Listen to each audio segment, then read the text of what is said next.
Ah, friend. My expression wasn't much better than yours when I first saw this. Your eyes aren't deceiving you. It's her. The famous singer, Robin.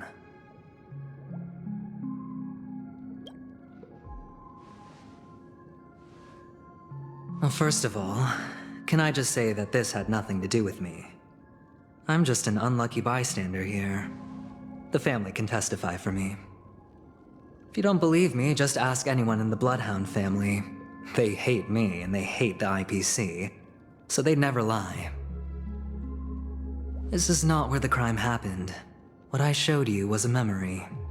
The most basic light cone manifesting tech. Authorized by the Garden of Recollection and owned by the IPC. Did you really think the Galaxy Ranger was an outsider this whole time?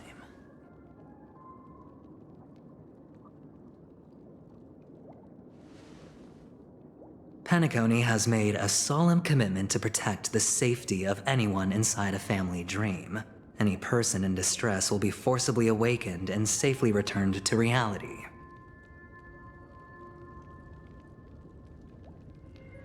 What gives them the confidence to make such conclusive statements? Because behind this promise is the harmony.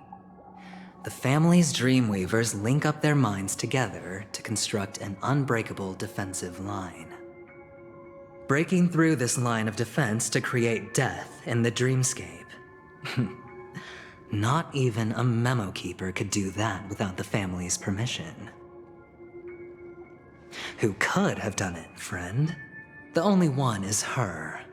The girl who calls herself a Galaxy Ranger. An imposter, an unsought guest. An emanator who hides her true identity. Ifrit's death was a foregone conclusion. And Robin? Her misfortune was staring right at her. Who will be the next to die?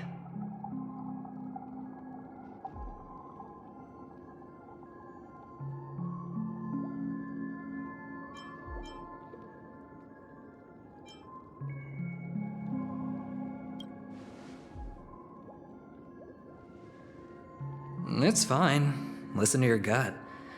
Building trust always takes time, and I'm willing to wait. I just hope you realize that wherever that legacy is concerned, covert plans are already underway throughout Peniconia. Everyone's got their own agenda. Careful you don't get stuck on the wrong side. If I were you, I'd keep my distance from Acheron. After all, any schemes out in the open are always going to be better than a monster in the shadows, right? Who's to say there isn't an even deeper conspiracy lurking beneath the surface? Memo Keeper, I think our little deal is finished.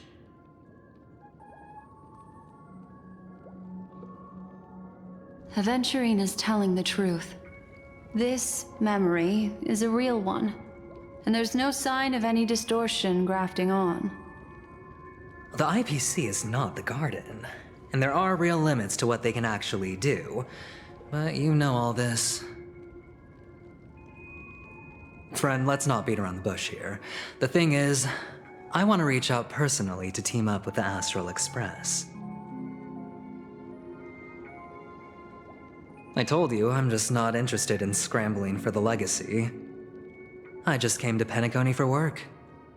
I'm here to retrieve some lost property for the IPC, if you catch my drift. I'm talking ownership of this frontier prison.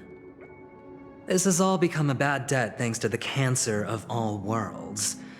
The IPC has tried sitting down for negotiations time and again, but the family wouldn't even take our calls. You have no idea how difficult these people are to deal with. Put it this way. They've hushed up the existence of death before, so they can definitely cover up any news about Robin's death. It'll just quietly float off like a bubble and pop. Nobody ever being the wiser. That's not fair, right? So then, friend, I need your help.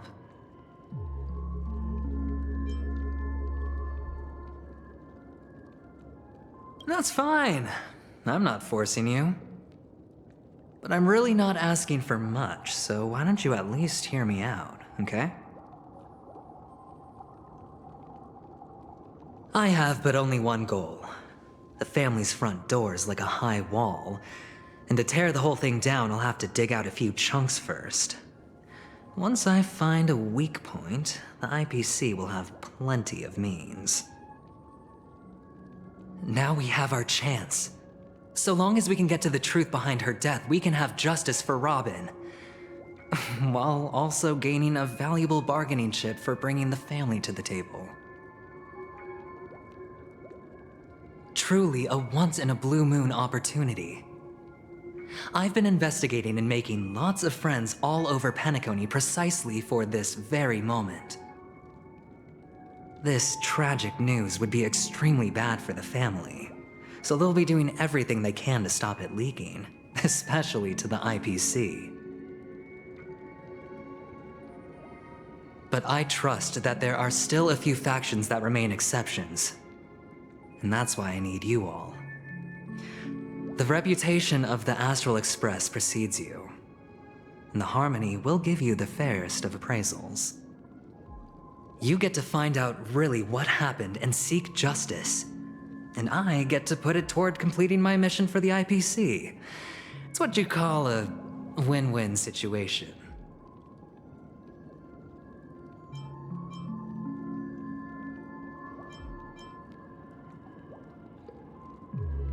But don't worry, just head back and talk things over with your companions. That navigator is really smart. She must understand the value of this deal. Look, here's my contact details. If you come to any conclusions, call me. Oh, and take this. A thorough investigation can always use a little more funding. Don't mention it. So long, friend. I really am looking forward to uncovering the truth about death with everyone.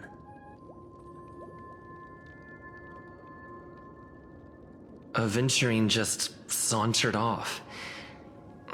He really doesn't mean to force it, but something still seems off. What now? What are your plans? Black Swan. What is she thinking?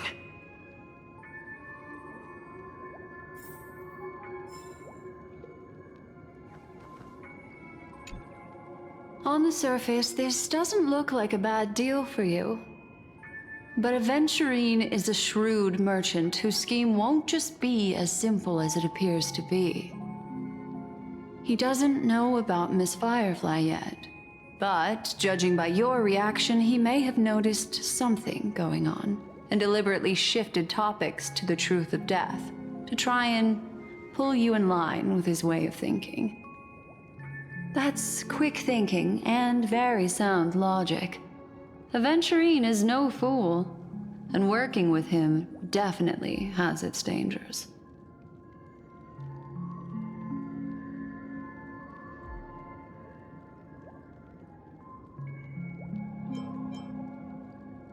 Insofar as things are presently concerned, yes.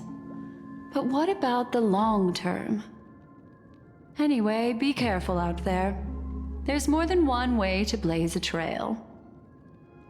In a dark forest beset by wolves, ensuring your own escape to safety should be your primary concern. As for the other questions, I'm not sure the two cases were committed by the same culprit, but that massive wound looked like its winged blade. We've all witnessed it in action before. Plus, it seems unlikely that there would be two lethal entities loose in the dreamscape.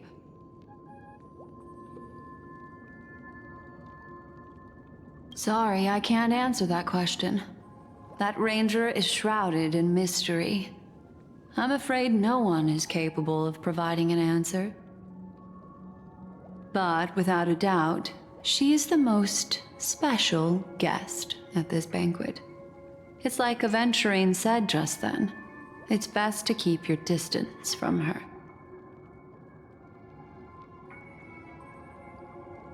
Two victims appearing one after the other in a very short time span, in and of itself, that's very unusual. Two possibilities. The collapse of Penaconia's dreamscape has started speeding up, making death extremely agitated and weakening the family's protections. Or everything has been planned out and executed by someone. If someone has chosen these victims deliberately, first a stowaway, then a family celebrity, then this murderer's motives are worth thoroughly chewing over. It's all happened so quickly, I can only make conjecture. After leaving here, go have a chat with your companions. I hope you can clarify the source of this confusion.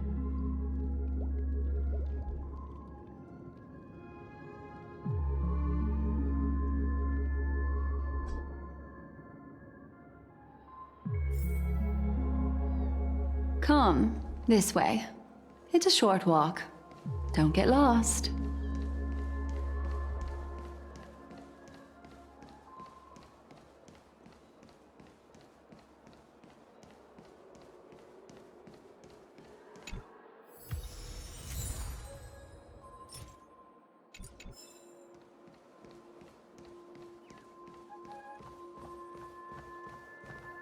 This way. This is where we part ways. All of this is like a nightmare. Unfortunately, the remembrance doesn't lie. What we just saw is the reality that happened, and it won't fade from our minds just because we wake up. But follow your heart and don't be afraid. We all walk through this world casting shadows of different lengths, and ultimately, all we leave behind are precious memories. Hold on just a sec.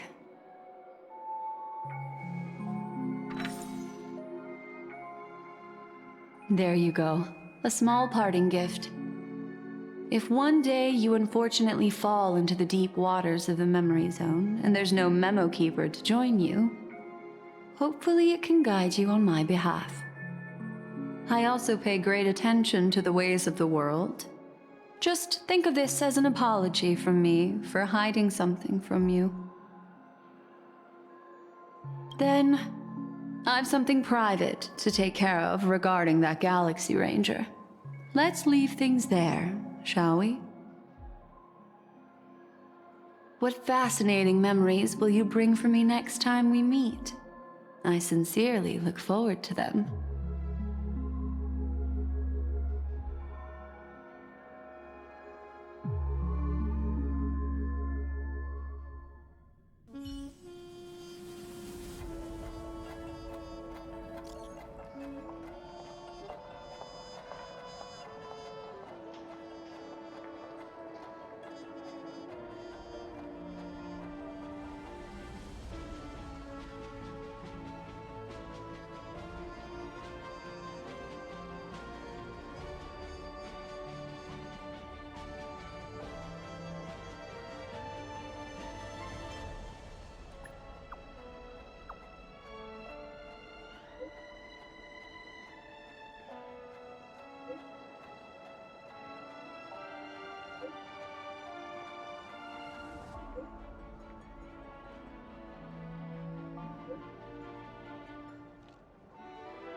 A family rep.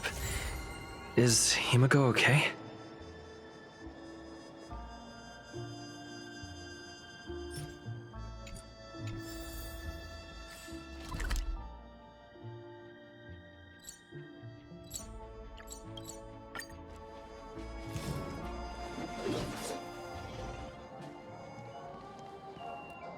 So much has happened. I should take a moment to gather my thoughts and wait for everyone to arrive.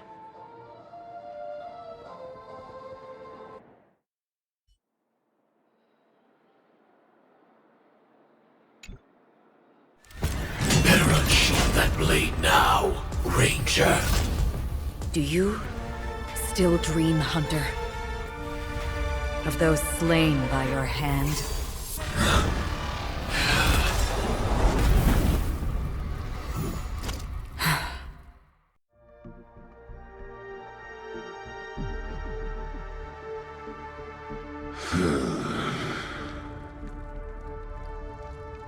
It appears the outcome has already been determined. You're still alive, as are you. You still have room to make a choice. Leave the music box behind, and then go. Choice. The bloody trail of the destruction leaves no room for hesitation. The Taurus Fire Demon. Even if you sacrifice your life for that Eon, you won't get special treatment. Ranger, you tread the narrow path of the hunt. You could never understand.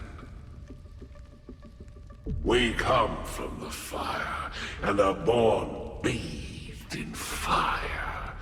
We spread, burn, and destroy, until all the kindling has burned out and we leave only ashes on the ground. Burning forms the entire life of a fire demon, from the beginning to the end.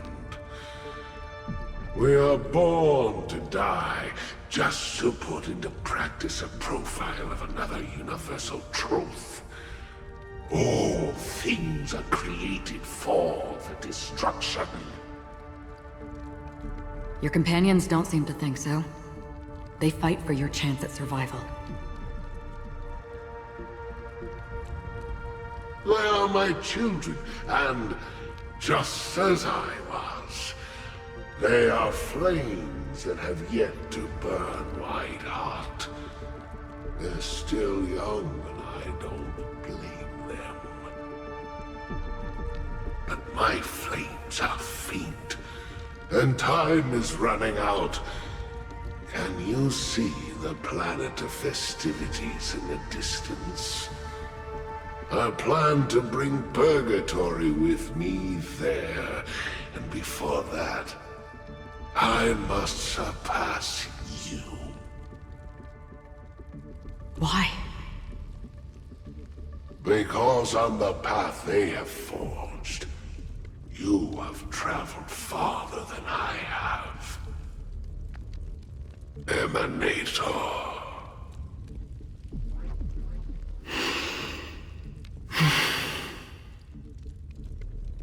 You cannot hide your true identity. Draw that sword, for we shall indeed remain here, bound to fight a decisive battle to the death, for I choose this. Destruction is intense, but brief. To cravenly cling to life is to endure an endlessly prolonged existence. Even if the answer turns out to be your own destruction. What is important is not the answer, but that it exists, just as you exist. Everything exists to be destroyed. Emanators are no different. Just as even sweet dreams may be born of the void, the so-called impossible is merely something that is yet to happen.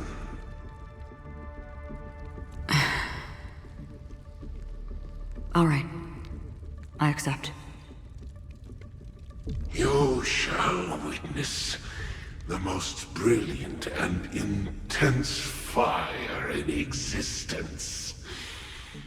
May this flame illuminate the farthest reaches of your bottomless dream. A bottomless dream. Yes, that's right. But you've made one small mistake. This blade remains in its scabbard not out of pity or scorn. It's a personal secret that I don't want to disclose, but perhaps out of reciprocity.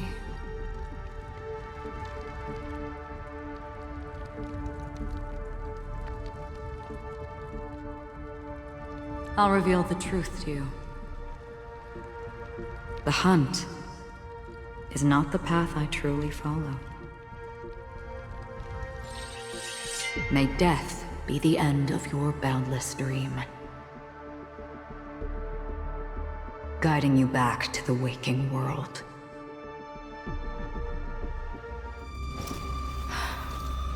I still see them in my dreams. Hold it. Their time hasn't come yet. My time? I've seen many clever disguises that can conceal appearances, but they can never cover up who a person really is. And you're no different. You had no desire to kill the Trailblazer. You only did what you did to drive me and the Memo Keeper away, but why?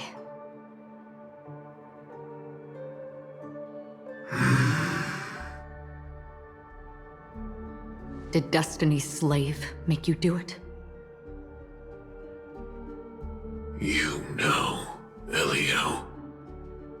I thought this is just the kind of thing that'd get written into your script. My script has always been brief. Other than that, anything beyond that is unnecessary. He knows my nature.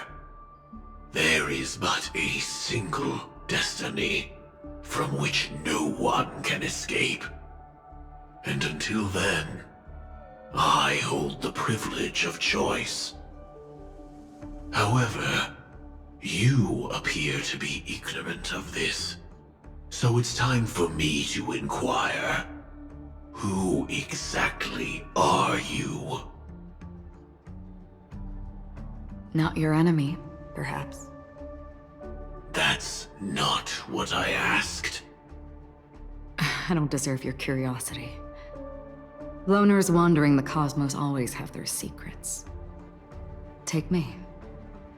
I've also been wanted by the IPC, so it's little wonder I know something about the Stellaron Hunters. That's all. Maybe I can help. What reason would you have for doing that? I tend to forget things. Which is why, rather than memories, I'm accustomed to using my emotions to capture what I normally wouldn't otherwise. So, I know who is inside that cold armor.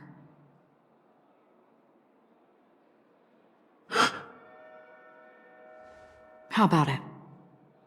Ready to take off that armor and sit down for a talk? It's not yet time. I don't need help, but I can give you a suggestion that would make things better for you and me. If your goal is the Watchmaker's legacy, then go look into the family. Not only are they covering up the existence of death, but they're burying the past and the truth about what happens inside the dreamscape. Already on it. And the Astral Express is no enemy of yours. I know that. I just never expected to hear you say it. What's next then? The Trailblazer's been taken by Black Swan. Will you go look for him? No need for that. No harm in mentioning that Elio's only given me one instruction. Get all of the Astral Express to track down the Grand Legacy. I tried settling this in an easier and more direct way, but as you can see, here I am, confronting you. I failed. Can't ever go against the script. The so-called impossible is merely something that has yet to happen. That's it. Before we split, can I ask you one more thing? Is there anything else in your script about me? I'd like to know what kind of footnote I get to leave in that future foreseen by destiny. Unfortunately, not a thing came up.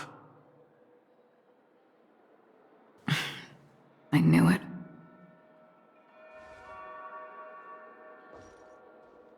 Hang on. I don't. Don't. What?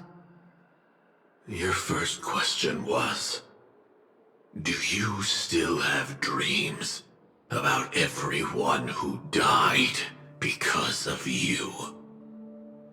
I don't. Never have. I was born without the ability to dream. I live for this cold, harsh reality. For a little light, and to burn, to keep on burning, until I turn to ash.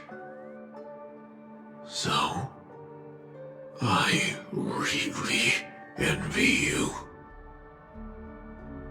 Is that so? Then you're already living in the waking world.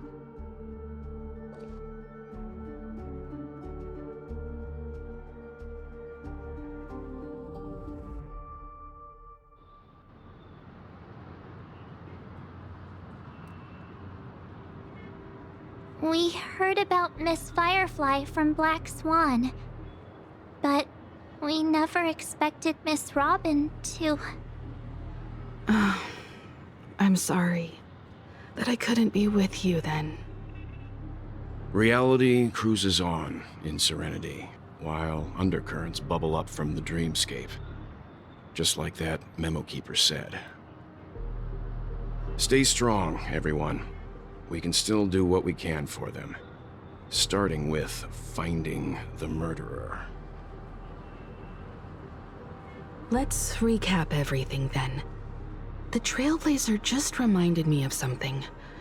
March, do you remember what that family rep who negotiated with us said? Indeed, we trust that the Nameless has nothing to do with this. And we also beg each of you to help assist the family in verifying the identity of the deceased. That's how it was put, in reference to Miss Firefly. Looking back, he seemed a little evasive at the time. And he also failed to mention anything about the earlier murder, too. The family's planning on covering up all news about Miss Robin's death. If news gets out, Penaconia's going to turn into a bloodbath. But the murder that followed closely after was obviously beyond their anticipation. The family had to try and turn things to their advantage by bringing in reinforcements from outside. The Charmony Festival is nearly here. They must be snowed under. It may also be that Miss Firefly's murder had so many witnesses that it couldn't be covered up. So they went with the flow and let more people on the scene to control the situation.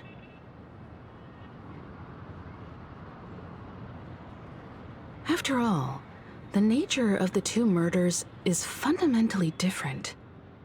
The family's first protective measure should be against malicious actors among the guests, such as that IPC envoy.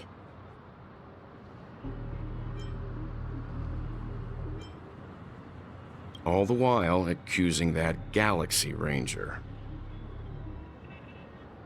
Are we missing the forest for the trees here? I always felt that Aventurine's reasons for accusing Miss Acheron were highly subtle. Can we believe him? At this point, I'm afraid the only ones we can trust are ourselves. Look, let's try to gather intel first and then list all the possible outcomes we can. Then we go through them, eliminating contradictions one by one. The fewer facts remaining, the closer we are to the truth. I've still got this sense of foreboding. It's like we're stuck in a whirlpool, spinning around that legacy even after everything that's happened. This time we're playing the role of a real detective. But before we start, what are we going to say to the family and Aventurine? As I see things, the family harbors no ill will towards the Astral Express. If they didn't trust the crew, they wouldn't have casually commissioned outsiders to investigate a case that's, in all likelihood, a scandal. Plus, this is the family's turf. Teaming up with them should make things easier for us in the future. As for that Aventurine, well, I'd like to hear your thoughts. He's complex. He deliberately slow-played his hand during negotiations while running circles around us all the while. He appealed convincingly to both reason and emotion. It wasn't forced, but the intent was obvious. Still, it's good to have contacts among all this uncertainty. Aventurine showed his skills, and as far as our interests are aligned, he can become a reliable ally. We also need to keep a certain distance from the family. Never let them get too close. Teaming up with the IPC helps balance that out. If either side makes a move, we have the option to pull out.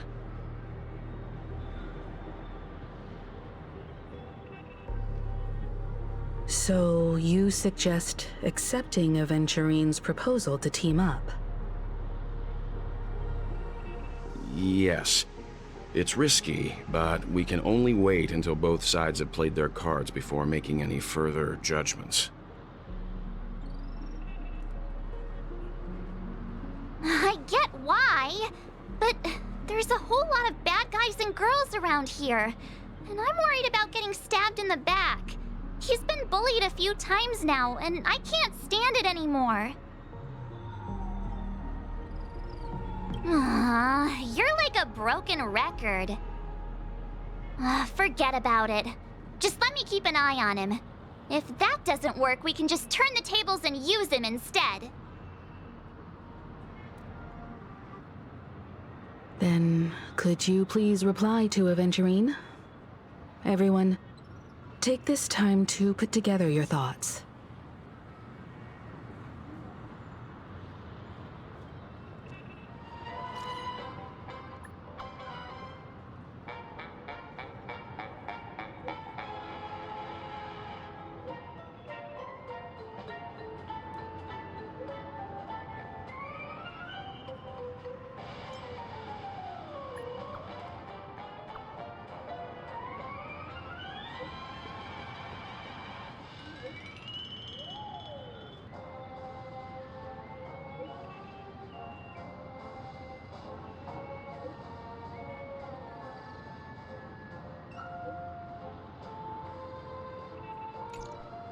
Looks like Aventurine is happy with this outcome.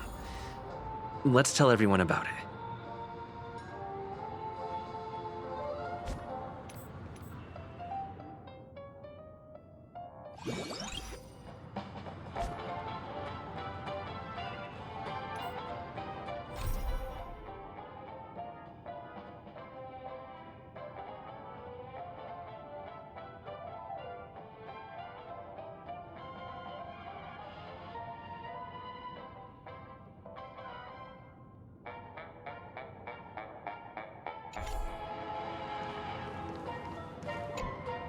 Avengerine's goal is to try and recapture Peniconia for IPC.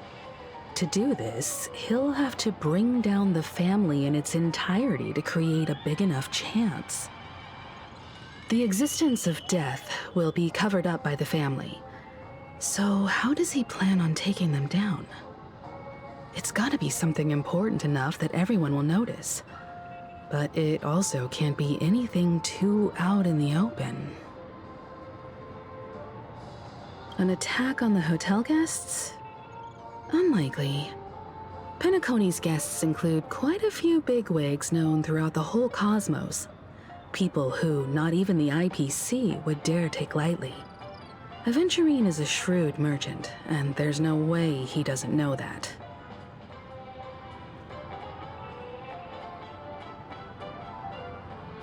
He's definitely going for the family, and it's just a matter of how.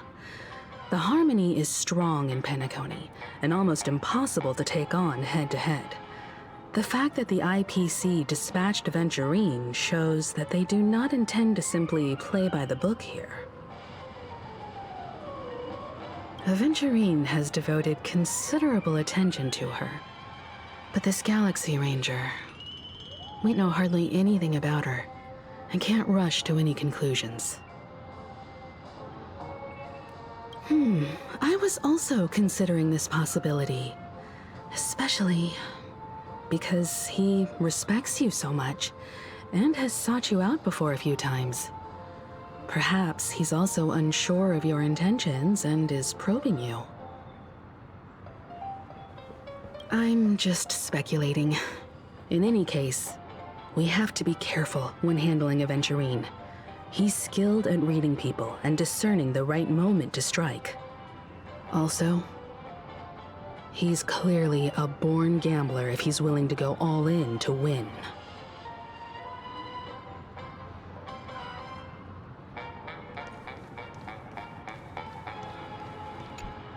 Aventurine said something that concerns me. He accused that Galaxy Ranger of killing Robin without any evidence whatsoever, but said nothing about her connection to that memory zone meme or why he was stalking you. It was a groundless accusation, which only serves to make him seem more suspicious.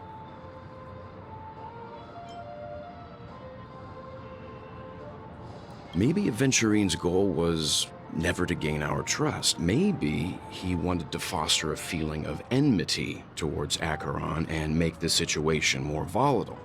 Two birds, one stone. However, I asked Dan Heng back on the Express to confirm that story about the Annihilation Gang and the lost messages. It wasn't something that Aventurine made up out of thin air. You've met her many times now. What's your impression of Miss Acheron?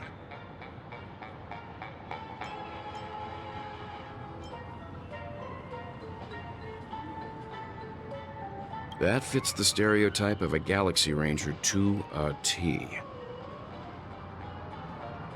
They're eccentric, unpredictable, and fond of being alone. No wonder she's a suspect.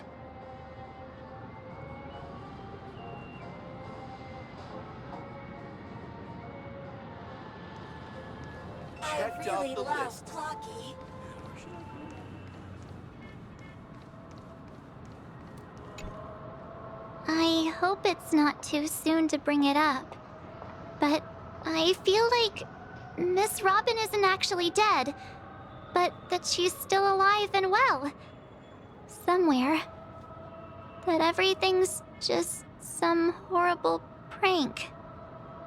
Because aren't we supposed to be inside a dream? How could someone die in a beautiful dreamscape like this?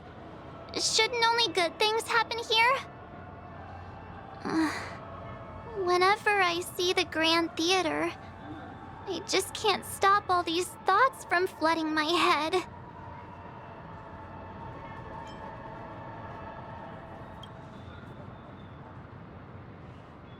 Yeah, of course. At times like this, we're so lucky to have our crew. The family and the IPC. Everyone has their own plans going on. Everyone's still having a great time out there on the streets. Nobody knows what's happened. It's all so unreal. As if Firefly, Miss Robin, and us were all outsiders from another world. Aw, what a mess. I really want a nice cool drink of soda to help me calm down. But then I'd be just like everyone else out on the streets. Looks like Aventurine doesn't need anything else. Let's turn our attention to the family's assignment for now. Himiko, what do you think? Among our current clues, the 2 murders that he witnessed are the most directly connected. I suggest starting here.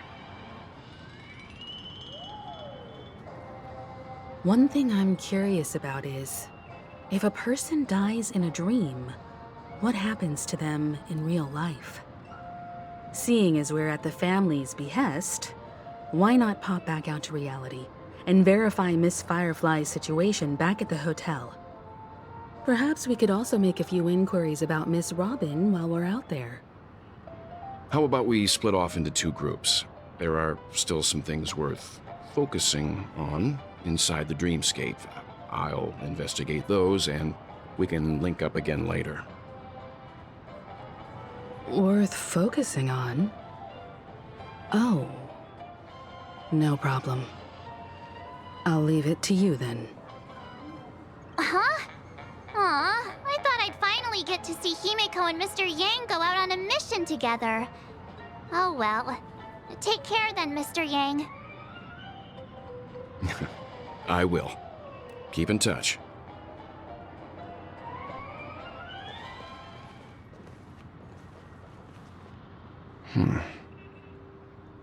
Honored guest, could you come out for a second?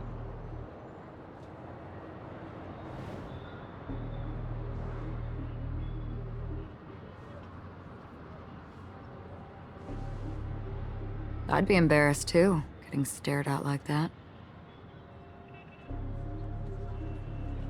Forgive me. My name is Welt Yang. I'm one of the crew members on the Astral Express. I believe you've met my colleagues. Welt. Is there something about my name? First, don't you want to know my name? I already do, Miss Acheron. You're a prominent figure in Penaconia.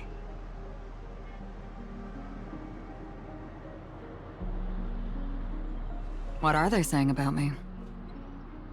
Some claim that you're the real culprit behind these murders, that the Annihilation Gang's tragic fate at the banquet was a result of your blade, and that you're now attempting to unleash another bloodbath on Peniconia. The Annihilation Gang. Ifrit of Everflame Mansion. Tragic fate. That Duke turned his dying body to flames and sacrificed his life as a martyr. He was a determined and heroic pathstrider. Not even a villain should be disparaged like this. And what's more, there were plenty of suspects invited. Do they really think that a blade is more dangerous than that black hole you're wielding?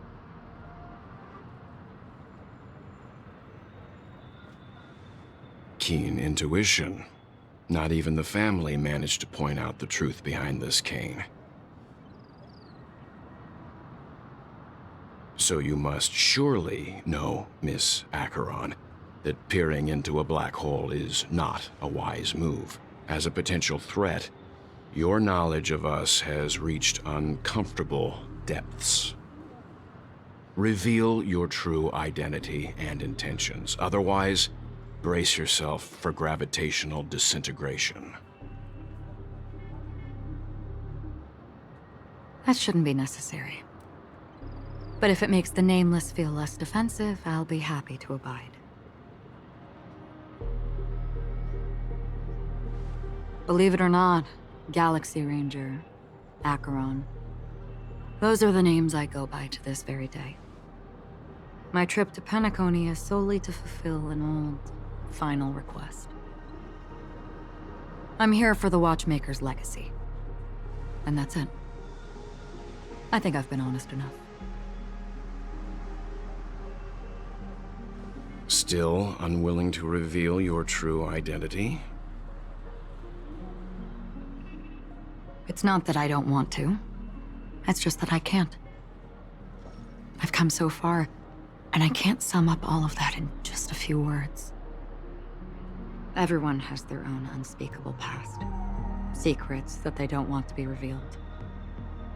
And I won't be asking any more questions, such as why the Astral Express is roaming around the cosmos with a Stellaron on board. Is he okay? That memo keeper didn't do anything, right? He's fine. Let's stick with the topic. Gaining my trust all depends on how much you're willing to reveal.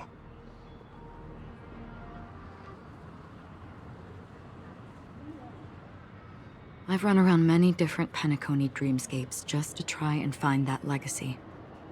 And during this period, I came into contact with quite a few guests.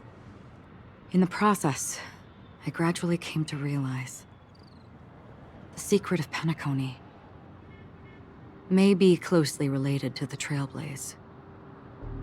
That's why I've come to ask for your help. I don't have enough proof yet, but I'd like to speculate something. The source of all tragedy lies within the family. If you could trust me, we could find the proof to support this claim together. Mr. Yang, I think you've come to the same conclusion, haven't you? Let's leave it at that. For now, I'll choose to believe that you bear no hostility. Share your findings with me and me alone. I don't want vague conjecture to interfere with other people's judgments before we find solid proof.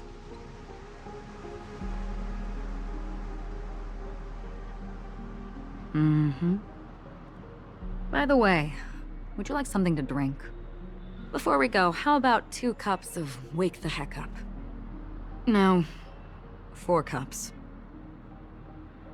Because the conversation coming up will last forever.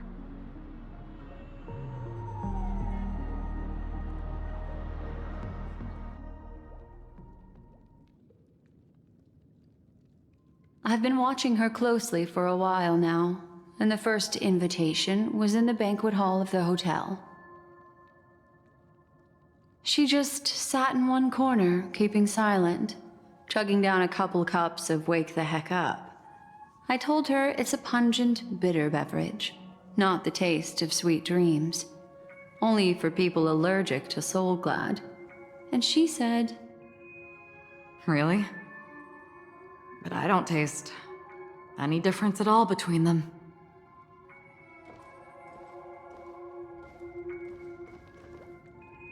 The guest rooms are charmingly minimalist. An aesthetic you share, Miss Acheron. It's a cinch, this music box. The invitation received by the Annihilation Gang. There are latent memories that linger on it yet. You see, memories of you are not yours alone. They travel in other people, other things. I know much, and I can predict even more. With some help, the dead can be made to speak. The Annihilation Gang, that band of desperados who all disappeared after meeting you. What exactly happened to them? Well, let me reveal all.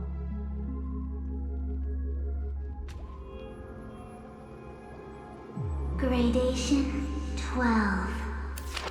Dreamscape 12. Father, I dedicate this to you. Well done, Dubra. Wherever they go, shall be met by annihilation.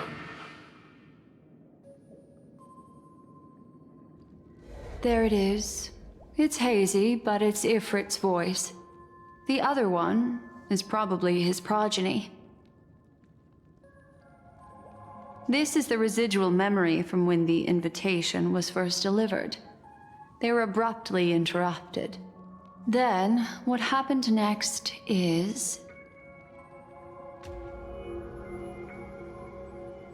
They sought refuge in a land of sleep, merely wishing for undisturbed rest, away from the storms. Children of the flame, this marks your rite of passage. She won't be necessary. I alone am enough.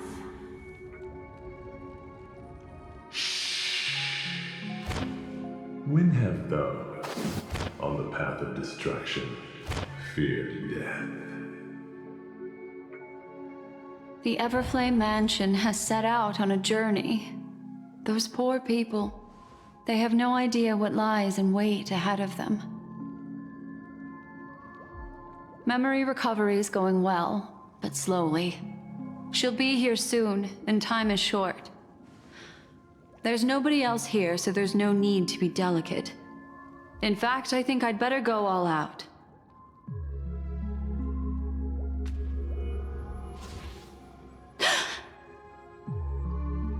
What happened?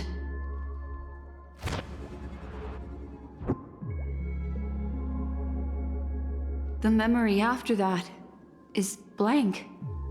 How is that possible? This music box fell into Acheron's hands, and she brought it to Peniconia. That's a fact, and that's how it should have gone. But along the way...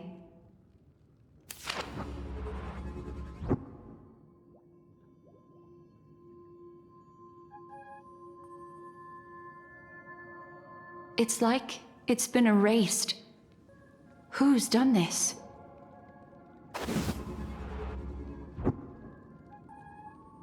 Who are you?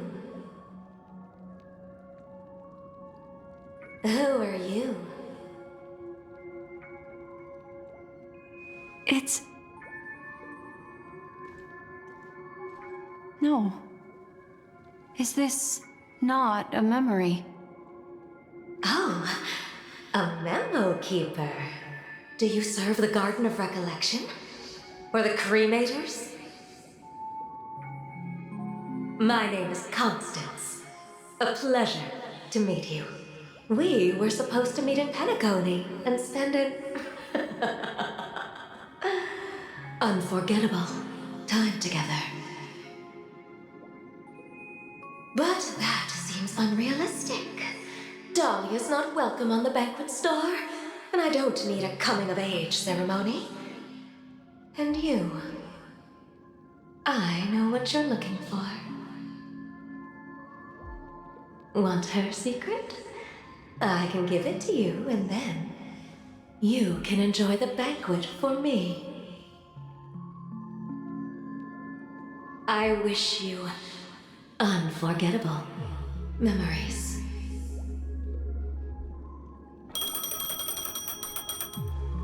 Oh. A phone. Wanna listen in?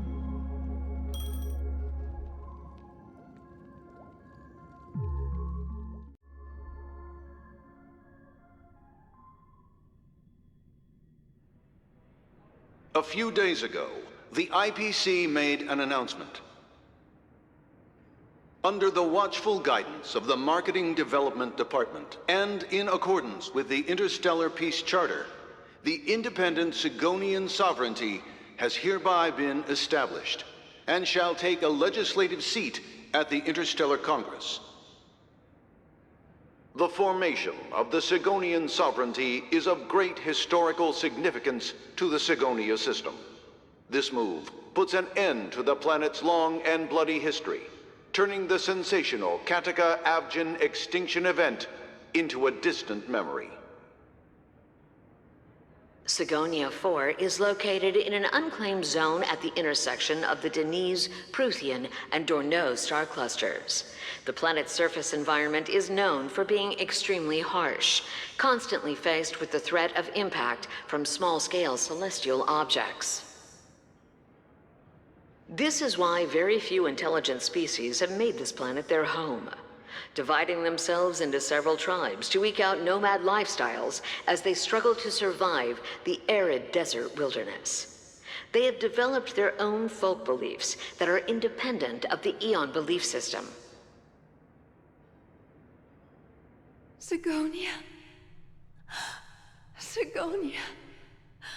Ravenous eye of the storm, spurned by all the gods. Land of rock, but not water. Lightning, but not rain. Blood, but not tears. You beat us with your falling stars. You lash us with wind and storm. You chew us up with the cracked earth.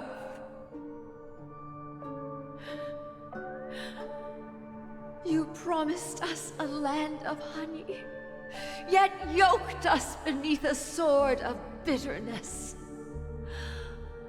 Oh, Gaiathra Triclops, if thou can hear me, please open up thy 3 eyes and gaze upon this child. When you took his father, my child was still sleeping in my belly. And where my husband went, I too soon must go. I don't ask for a peaceful death, just for you to tell me, does the baby swaddled sweetly asleep? Does he dream of his mother's heartbeat and the sound of falling rain? Please tell me whether this life is all just a fleeting dream. Otherwise, why would this child be born to face impending death? Mommy! Mommy! Mommy, the rain! It's raining! Raining?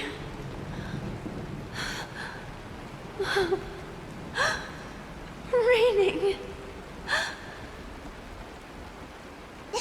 It is raining! It's true! Those Outworlders weren't lying to us. They really did summon the rain. Mommy, we can leave here. We can go back home.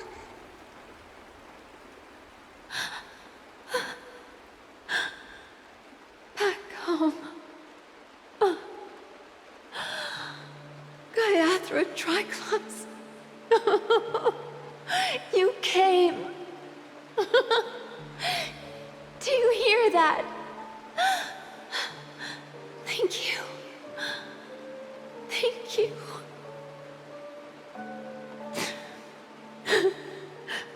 Darling, listen. This is the sound of rain.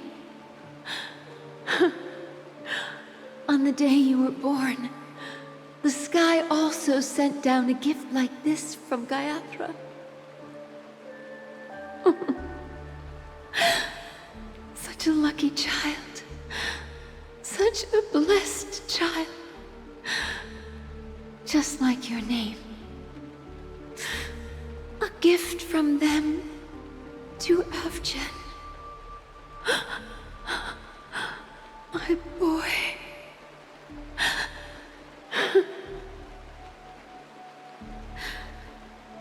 May the goddess Gaiathra close her eyes 3 times.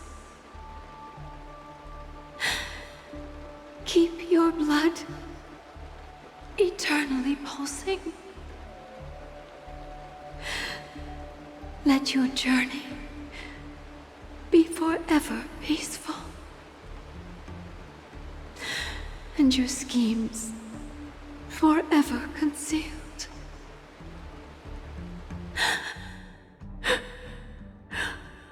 Welcome to this sad world, Kakavasha.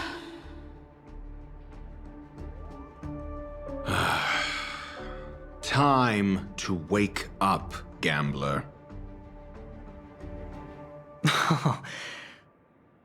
Oh, heavens. I must have drunk too much Soul Glad. Didn't expect you to be back so soon. How is it? Find anything? Just as you guessed. Nobody outside knows about Robin's death. There aren't even baseless conspiracy theories. They're still streaming the rehearsal for her ceremony, using a stand-in, I guess. They must be dreaming. Of course. Who could imagine that death would actually descend upon the idyllic dream created by the family? Let alone that the victim would be the female lead of the Charmony Festival. To be honest with you, I didn't believe it. I even tested it a few times myself, until I discovered that I couldn't actually die.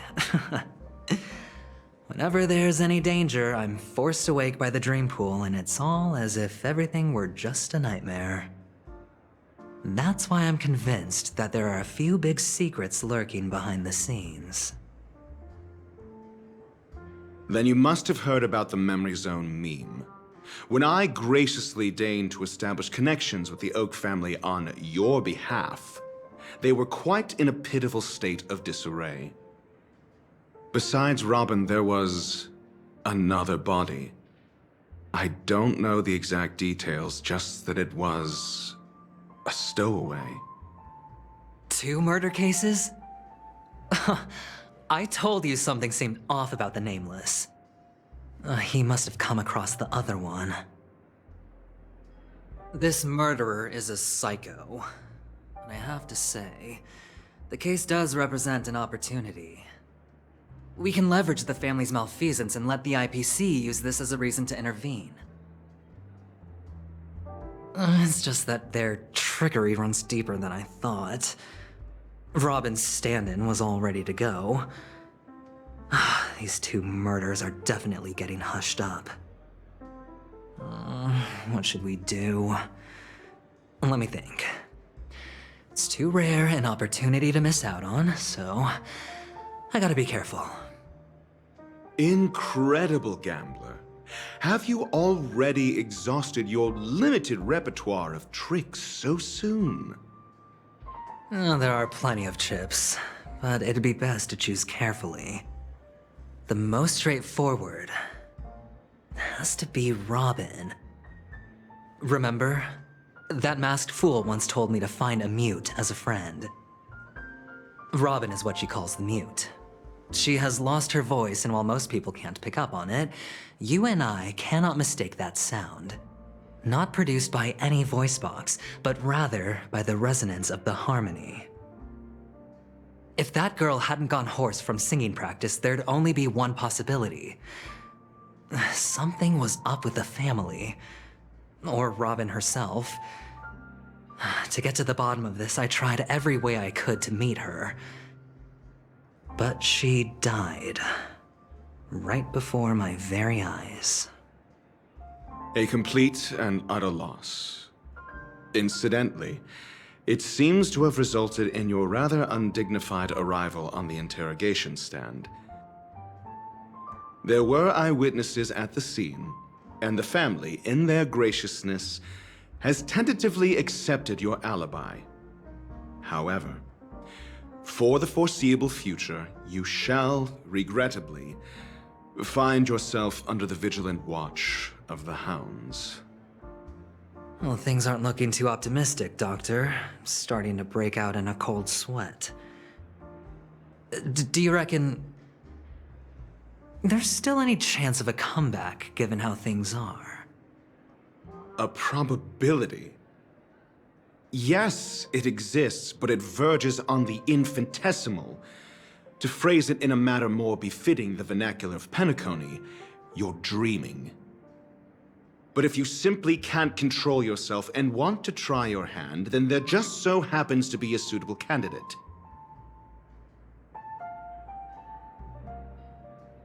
That man wants to see you again. Who? Sunday.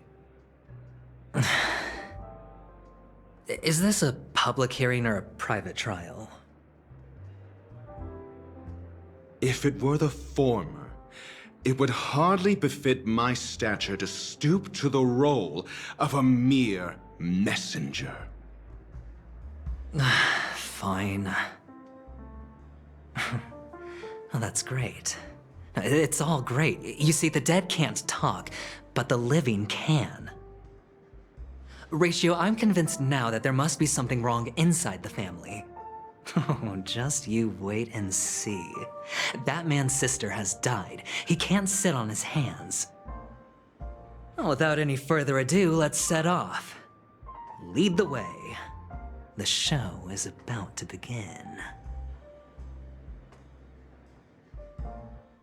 We're here. The Dewlight Pavilion is the Oak family's fortress and a place where heads of the families meet to discuss great plans for Peniconia. Fortress?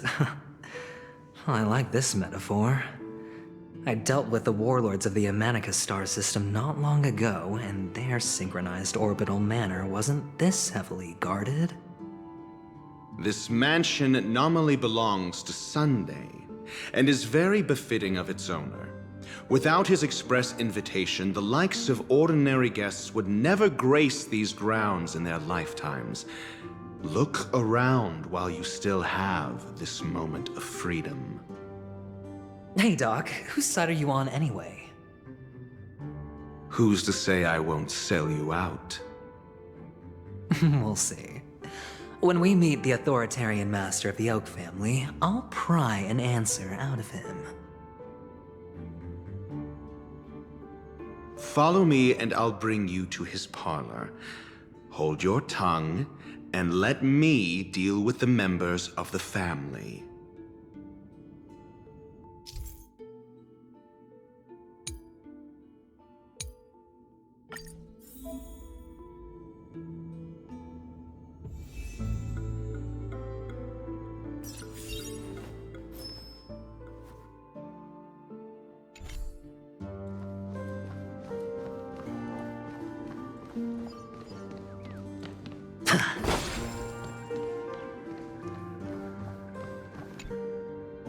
Hey, you two! That's a place of business. No entry! I was requested by Mr. Sunday to bring him the suspect. My name is Ratio. He should have mentioned it to you. Oh, I remember you. Veritas Ratio. Your punch virtual particle clock is impressive. Excuse me?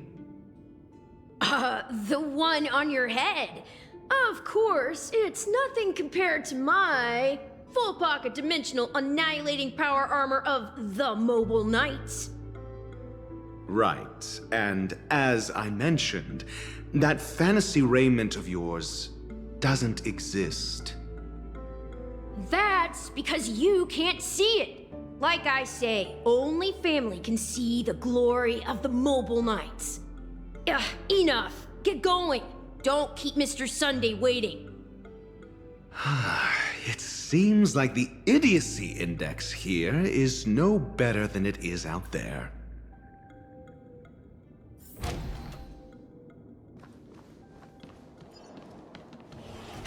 A dead end? The door is shut tight.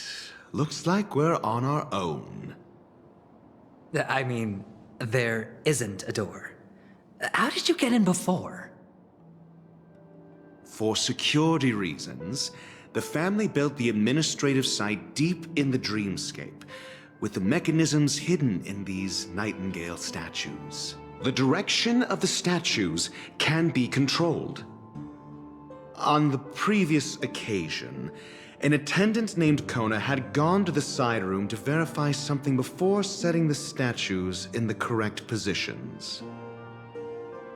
Well, maybe we should do the same. Let's go and take a look. Of course, we can also use brute force.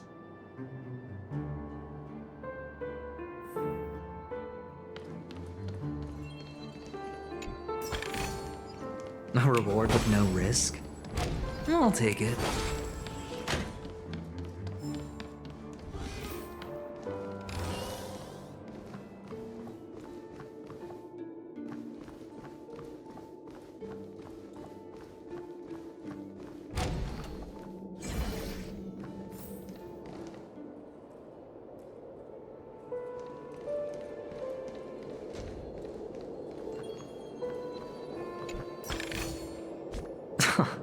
This is hardly enough for a seat at the table.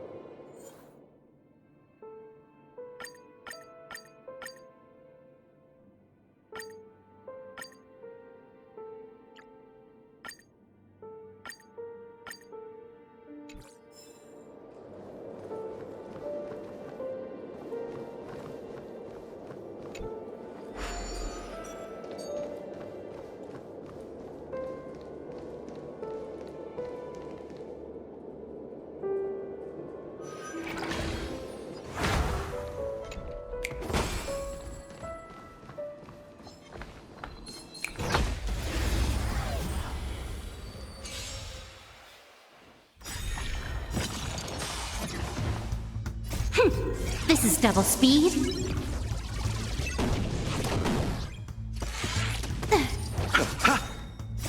The dead return!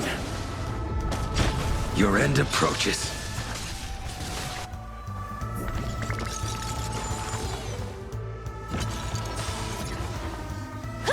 Too little. Time for a buzz. This is double speed.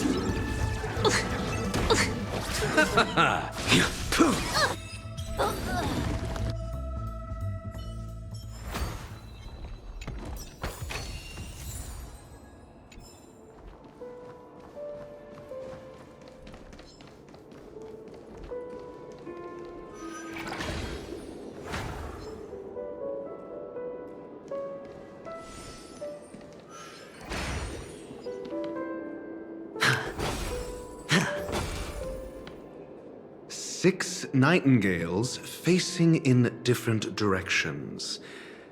An obvious hint. But are these nightingales?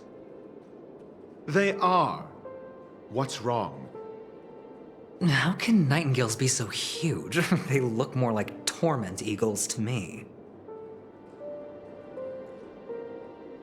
There are no eagles in the 5 families, only nightingales. Why am I wasting time with you on this?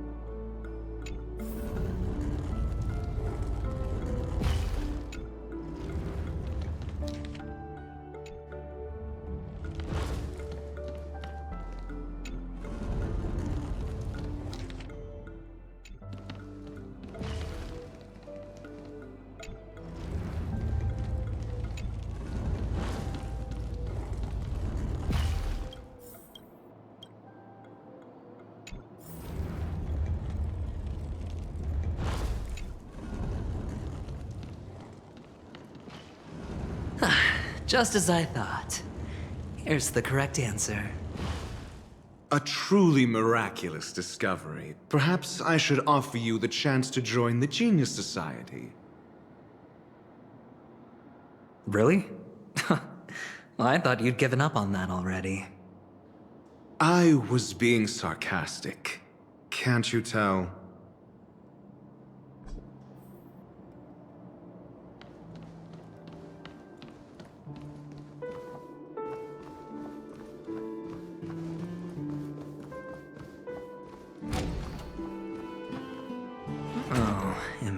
impressive. So much for Mr. Sunday's reserved, virtuous image. Do you need me to remind you? We're in a dreamscape. No matter how grand the mansion looks, it'll not affect Peniconia.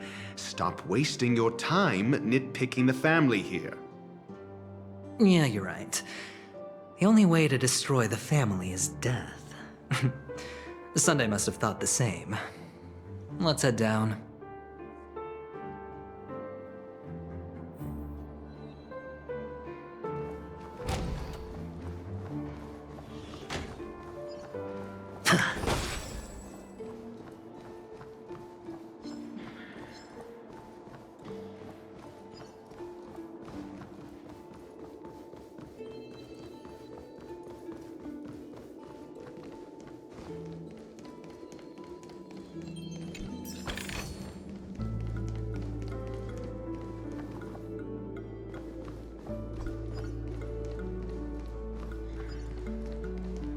Hold on. Huh? What's wrong? Are we heading the wrong way? No, but this door is locked. My friend? Did you really make an appointment with him? It's a trial. You got to prove your worth to Sunday before you can speak with him.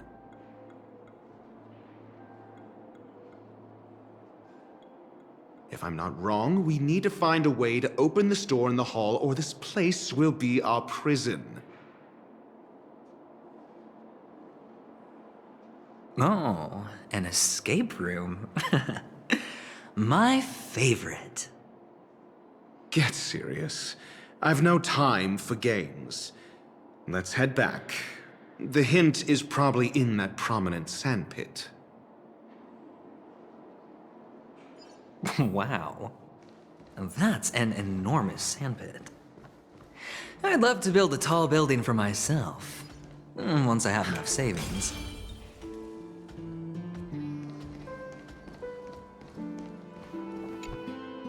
Oh, look. There's a noticeable gap in the model. I believe you're right. There wasn't a gap before. That man must have done it intentionally. Well, with your brilliant mind, you shouldn't have any trouble recalling what was here last time. Right, Doctor?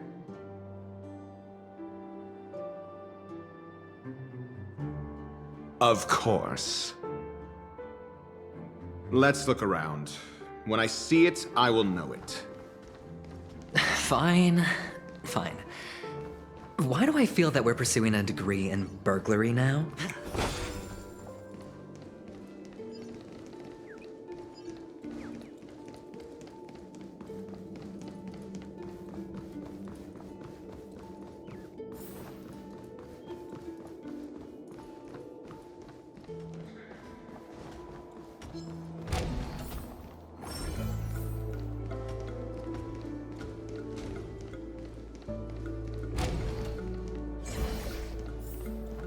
Found it. This is it.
Fortune follows luck, just like it always does.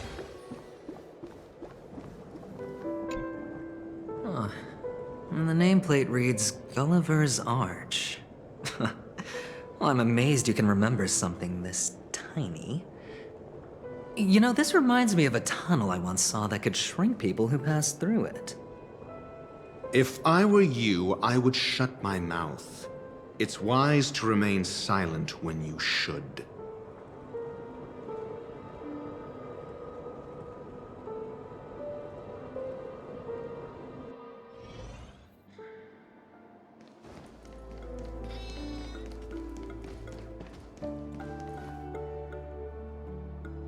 Oh, this reminds me of one of those building toys.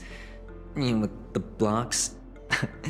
I've never played with them before. I wonder if it's more interesting than stacking chips.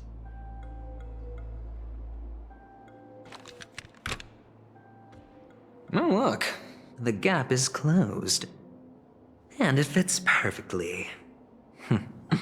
So, what's next?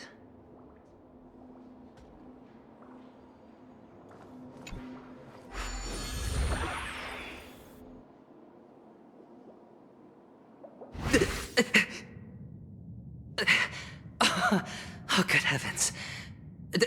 Did I drink? Am I still in a dream? Indeed.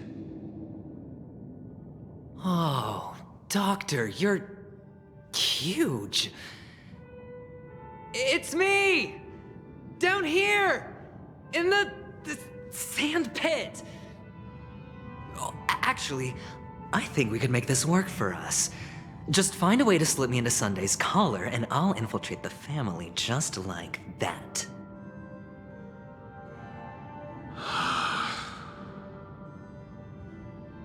Oh, fine. I was just kidding. Let's find a way to open the door.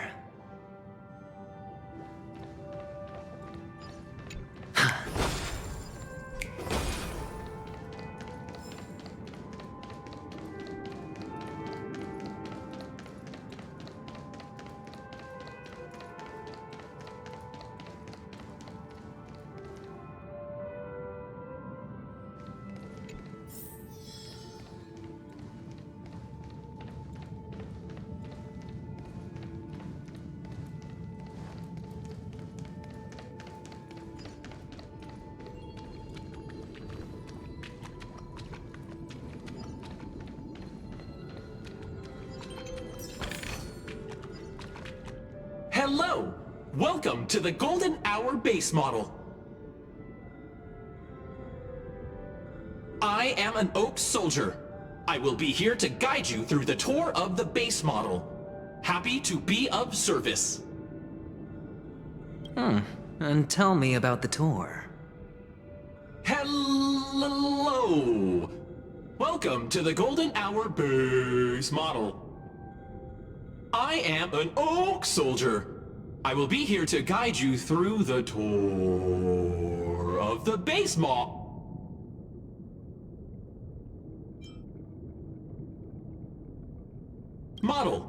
Happy to be of service. Generating guide. Please wait patient.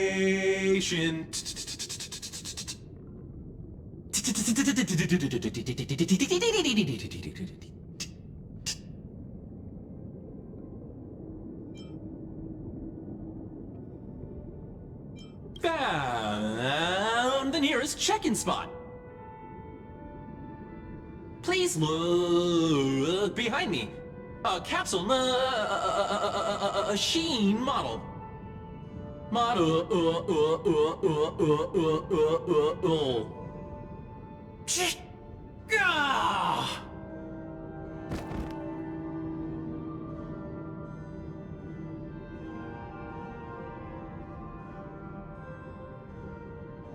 What's up with that? Now the family's toys are trying to frame me? I didn't do a thing to it, Doc. You've got to be my witness. I saw nothing.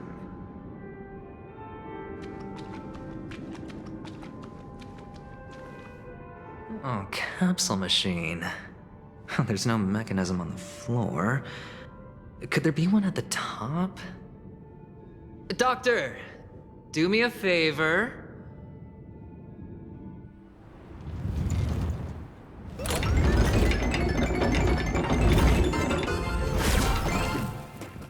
So, I was right. These models have interiors that look exactly like the real buildings. The only difference is that no one lives in them. Funny that Sunday puts a miniature that makes him seem like a giant by comparison right where he can see it first thing in the morning. Insecure much?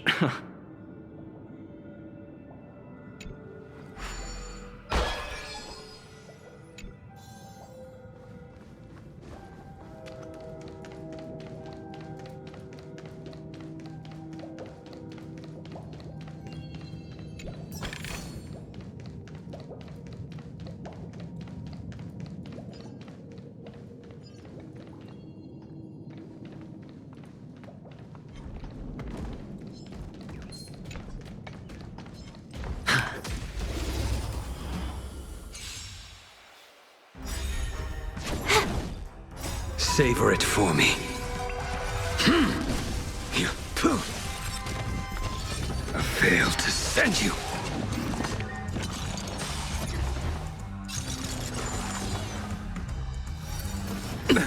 Nothing major. Savor it for me.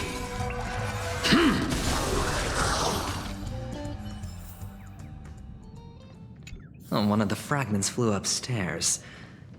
I'll need to use the pinball machine to flick myself up there, but it's tough.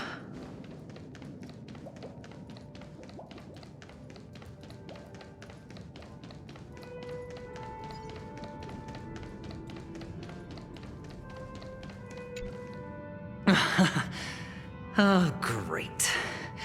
There's another pinball machine base here. And it's empty too. Doc! I'll need your brain power again. There's no need to yell, I can hear you. The pinball machine must be hidden somewhere in the hall, like the arch. Wait here, and I'll be back in a minute.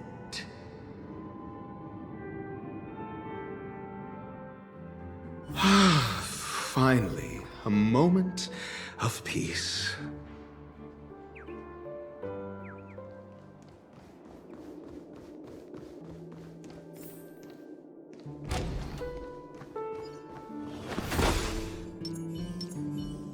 Let's wait and see.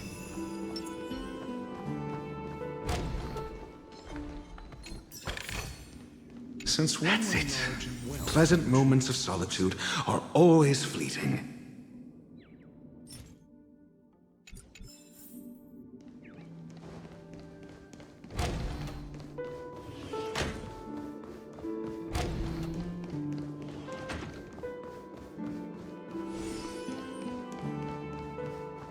Oh, you're back.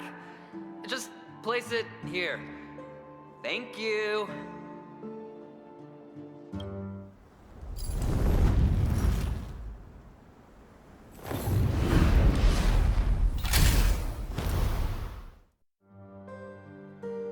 Thanks, Doc.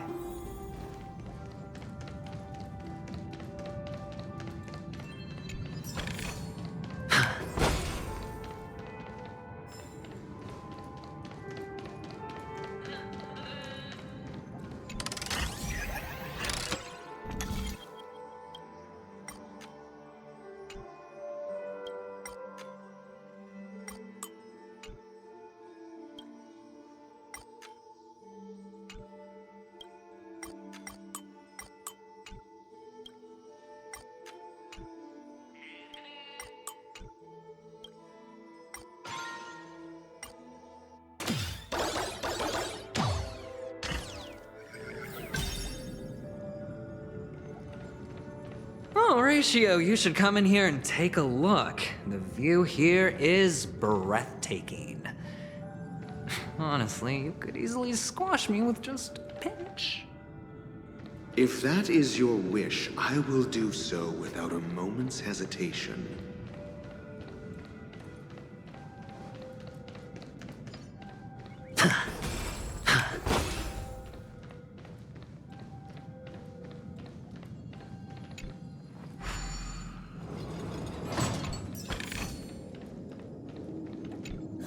All done. Piece of cake.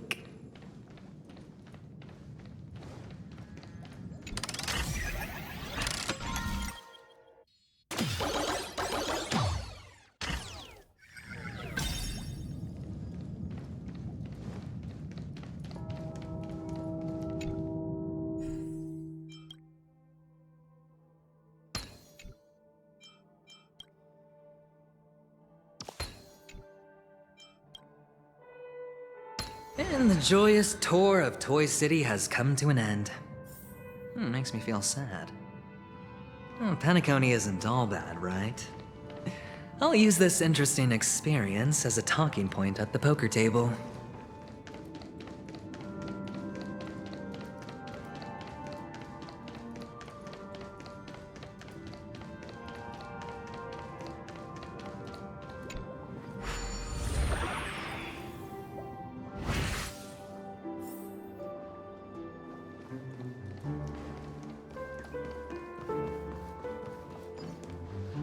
It's a pity you made it out of the sandpit alive. Sunday is just beyond this door. From my limited understanding, he's not someone easily handled. Are you prepared? Yeah, only I believe he's the one who should be prepared to face me. Tell me about your plan. I don't have a plan. I'll just play it by ear. There are only two kinds of bargaining chips when dealing with people. Benefit or fear. Looks like sincerity isn't in your dictionary. Am I not sincere enough? There's no need to emphasize it. We've got to make good use of death. That man's sister is dead. He won't be able to turn a blind eye, and that's fear. And I'll help him find the murderer. He can't do it due to his status and position, but I can. And that's benefit. On what basis do you believe he's incapable, necessitating the delegation to someone from a rival faction, the IPC? Simple. Because that murderer could very well be a traitor hiding inside the family.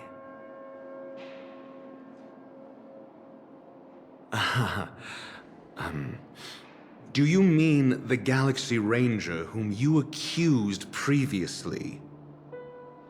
That was just an excuse, good doctor.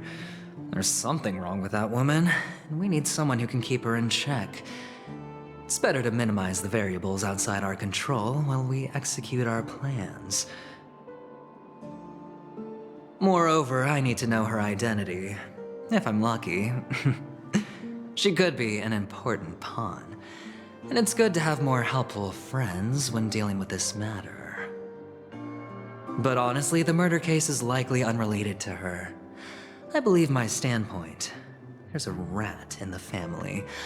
Otherwise, why would Mr. Sunday arrange a private meeting with us? This isn't an interrogation, but a secret negotiation. We'll see. Using Robin's death as a bargaining chip, I'll win back my freedom and power. In the end, I'll ruin this beautiful dream and create the grandest death.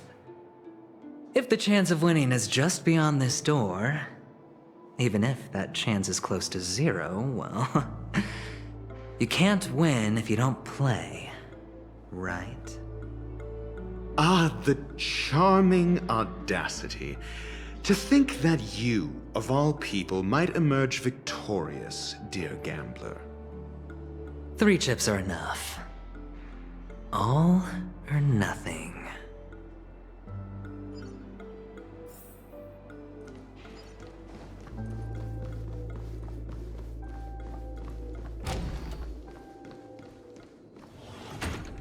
It seems my puzzles are too effortless for you, IPC ambassador. I appreciate your words. And I see you put a lot of effort into welcoming me, Mr. Sunday. However, this is no way to greet a guest. Well, this isn't an invitation, but a summoning. Before we speak, I need to test your character. I imagine this knowledgeable doctor friend of yours has been of great help, yes? Certainly. You ought to know this better than I do. He's already faithfully fulfilled his duties, hasn't he? Yes, the doctor has assured me of your noble character. He considers you, like himself, a virtuous person who can be trusted by the family. I have come to know you very well as a person, Mr. Aventurine. You're diligent, generous, and willing to cooperate. The fact that you succeeded in overcoming many obstacles just to meet me gave me the reason to believe in your wisdom and courage. But there's one thing I must ask you. That is, you've used your wisdom at the wrong place to meet the wrong person and put yourself in a situation where you shouldn't be, witnessing a tragedy that shouldn't have happened. You don't look too well. Am I making you anxious? If not, then it means I'm on your side. If I wasn't mistaken, you'd just made a serious accusation against the family. No, you weren't mistaken. For depravity is creeping in around you. There's no need for us to be evasive. Let's talk about your sister. Your sister's talent is unrivaled in the world of show business. As you know, her voice has been out of tune since she returned to Peniconia. What's more disheartening, she can't sing anymore. Who could be responsible for this? Many suspect the culprit is among the outsiders, but I know you hold a different opinion. Now your noble status has become a shackle, preventing you from apprehending the murderer and avenging your sister's death. You're feeling anxious because you're out on a limb. But don't worry, I'm on your side. I'm immensely honored by your concern for me, Mr. Aventurine. Since you're so selfless and generous, I believe you wouldn't ask for anything in return, would you? Well, naturally, you wouldn't incur any loss from this. I just want to reclaim what is mine. My liberty and the personal items under the family's custody, the bag of gift money, and the box in which the cornerstone is stored. That's right. Cornerstone. I've heard it's a treasured asset of the Strategic Investment Department. A sacred stone that seals the Preservation Emanator, granting significant power, and every liquidation specialist holds one. For an object so precious, it probably comes at an even higher price than other forms of recompense.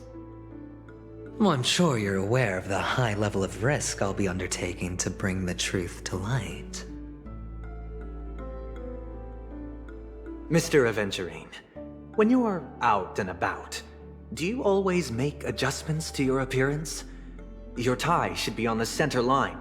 Your shirt must not protrude from your vest. Your trouser creases should be perfectly straight, and always aligned with the tips of your shoes. Of course.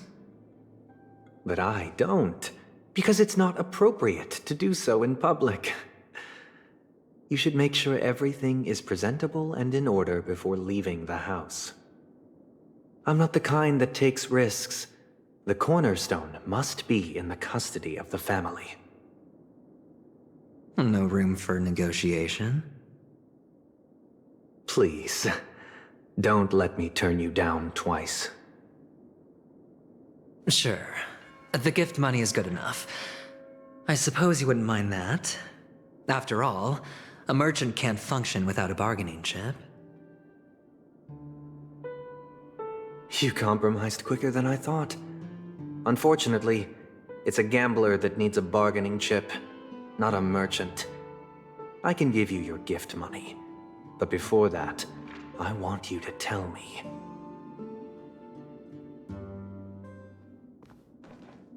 The fact that you can decisively forsake the box you asked for, what exactly is stored in it?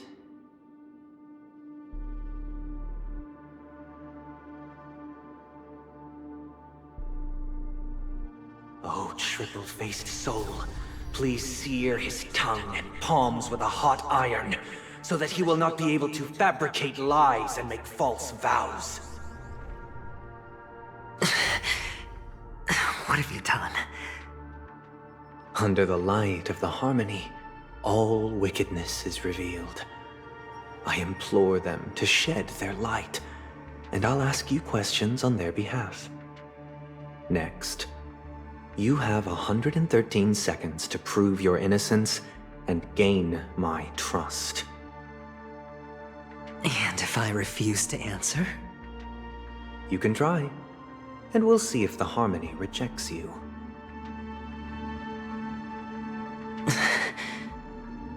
Question: do you own a cornerstone? Yes. What a simple answer. You, too, understand that idle chatter leads only to poverty.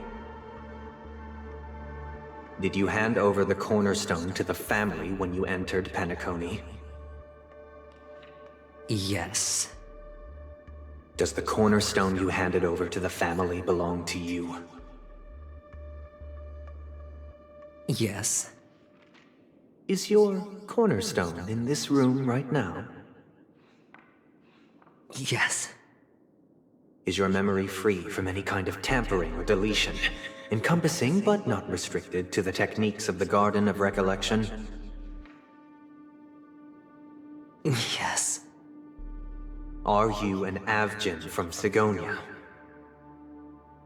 Yes. You even know about that? Do the Avgins have any ability to read, tamper with, or manipulate one's own or another's mind? No. Does it matter? Do you love your family more than yourself? Yes. All the Avgins were killed in a massacre. Am I right? No. Are you your clan's sole survivor?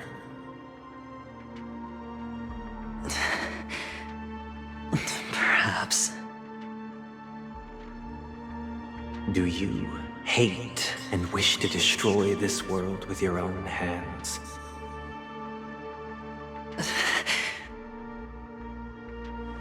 I don't know. Interesting. Now, the final question. Can you swear that at this very moment, the Aventurine stone is safe and sound in this box?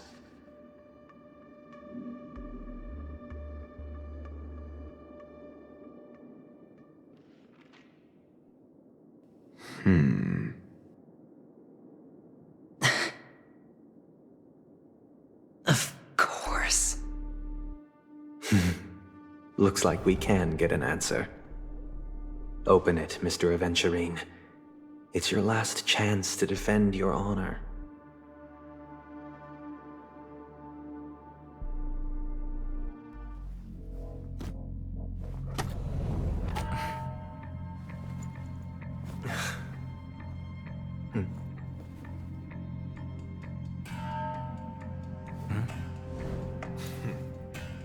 Please.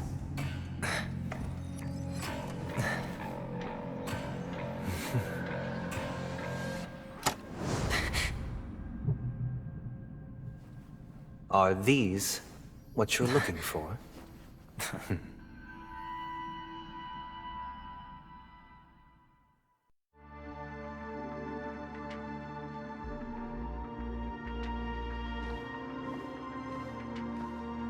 Since you came as promised, learned doctor, does this mean that you are willing to take the side of the family in this farce?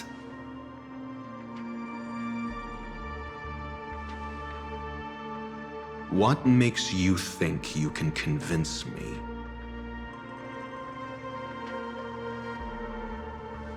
I've heard you haven't enjoyed Mr. Aventurine's company.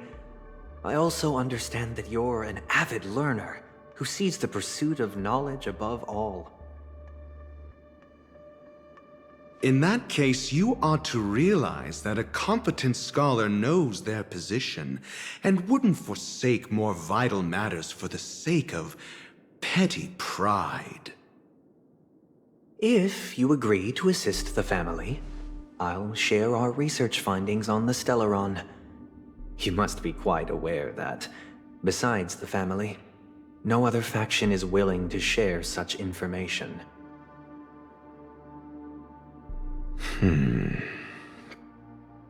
Cut to the chase. What do you need from me? I need Mr. Aventurine's comprehensive plan. Haven't you confiscated his cornerstone? You can't expect a featherless bird to take flight. But I've also heard the 10 elites in the Strategic Investment Department have united, progressing together in the interests of the IPC. You'll have to speak more clearly than that. The cornerstone, which Mr. Aventurine surrendered. Was it really his? You question whether he would entrust you with someone else's cornerstone. The 10 Stonehearts aren't as united as you think. Cornerstones are significantly more precious to them than their very own lives. But you know that he's a crazed gambler. The more vocal he is about it, the more cautious I must be.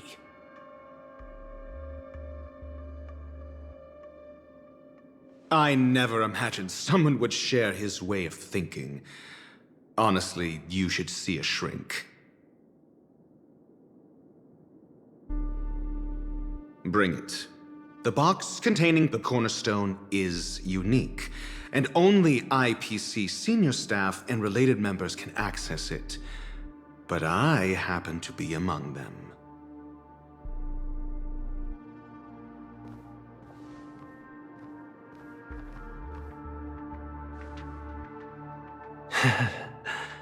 I appreciate it.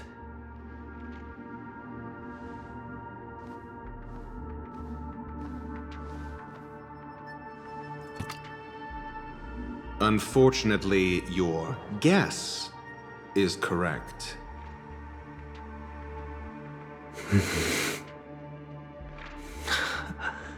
The golden stone. Its color and glow are similar to that of Klepoth's body. This is the very ruse he intends to use to fool you. He won't reveal to you that the 10 Stonehearts chisel their own will into the cornerstones, granting them an unparalleled radiance. And this golden stone is also known as a topaz, not a venturine. And it belongs to Topaz. So, do you wish to confront him? Not at the moment. I'm more interested to know the location of his cornerstone. The safest place somewhere you'd never think of. Because he never intended to hide it. In fact, that cornerstone has been in your hands from the very beginning.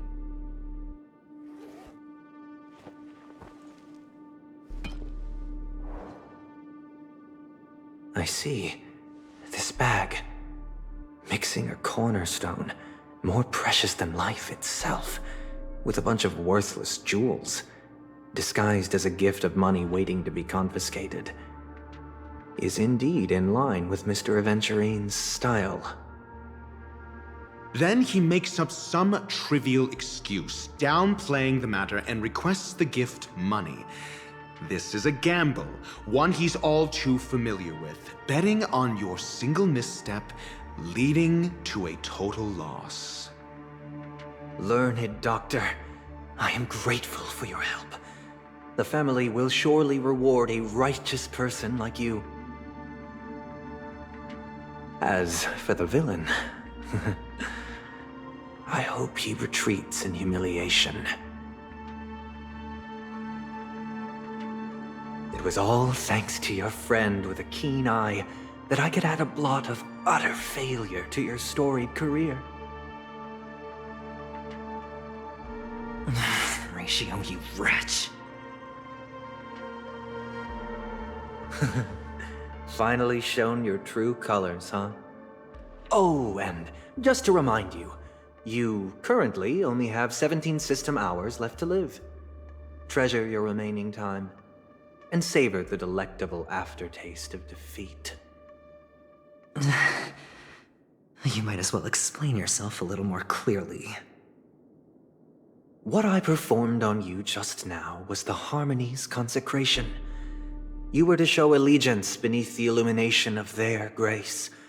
Yet you acted willfully, uttering nothing but falsehoods, transforming the consecration into a trial. I genuinely see no reason to absolve you from it. Is this what the Harmony represents? Is it built upon constraint and coercion?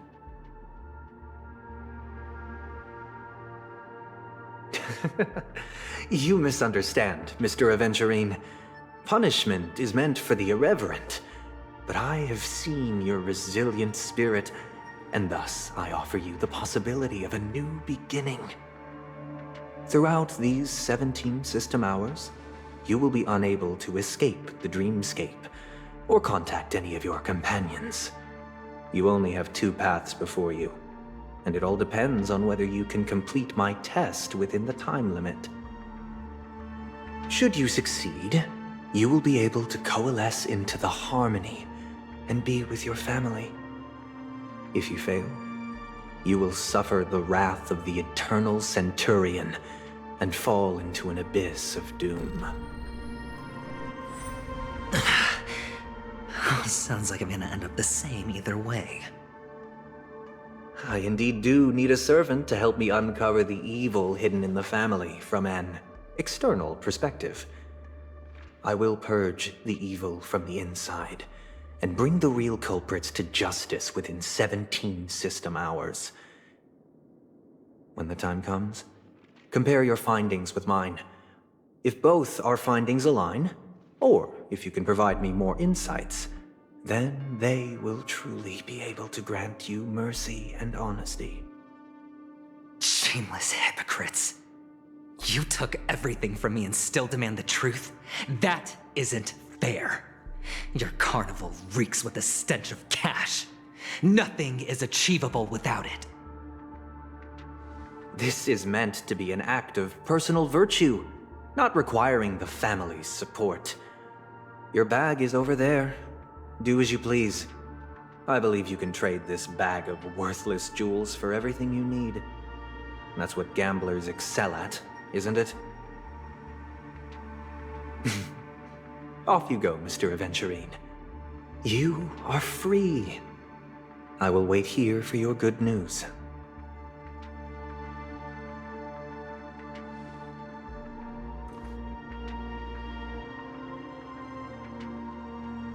This meeting isn't an interrogation or a negotiation. It's an outright execution. Why would I do that, Mr. Aventurine? I'm just wondering what a passerby who stumbled upon a scene of a murder could have found out. That's all. By the way, before you go, I have a personal question. What is it now? Do you truly wish to bring about the destruction of this world? Kakavasha! Where Where did you go? Oh, are you injured? I got it back, sister. You went to look for them? That's too dangerous. It's just a necklace. It's neither food nor water. We can survive without it. But I can't live without you, little brother. Promise me not to look for those catechins again, okay? Sister, don't be afraid.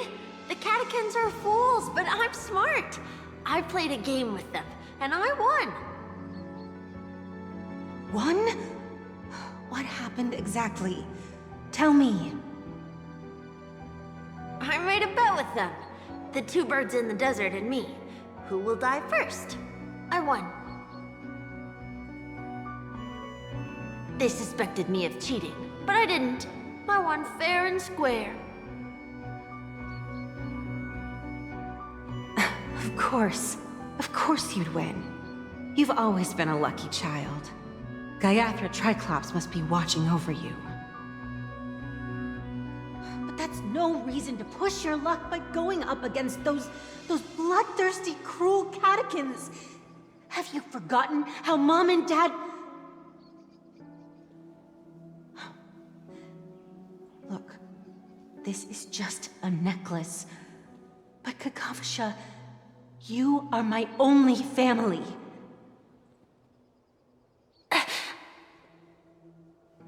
I'm sorry, sister.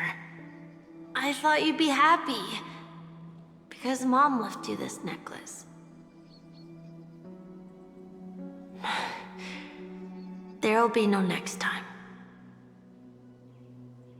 It is important, but not as important as you, my dearest brother.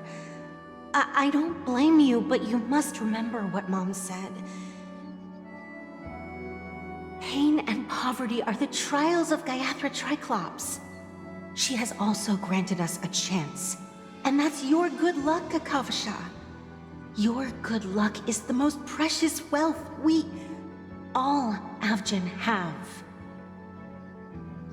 You're a child blessed by Gaiathra Triclops and can lead the clan to happiness.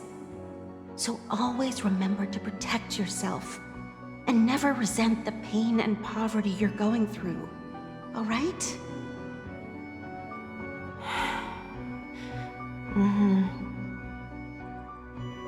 Listen to me and swear to Gaiathra Triclops.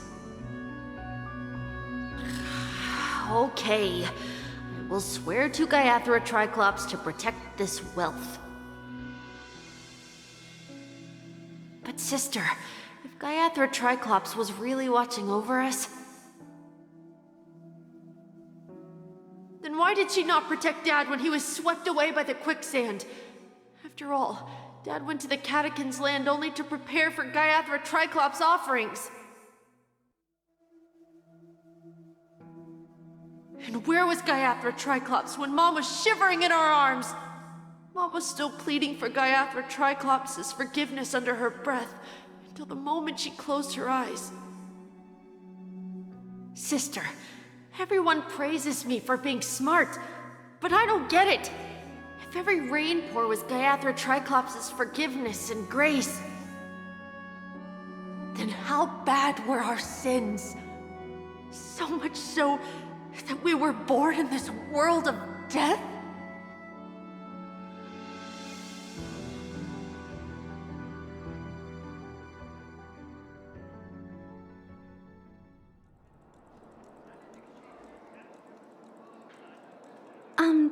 Excuse me. I can't seem to find any information on this artist in the Iris family archives. The photo you provided also doesn't show any matches. Just as I thought. I'd like to ask, what kind of traces do people leave when they enter a dream? Are you referring to the records when you enter the dream pool? The equipment will monitor physiological indicators, such as heart rate, blood oxygen levels, and body temperature in real time. This data will be included in statistics and handed over to the family for the screening of any data anomalies. Immediate action will be taken once any illegal behavior is detected.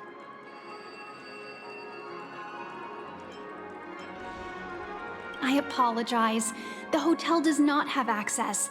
This information is managed by the Bloodhound family. We can only gain access if there's a problem. Looks like nothing can be found here. At least we know who to look for next. We can ask the Bloodhound family for information. Thank you for your assistance, Miss Allie. By the way, is Miss Robin doing fine? We are looking forward to her performance. Fine? What does that mean?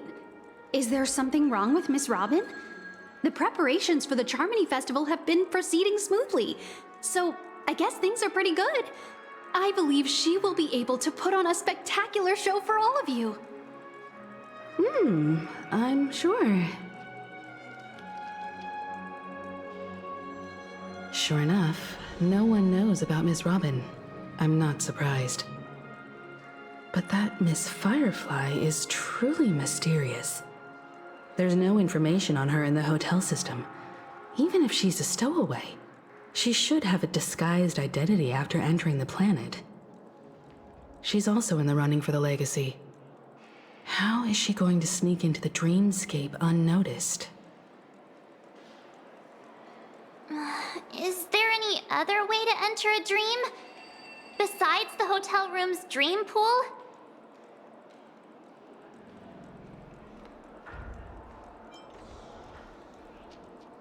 The Memo Keepers have abilities that are difficult for normal people to comprehend.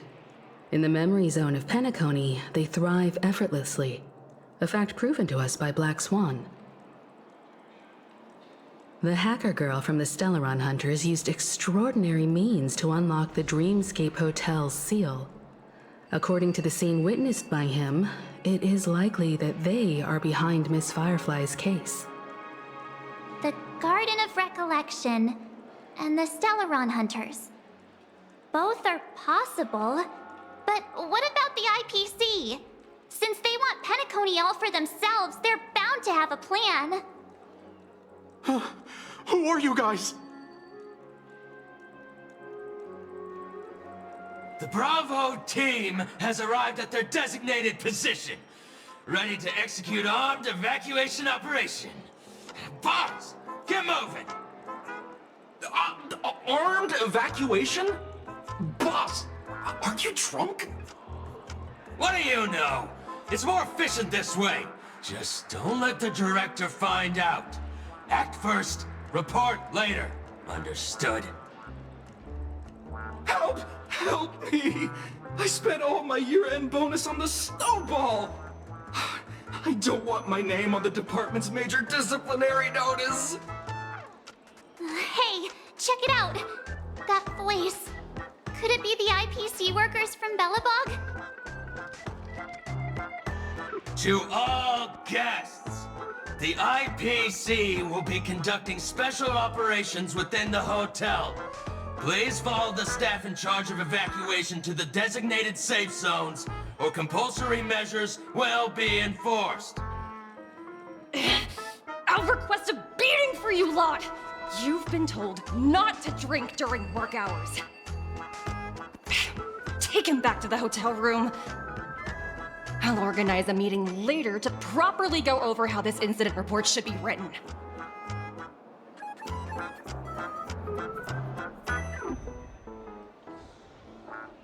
Miss Topaz? I never thought I'd run into you on Peniconia. Long time no see, Astral Express crew. Aventurine has told me a lot about your happenings. Huh?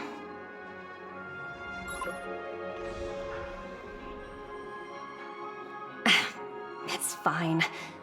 Do as they ask, and try to avoid any conflicts with the family. Report to me before taking any action. Yes, all right. As you see, the IPC isn't very popular here on Peniconia. cordiality from the family is a mere facade. The former frontier prison has turned around and cuffed its shackles on the IPC staff now. Only a Venturine, who carries an invitation, is allowed to attend the banquet. An entourage like us, we can only sit around in the reality hotel, unauthorized to even enter dreams. No wonder a Venturine's scrambling to partner up with someone. The IPC can't back him up in the dreamscape. His situation isn't optimistic, I hear. You're all helping to investigate some dirt on the family, are you not? Let me know if you need anything outside the dreamscape. The IPC always treats its partners well. Thank you, Miss Topaz. We're on our way to the Hounds to verify some intel. Perhaps you've had dealings with them? Yep, they're tailing us right now. Why not go and talk to them? It'll take the spotlight off me. Being constantly stared at is really uncomfortable.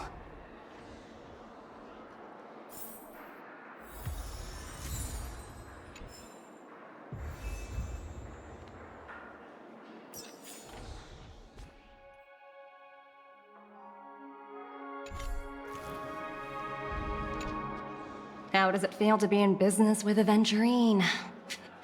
I bet you're not used to it. That's just his style.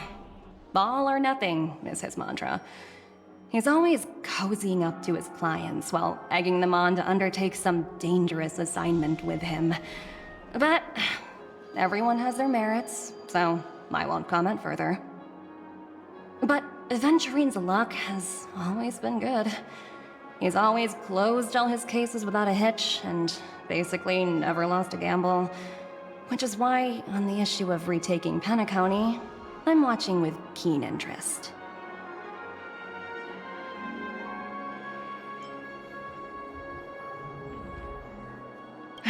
Of course. It's business after all.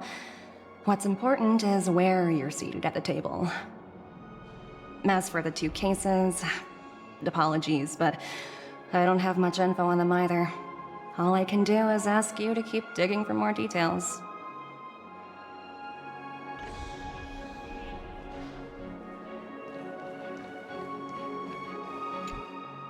We're carrying out our captain's orders. What do you want? We made a mistake last time, and we're working hard to rectify it now. We don't have time for anything else. Surveilling the IPC executive Topaz, ensuring that she stays put at the Reverie Hotel during her time on Peniconia. We've got the right one this time. So that's it.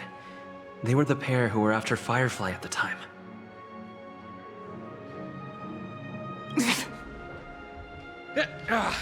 It's you again.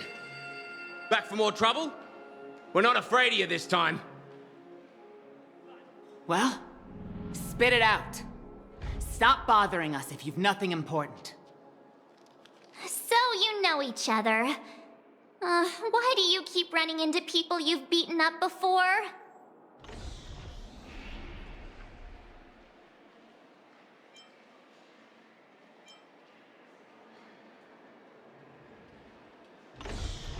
That's right.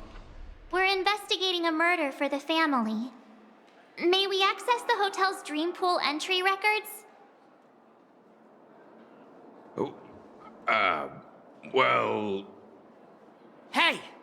The security officer instructed everyone to shut their traps before he returned from Dream's Edge.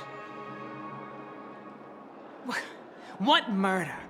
You'd better stop spouting nonsense. Yeah, that's right. We have nothing to report. Please leave. Looks like they're not going to cooperate. But they did at least tell us that the captain is at Dream's Edge. Why don't we just look for the security officer then? It's probably Gallagher, the one he mentioned, right?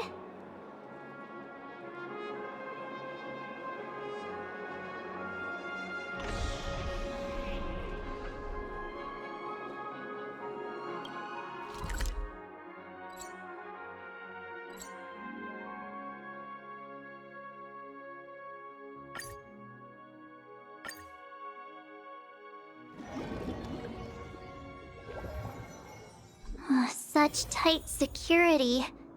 I bet they're stumped by the case as well. Gallagher. Gallagher. Where could he be?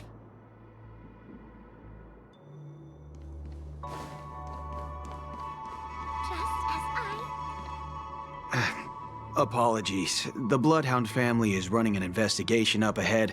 No unauthorized personnel allowed. Hold on a minute. I think I've seen you before. The gray-haired one. How much trouble have you stirred up exactly on Peniconia? Not possible. It was you the last time, yelling about some clockwork friendship while beating me up with that silver-haired girl.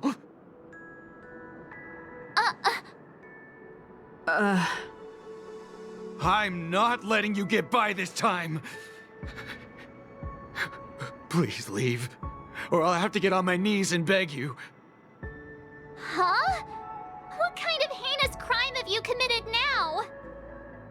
Hold on, sir. We have documents authorized by the family that would aid your investigation. If it wouldn't trouble you, could we see this Mr. Gallagher? Who exactly is this Gallagher you keep talking about? There's been a few people mentioning this name. Even the one with the gray hair. He didn't send you all here?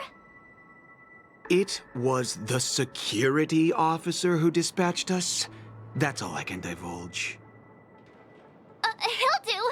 He's the one we've been looking for. Sorry, no can do. The boss said that since it's a matter of the family's reputation, no one's allowed through. Everyone, please leave. There's really no need for us to make things difficult for each other, right? We're really sorry for troubling you. Let's think of another way. Another way. That's it! Didn't they say something about that... what was it? Clockwork? That got this guy to change his mind. Can you perform it again? That... clocky magic. It's not bad if we're resolving a misunderstanding. Please?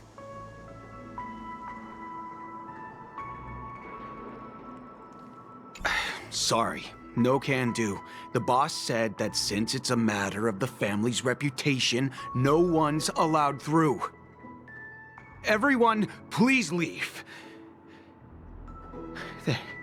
There's really no need for us to make things difficult for each other, right?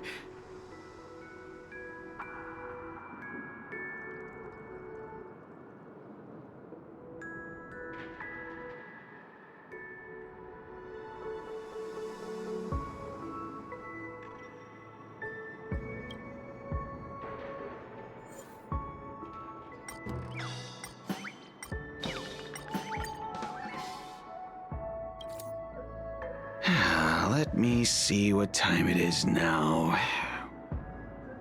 Whoa! It's this time already! What? Time to clock out! And no one's gonna stop me.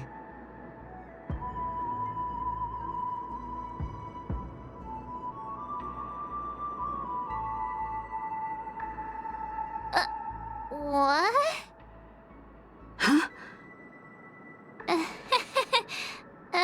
This clockwork trick of yours, it's kinda dangerous. At least he won't be getting in our way again.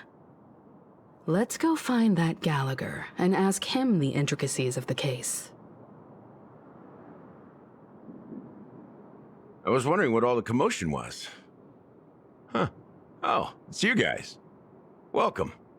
Since you made it here, what can I do for you? Hello, Mr. Gallagher, sir. Judging from your tone, it sounds like you were expecting us. Miss Himiko, you're too polite. There's no need to call me sir. Mr. Gallagher, you even know my name. Of course I do. You folks are from the legendary Astral Express, and honorable guests of the Watchmaker. I had an encounter with this gentleman in the golden hour. I remember that little silver-haired girl was there too.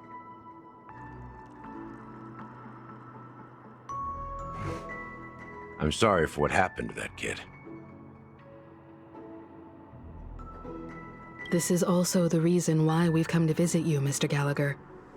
The Express can't just overlook the death of that child. So we've decided to help the family get to the bottom of it, in the hopes of getting justice for her. The Nameless involved with the family. What an unpredictable twist of fate. Why? What's wrong with the family? It's nothing. On Peniconia, everyone loves the family. No matter how much one resists the beautiful dream, when the time comes, they too will find it hard to let go. Who wants to leave a warm nest? Just idiots, little kids, and inebriated fools. Mr. Gallagher seems to be getting at something. You got it wrong. I'm not. You want to discuss the case? Sure, come with me. This is not a good place to talk. Let's go elsewhere.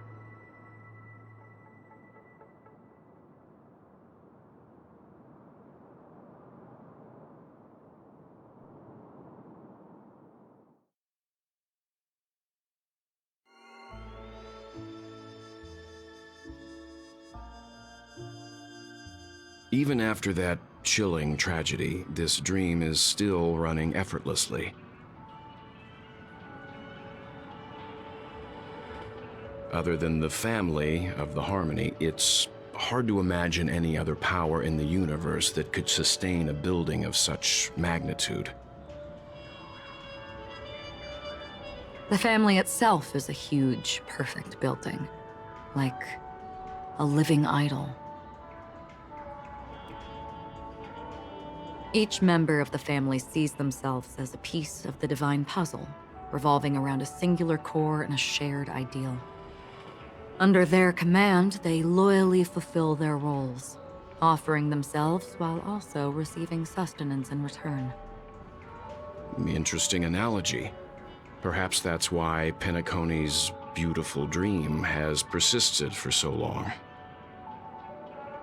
But the human body has its limits, and so does the divine's. That doesn't sound like the kind of comment a Galaxy Ranger would make. Just pointing out the facts. Mr. Yang will definitely have a better sense of what's going on than I do. Why do you say that, Miss Acheron? The beautiful dream is crumbling. But not because of a particular eon, a particular faction, or a particular visitor. Its collapse stems from a certain inevitability of human nature. The family refuses to acknowledge this, and it has ultimately backfired and become a catalyst. As people immerse their souls in the dreamscape, where consequences and pain cease to exist, and only ease and pleasure prevail, they draw closer and closer to necrosis. Regardless of the perceived bliss, death looms as the inevitable conclusion. Also, this necrosis will diffuse and spread. One piece of the puzzle's mutation will eventually cause the entire building to shake, break, and crumble. In the end, the dreams that people built in the name of freedom became the cage that imprisoned them. I'm sure you've gained a lot from this trip, Miss Acheron. Are you willing to share your findings with me? Of course. That's if I remember.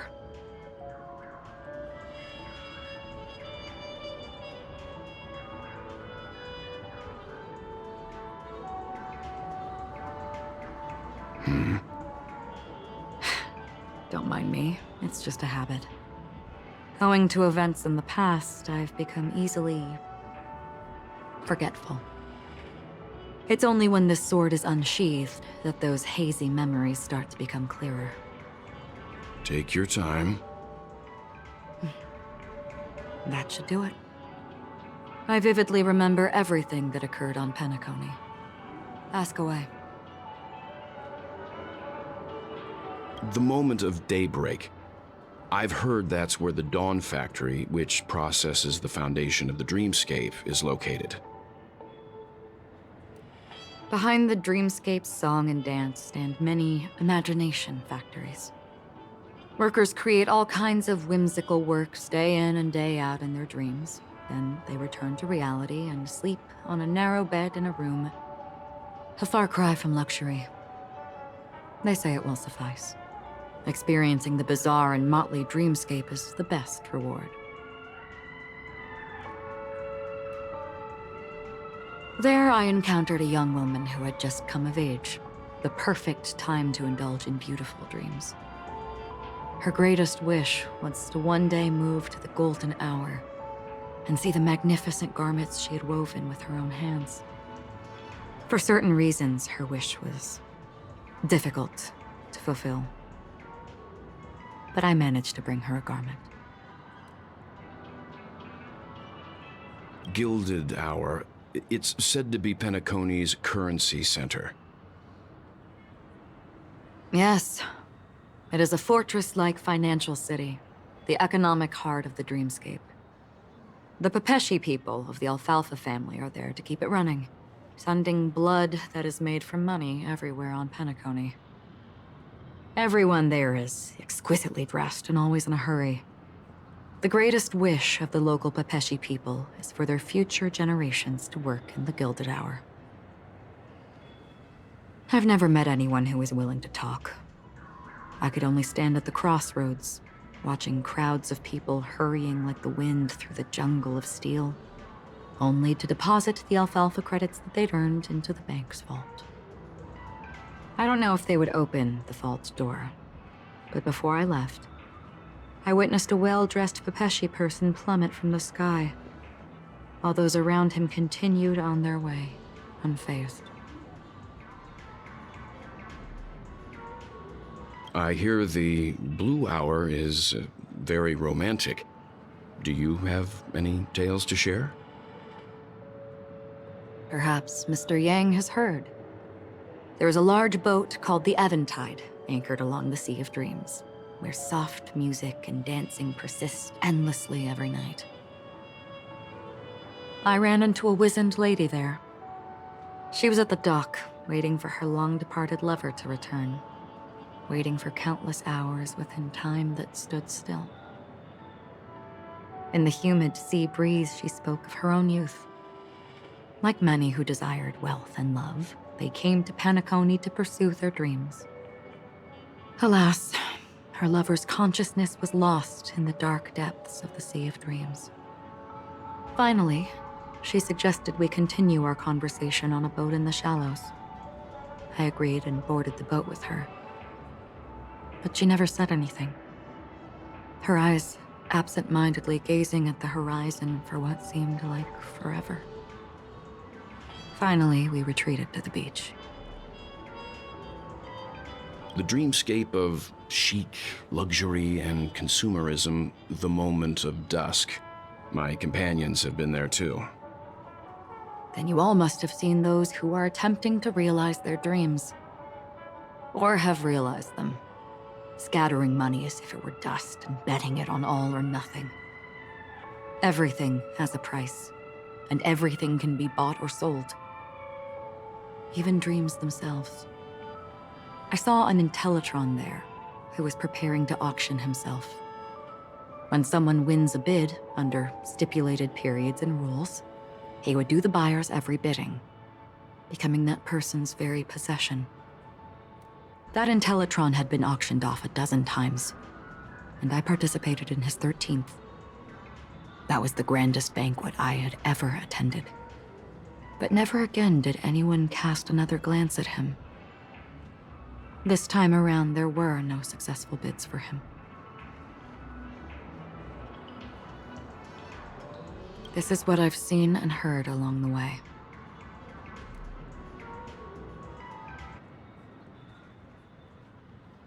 Someone once said to me, Peniconia wasn't like this a long time ago, nor should it be.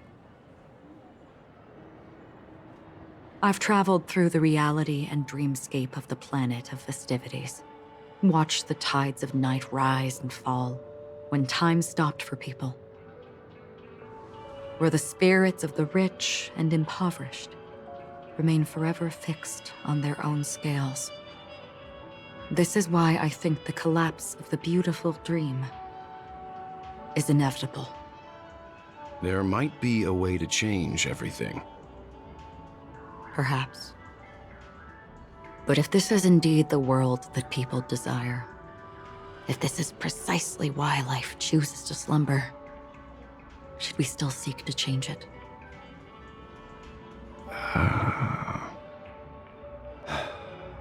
Miss Acheron, now it's my turn to share a story with you. There was a man from my homeland who, at a time when the world was grappling with deep, unhealable pain, made a choice. He wove together the dreams of everyone in the world, linking people's dreamscapes, and shouldered this burden himself.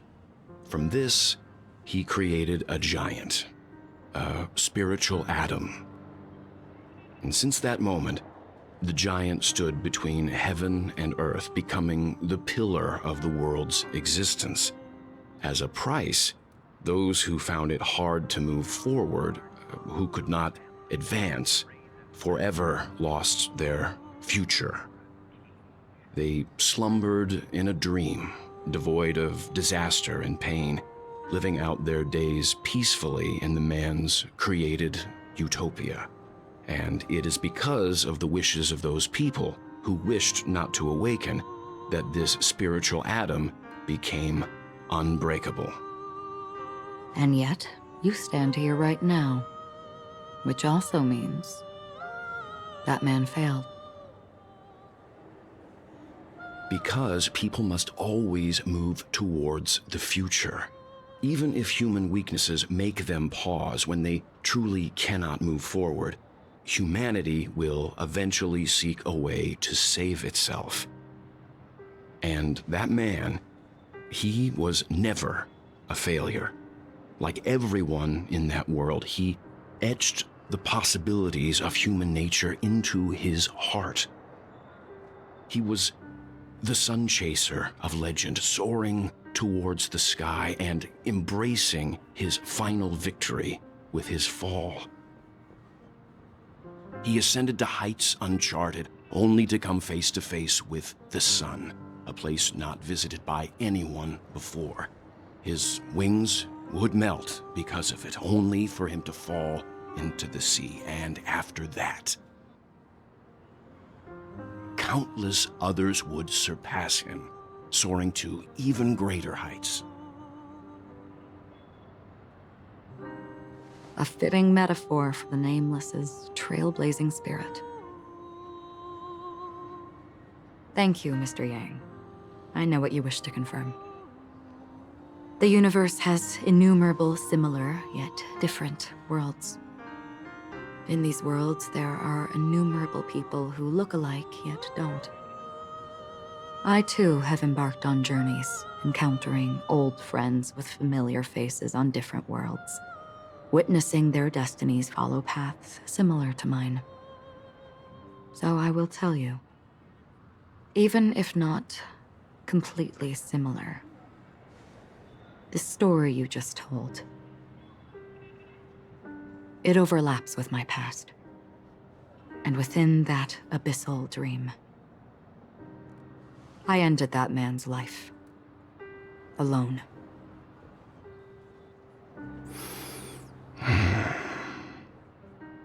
I am not who you think I am. Nor will my home be as fortunate as your world. I am sorry. It's fine. I don't mind, so long as I can alleviate your suspicions. There's something I still wish to know, Miss Acheron. Under that representation of the hunt, exactly what sort of power is it that has motivated your solitary journey thus far? Mr. Yang, before answering that question, I wish to continue the previous topic.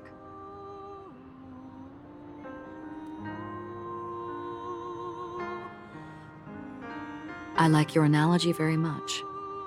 Indeed, birds are born to fly. But in a distant past, their ancestors could only gaze at the sky in envy. They saw that faraway ray of light from above the heavens, piercing through the clouds and blanketing the earth. And so, time and time again, generation after generation, the birds spread their wings and took to the sky, attempting to touch its ceiling, all because the sun was there.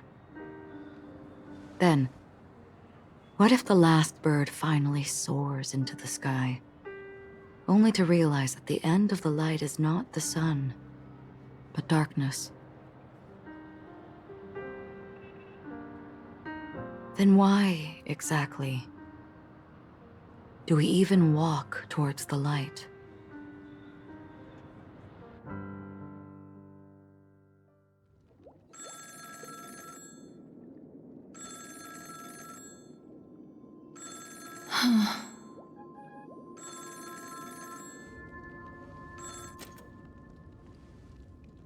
Long time no see. Having fun on Peniconia? Acheron?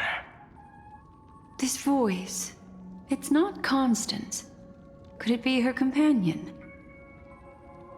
Though I don't know exactly what you are, or what you're up to, my bullets will find you. Until then, you best find a casket store on Peniconia and ask the owner to reserve a good quality casket for you, imposter. Imposter? I see. She gave my whereabouts to someone who's tracking Acheron too. Who are you? Huh? Did I make a mistake? Who the fudge are you? I'm the Garden of Recollection's memo keeper. Not bad. This is the kind of tough challenge I like. You that imposter's bodyguard? Never mind. It's fine. I'll leave a round for you. So get that forehead clean and wait for me. I don't know what you're talking about, but you know Acheron, the Galaxy Ranger, yes? I have something to ask you. Are you asking me to write your will? Sure. Go ahead. Not quite. I only want to ask, how exactly did she become a Galaxy Ranger? She's clearly not a path strider of the hunt, but you are, aren't you? Tell me, what's Acheron's deal? Sure. Never thought I'd come across an ally. Fudge, what a stroke of luck. Well, I'll be on Peniconia soon. Memo keeper, go buy a bottle of his Donna's white oak and warm it up, and I'll raise a glass to you. That lady's passed. Well, nobody knows. But if all you want is a simple answer, sure, you best get a chair and take a seat. That woman, named Acheron, is an emanator who should not exist.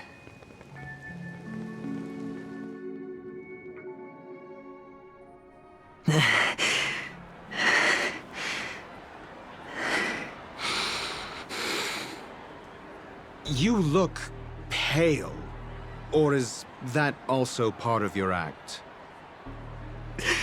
I didn't think you'd have the nerve to show yourself. I thought this was exactly what you wanted.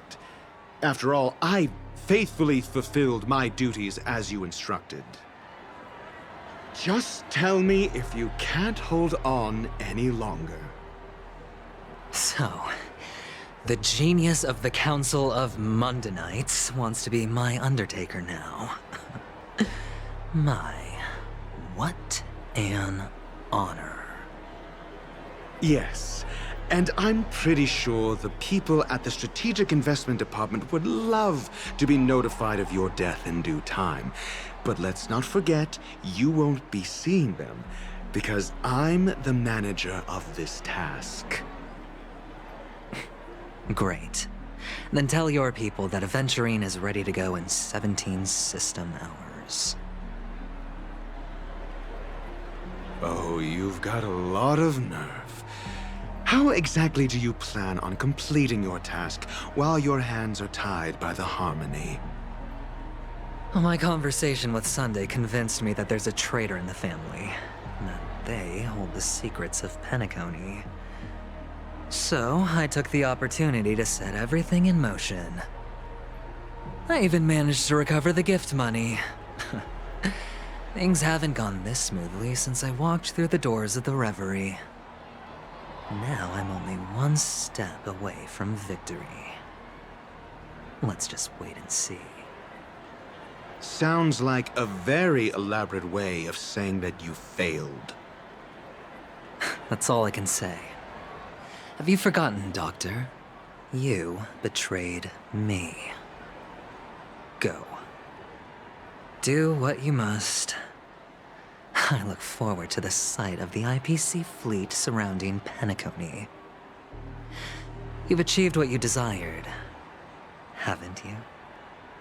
That's true, but what's your plan? Did you conceal an orbital support beacon in that gift money bag? Well, who knows? Maybe that's why I'm handing out cash even when I'm about to bite the dust. You are indeed a gambler. An insane one at that. Well, maybe I am. Who knows? Fine. Here, take this. Open it when you're on your last legs. You'll thank me. What's this? Medical advice?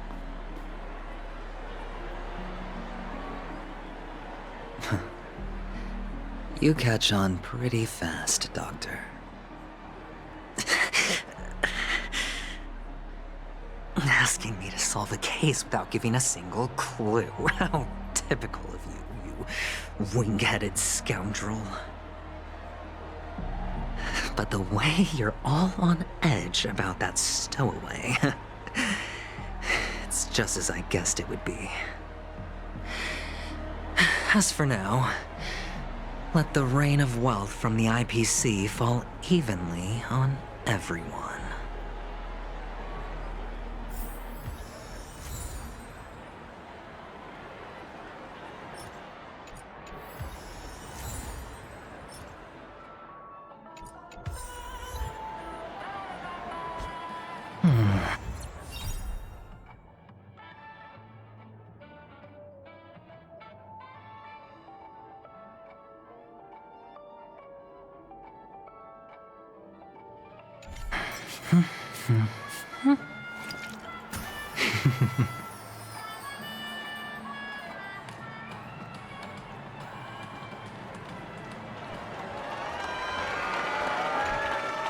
Would you be willing to support my performance?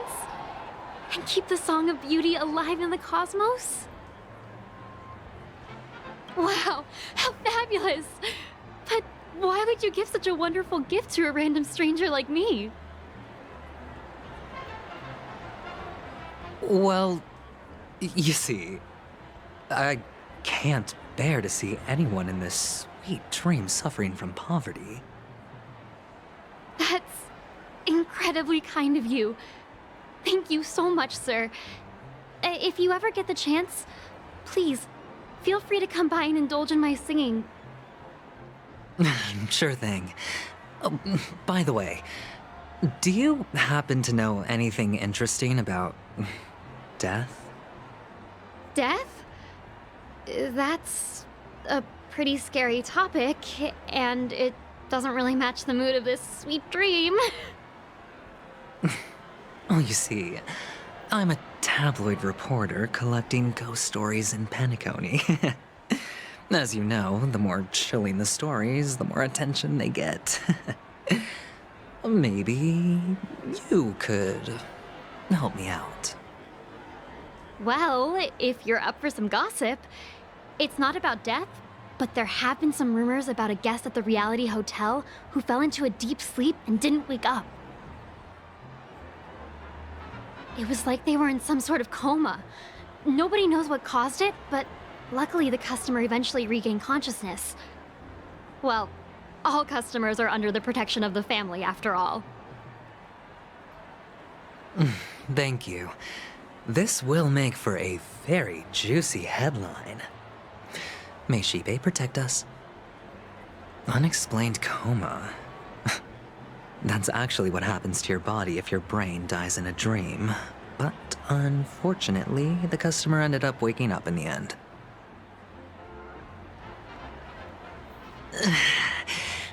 I can feel something inside my head. Is the harmony starting to kick in?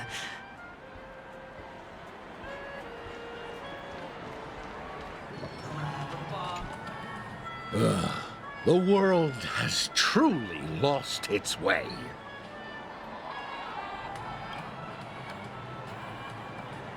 You... Wait. I get it now. This is some sort of prank show, right? You must have some cameras set up around here to film yourself doing good deeds, right?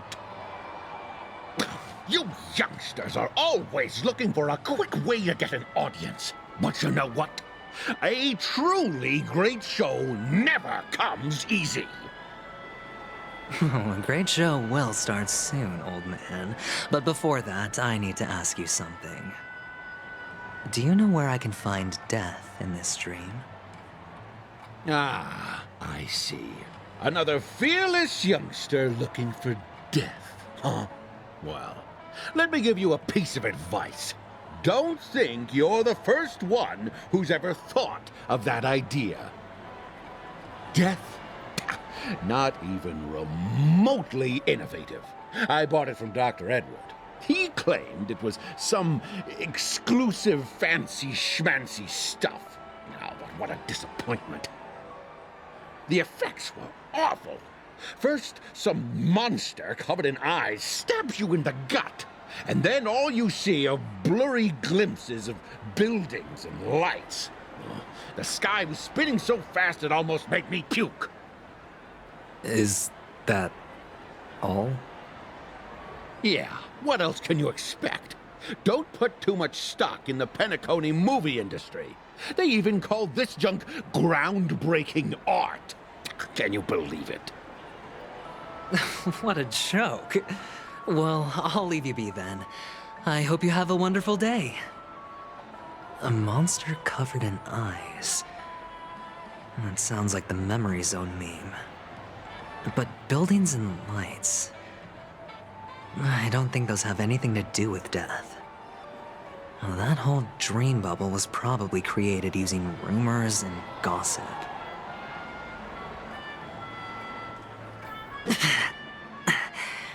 The disturbing voice in my head. It's getting closer.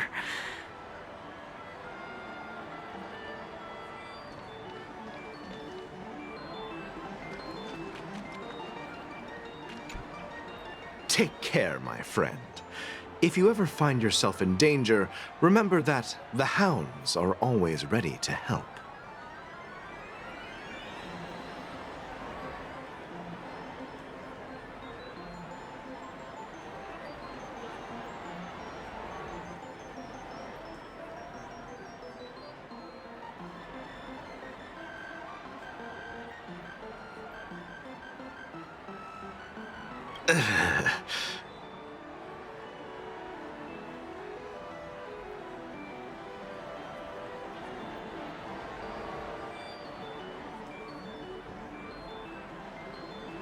You don't look good, my friend.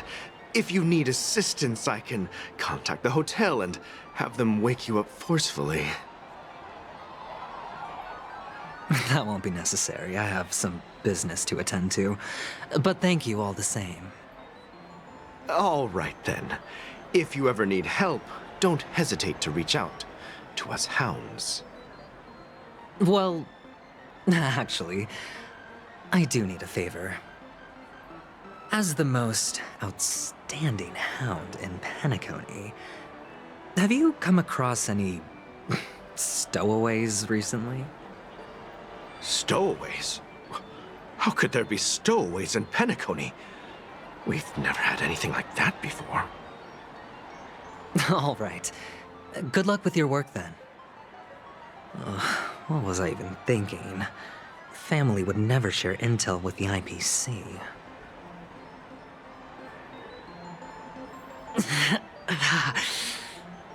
Does everyone have to go through so much torment before joining the family? Darn it.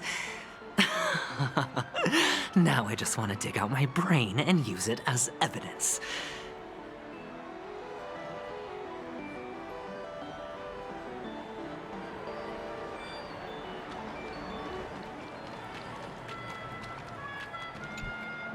A sip of liquor, a blissful reprieve, to drown 1,000 sorrows, let worries leave.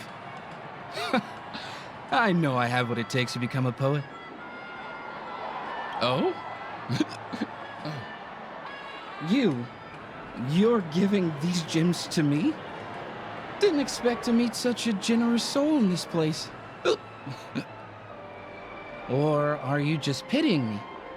Well, it really doesn't matter.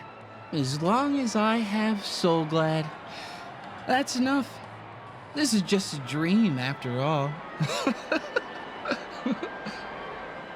You really shouldn't drink so much Soul Glad, my friend. It's not good for your health. Oh? Maybe I really should quit. But not before meeting the Devil of Soul Glad. The Devil of Soul Glad? Care to elaborate? Yeah. It's a seahorse with a long neck. They say it loves to appear to drunk people, especially the ones who are passed out on the side of the road. How funny. Yeah. Very funny indeed. Thank you.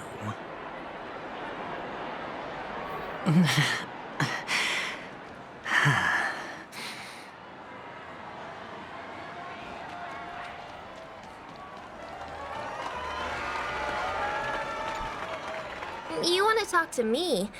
Sure, but nothing too sensitive, okay? Huh. Wealthy people have fancy ways to enjoy this dream.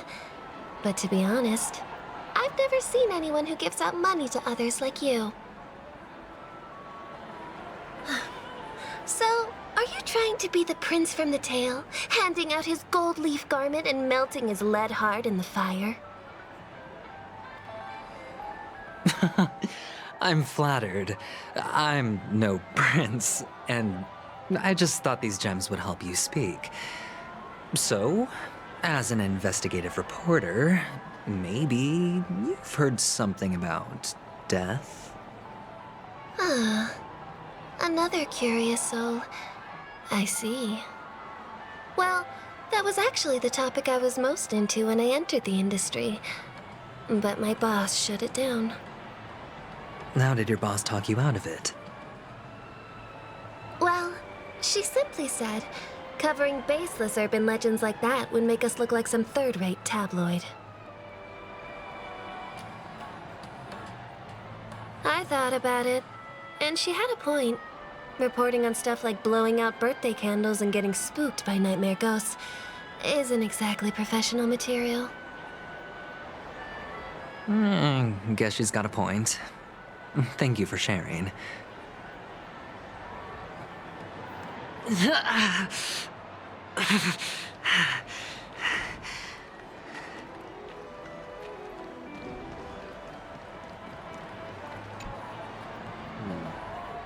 Were you wanting to talk to me? Sorry, I thought you were checking out something behind me. Is this a gift for me? Are you sure this isn't some kind of mistake? Yes, it's for you. Just take it. Is this for real? Someone is actually giving me a gift. Not for my parents, but for me. Thank you. Thank you so much. No, it's not much. I just want to ask you something. I knew it. What's on your mind? Are you trying to ask about my father or my mother?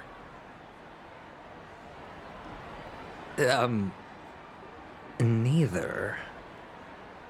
I just wanted to know if you've ever heard about death in the dreamscape. Oh, you sound just like my father. Always warning me about danger, even in dreams. He's an Intellitron, so his dream entry methods are different from us organics. Can't count on him to protect me if something does go haywire. Funny, right now I'm still under his protection. How ironic. Hey, stay positive. Gold will always shine one day, right? The Devil of Soulglad, Dangers in the Dream, and Nightmare Ghosts. Well, surely death is a popular topic in this sweet dream granted by the family. I've collected a bunch of rumors, but no useful clues. The gems in my bag are running low. Well, let's see if my last lucky interviewee brings some surprises.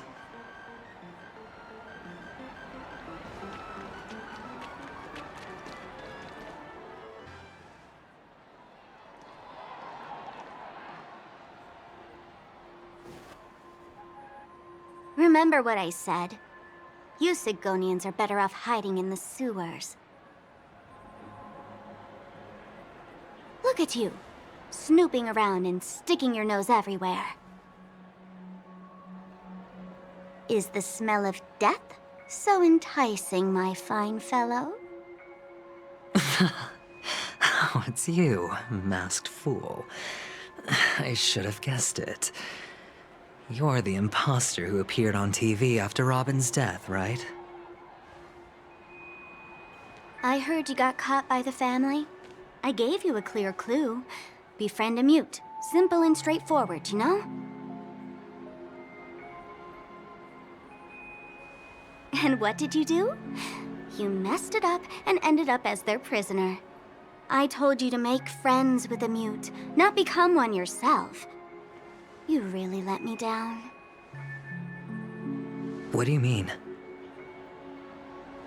You know better than I do. Who watched the little songbird that couldn't sing perish right before their eyes? You did, Blondie. No, I mean... What did you mean by becoming one myself? Well, it means you'll soon end up like her, unable to speak ever again.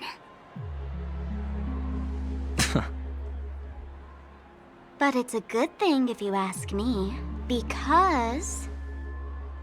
Because I'm getting closer to the truth, right? Oh?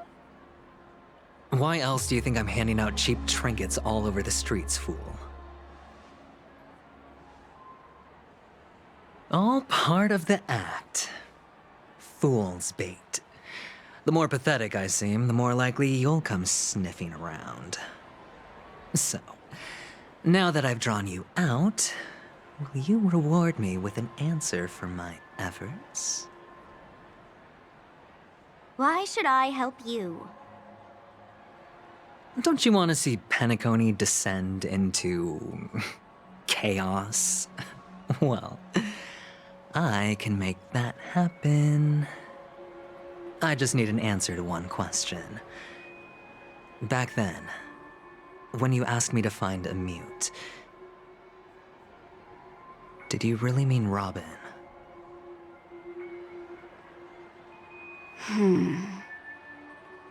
And what if I say no?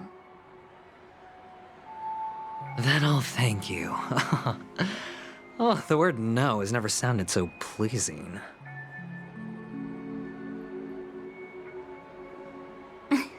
Well done. I admit I underestimated you, but what difference would it make? Let me tell you something. There were 2 mutes, but one is dead now, and the other, though she is still in Peniconia, I'm afraid you'll never find her again.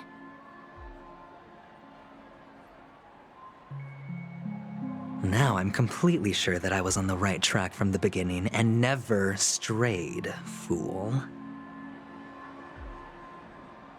Right now, there are only 2 things missing from my grasp: the meaning behind the truth and the means to expose it. How impressive. That's quite a fancy way of saying I haven't learned anything so far. Not exactly. I've gathered enough clues to prove its existence, and that's enough for me.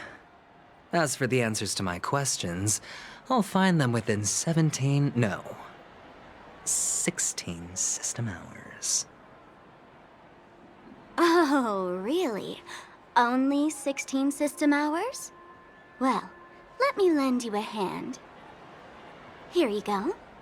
This is my precious, mutually assured destruction button, and I have one just like it.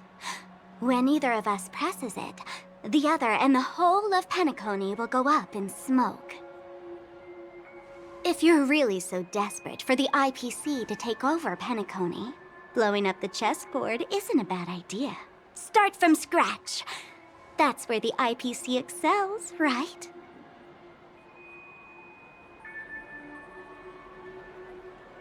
Just press the button when you're at your wit's end. And of course, feel free to reach out to me for my hospice care, too. Oh, a deadly button, huh? Well, I guess the family didn't take your threat seriously at all. Otherwise, how on earth did you manage to bring it in here? I have my own ways. That's all you need to know. Well, I'm afraid I'll have to decline your offer. Who knows if your little gadget will actually work. By the way, I have no plans to search for the other mute friend you speak of, but it's good to hear that he's still here in Peniconia. I'll handle the rest myself.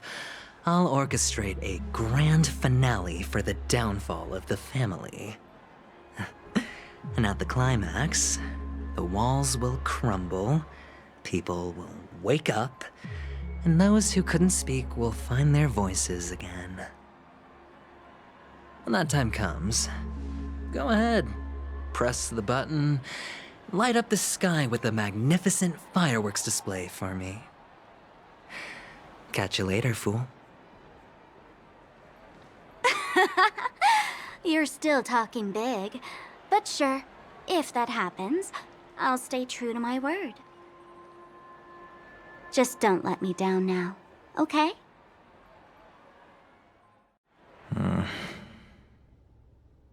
So, number 35. You're back. Like your new lucky charm? Can a commodity code really be considered a lucky charm? Silence! I didn't give you permission to speak, you Sigonian hound.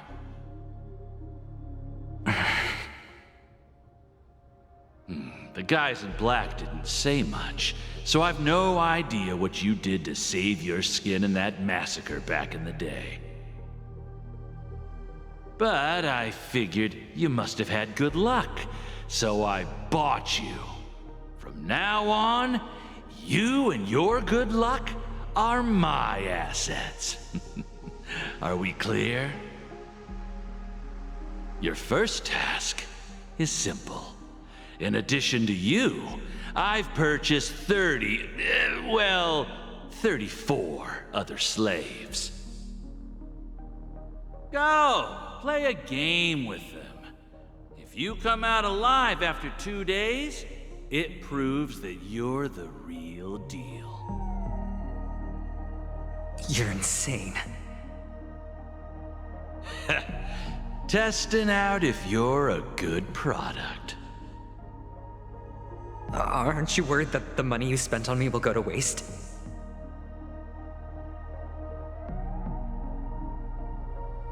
I've got stacks on stacks, Blondie.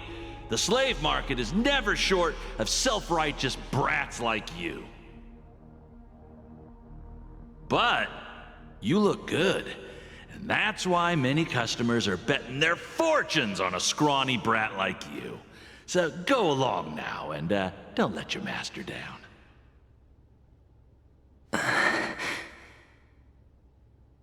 How much did you spend? What? My price. How much did you pay for me? Huh. You really want to know?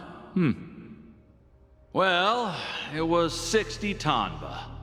No more, no less.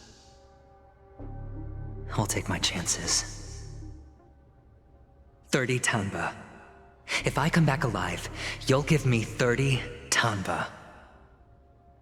Deal? Are you trying to strike a bet with me? Oh, you've got some guts. Yeah, sorry, but that won't do. Don't forget your place, slave. You're not qualified to be at the table. You're just a chip. A life thrown away in someone else's hands.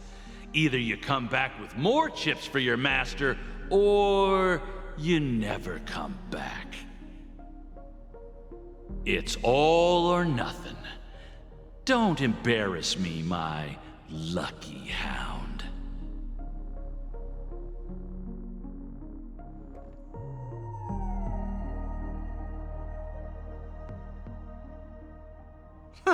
What brings you here, Gallagher? Some friends from the old days. Do you have a moment to spare, Siobhan? Oh, I have the whole day to spare. Ladies and gentlemen, welcome to Dream Jolt Hostelry. This bar offers a wide variety of drinks, but we draw the line at Soul Glad. Why settle for ordinary when you can experience extraordinary? We're dedicated to serving up nothing but pure joy and laughter. What would you like to drink? I'll whip it up for you. Oh, look! A lady as cool as Serval!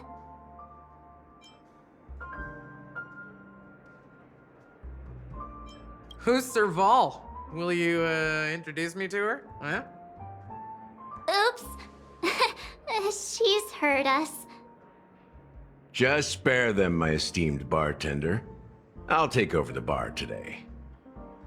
I'm getting up there in age, and I need some practice before I forget the skills that used to put food on my table. Where did you stash the ingredients? They're all under the counter. Since our guests have traveled from afar, shouldn't you whip up some special drinks? That's exactly what I had in mind. Hey, my friends, do me a favor. Go around the bar and bring me any ingredients you fancy. The discussion might take quite some time, so I'll prepare some customized, non-alcoholic drinks for you. In the bar? But aren't all the ingredients right there on the counter? Why, we're in a dream, my lovely lady. You can help yourself to anything if you wish for it. Comfort, hunger, confusion, or even boredom. It's all within reach, right at your fingertips. Oh, did you hear that? She just called me my lovely lady. Even in reality, mixing drinks is more than just throwing ingredients together. A bartender needs to capture the bar's atmosphere, master technique, and spin a tale of mystery and anticipation. Only then can a perfect drink crafted with a customer's life story be created. In other words, what you get from your drink is down to luck, so don't overthink it. Indecisiveness has no place when it comes to enjoyment.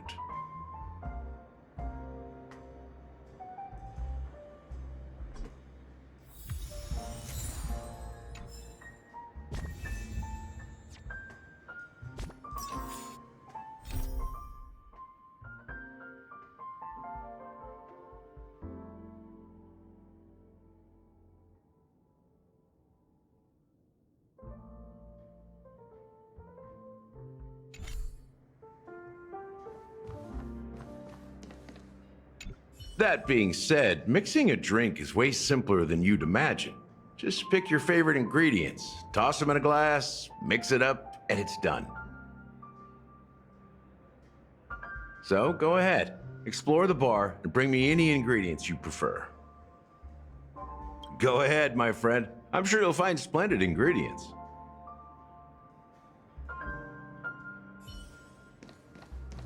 And let me tell you, don't underestimate the bartenders of Peniconia, especially not Gallagher. This guy is pure magic. He can satisfy even the pickiest of customers. Don't go easy on this old man. Give him a real challenge.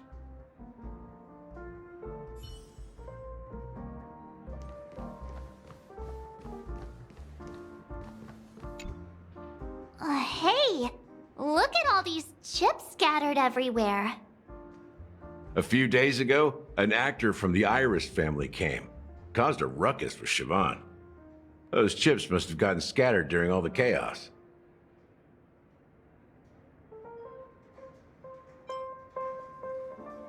That's a clever metaphor. That being said, opening a bar in this place, filled with monsters, is quite a feat. Siobhan must have a lot of tricks up her sleeve, right? You'll have to ask her yourself to find out. But I have a feeling she won't budge unless you impress her with an incredible drink.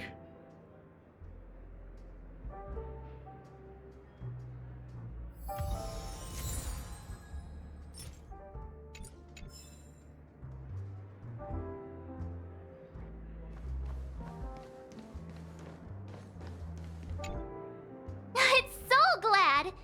But I thought they didn't sell Soul Glad at the bar. Let's give it a shake.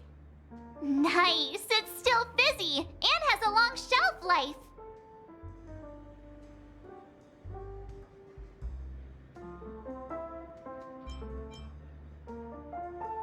Uh-huh. Let's just leave it here for a while, and it'll be alright, right? Why don't they sell Soul Glad in this bar? Did something happen? It's all about the bartender's pride. It wouldn't make sense for customers to come here and order drinks they can find anywhere else. That's the mindset I use when I brew my coffee. You're right, Himeko. That's quite a stash. Not sure if it's enough. Stay out of my way. I'm looking for Siobhan. Uh-huh? What's all the commotion about?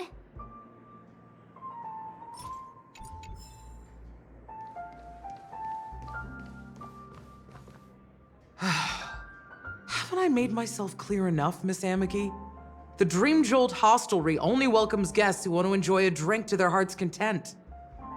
I'm sorry, but I'm not interested in your proposal. But you have the talent. You'll attract a huge audience.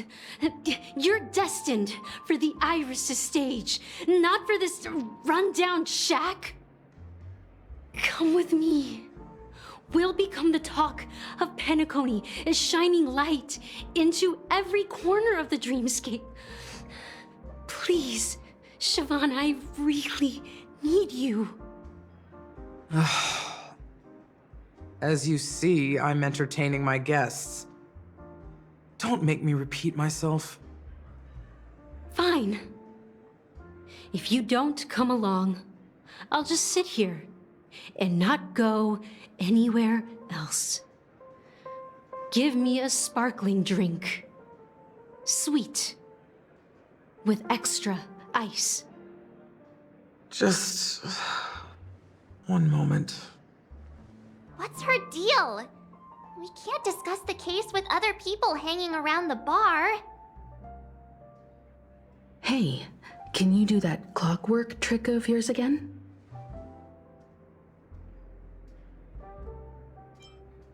Time is running out. We need to hurry. Yeah, I'm counting on you.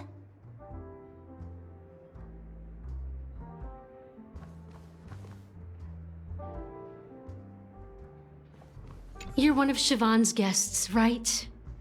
What can I do for you? If you're here to convince me to leave, please stop it. I'll never leave until she accepts my proposal. I just don't get why she won't leave this place. This rundown shack with no customers whatsoever.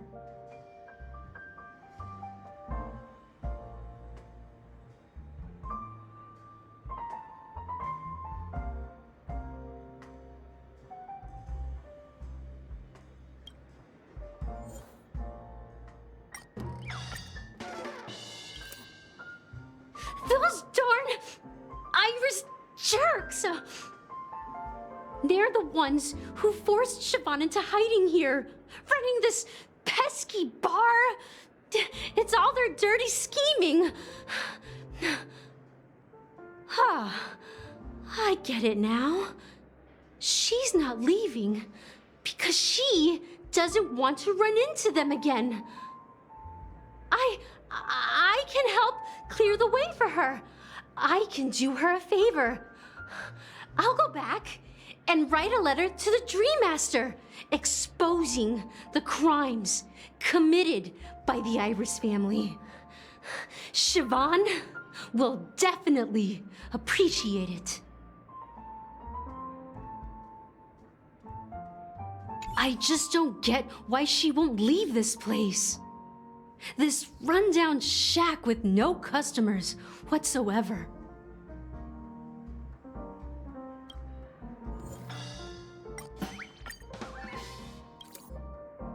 I've seen it. The moment when Siobhan and I share the stage. The crowd is going wild, applause crashing like waves, the aroma of irises fills the air. A beautiful melody playing, ribbons dancing around us, and the taste is sweeter than honey.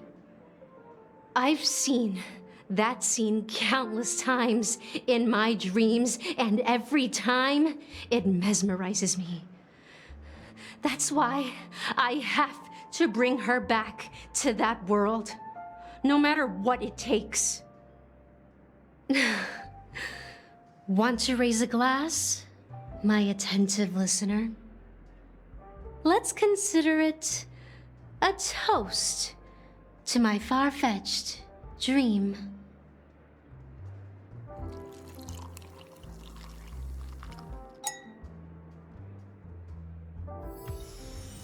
She's still not leaving. Maybe I'll have to try again.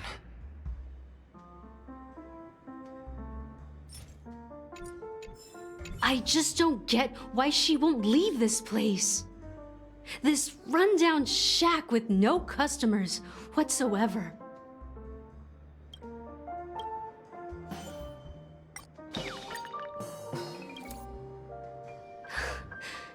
It's ridiculous, right?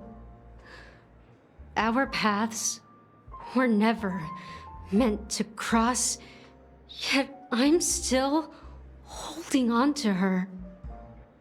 I'm too timid and shy, longing to shine but afraid of stepping into the spotlight.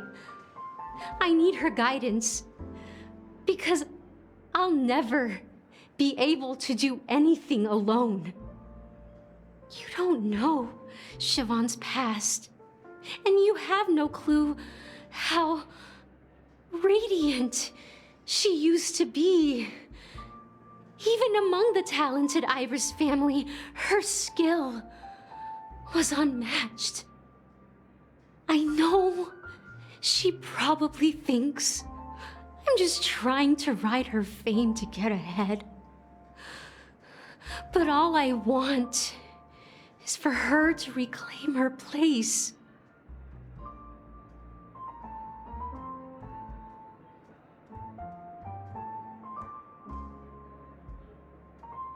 Well, talking to you has got me feeling a bit down. My thoughts are swirling, making my mind clear, and bringing tears to my eyes. Maybe I should find a place to reflect on what Siobhan truly means to me. Here's the payment for the drinks. Please, pass it on to her. I'm leaving now. Amaki has left? That's good for her. Radiant dreams may be enticing, but they're nothing more than dreams. Her drink is on the house. Please keep the money. When you're ready, go to Gallagher. I can tell he's itching to show off his skills.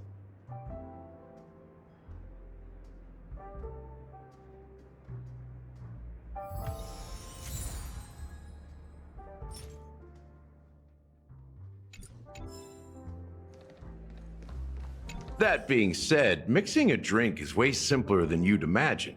Just pick your favorite ingredients, toss them in a glass, mix it up, and it's done. So go ahead, explore the bar, and bring me any ingredients you prefer. Nice work. Let me take a look. You found some interesting ingredients there. Now, take your pick. Each drink has its own unique flavor, and the base ingredient sets the tone for the initial taste and the lingering aftertaste. So, which one would you like to use as the base?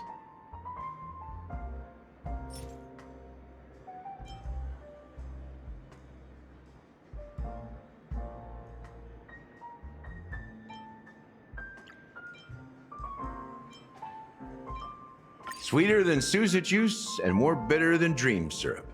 Dream in a bottle. That's a metaphor for Peniconia itself. Now that you've chosen the base, it's time to pick the adjunct. The ingredient that'll create a marvelous chemical reaction with the base. It should give an unforgettable taste without overpowering the main tone. So, what's your choice for the adjunct?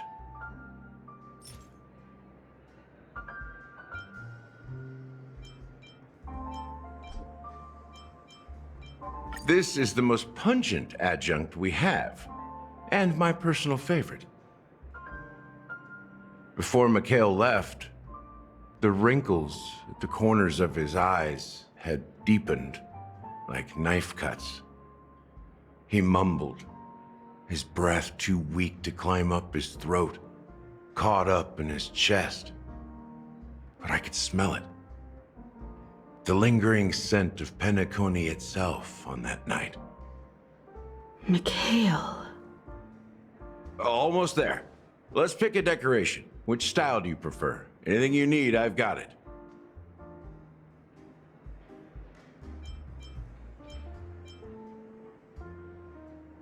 The IPC's favorite. Ambitious, aren't you? Well, it's done. Here's to you, seeker of truth, with this glass of farewell, my lovely. To unfinished business. Well done, Gallagher. You're not over the hill yet. So, are you satisfied? Oh, the flavors! They're way more sophisticated than Soulglad. The richness and layers of these flavors are a masterpiece, especially with the adjuncts. I can taste the spicy and sour notes with a hint of sweetness. I'm not entirely sure what it all means. Maybe Mr. Gallagher can shed some light on it. Well, if you're expecting a profound answer, I'm afraid I'll disappoint you. The imagery it implies is pretty straightforward. It's just a glimpse of what this dream truly tastes like. Nothing more. Does this true taste have anything to do with that Mikhail? Yeah, that name does sound familiar. When you got knocked out by that masked fool girl, I think I heard someone calling that name. Do you remember? I was right about you. You guys seem to know quite a bit, and now there's no reason to hide anything from you anymore. Let's dig deeper into the case, and of course, I'll tell you a story about Mikhail. All right, let's start with what we know based on the clues the family has. It seems that Firefly isn't a local or an invited guest. In other words, she's a stowaway. She managed to fool me at first. My age must be getting the best of me. But here on the planet of festivities, stowaways are a common sight. You're bound to run into one sooner or later. After the incident, the hounds wasted no time searching for that girl in both the dreamscape and reality. But here's the thing. We only received bad news, and the trickiest kind at that.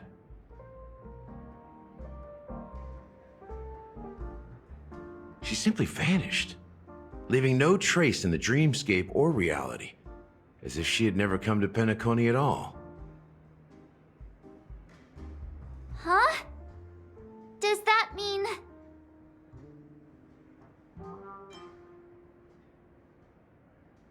Different? Are you suggesting that girl wasn't actually killed?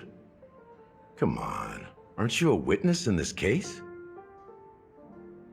Let me be frank.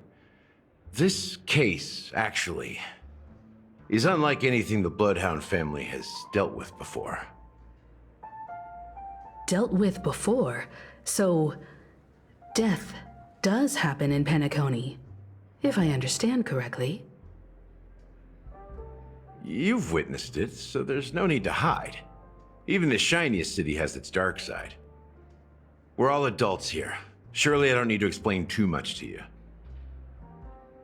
Confronting the family based on that alone would be naive. Death may occur in sweet dreams. So what? Such events are highly unlikely and only affect a tiny number of people. If you really want to delve deeper into this case, you need to understand the true problem with the family. I guess it's time to tell the story of that Mikhail. You're very perceptive. The Astral Express has received that music box too, right? Do you know the secrets it holds? There's a message. Witness the impossible in the realm of dreams. Find the legacy of the Watchmaker, father of Peniconia, and thus the answer to the question, why does life slumber? That's the exact wording. Hey, why are you laughing? Wait, did you write it? It's quite poetic. No, but I'm the officer in charge of this case, so how could I not know? I'm sure you must have noticed that this message didn't come from the family. You might have even guessed that the relationship between the family and the Watchmaker isn't as close as it seems. That's just our speculation. Actually, it's hard to believe that the father of Peniconia and its actual managers are at odds. Now I can assure you that your speculation is absolutely correct. The family has considered the watchmaker an enemy for a long time, but the hounds haven't been able to track him down, as he seems to be living only in the characters and stories he created. Let me ask you a question. Have you ever wondered why the family allowed the watchmaker to send out such a ridiculous message to the outside world, inviting you here and causing chaos? So, you want to seize this opportunity to expose the watchmaker? Well, now you understand why the Oak family authorized the Nameless to assist in the investigation, but kept you in the dark, right? Because the Watchmaker is not the legend of the Land of the Dreams at all. He's the most shameful stain in the history of Peniconia, and he's the root cause of all the anomalies in the dreamscape. You don't get it? Well, I mean, Mikhail, the betrayer of the family, he's the Watchmaker.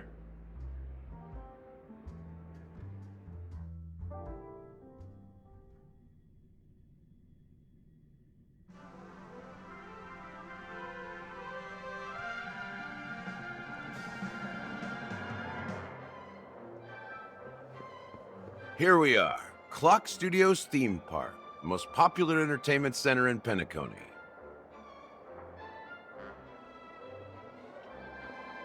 Wait, aren't we supposed to be discussing the Watchmaker? I would have expected you to take us to maybe a library or an archive room of sorts, but an amusement park? The culture of a city reflects its history in the most authentic way. To you, it's a fun place. But to me, it's a prison for the planet's past. You know that Peniconia used to be the IPC's prison planet, right? All the prisoners were brought here, helping the Garden of Recollection salvage the leaking memoria from the macro void. The prolonged exposure to high concentrations of memoria caused a unique phenomenon. The dreams of countless prisoners intersected and overlapped, and people started meeting each other in their dreams, living lives that were almost identical to reality. But everything has a price, and sweet dreams are no exception. In the end, the dream world was unable to alleviate the suffering of prisoners in reality. One of the prisoners broke free from the IPC shackles and fought for freedom. He is Hanu, the great leader of Dreamville, the great peacemaker, and the faithful companion of the underdogs.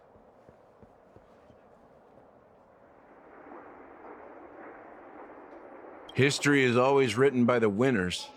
However, it's undeniable that Clocky is an animation that draws from Peniconia's actual history. These characters not only exist in Dreamville, but also in the distant past. Once you realize this, you'll understand why we're here. There are so many members of the Bloodhound family around here. They just received a lockdown order, supposedly from Sunday himself. Who knows what it's for?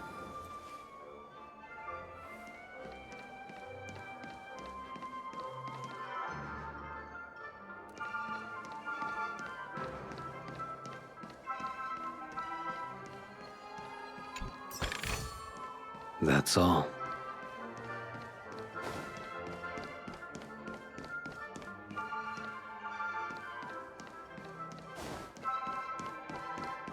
What's going on? So many of them. I've never seen anything like this, even when they're tracking down suspects. Well, it's a masterpiece from the family, after all. Besides the followers of the preservation, the family members are the best at creating mind-blowing marvels. Let's find a quiet spot and continue our conversation. The view here is great, right? We can see everything from here. including Clocky.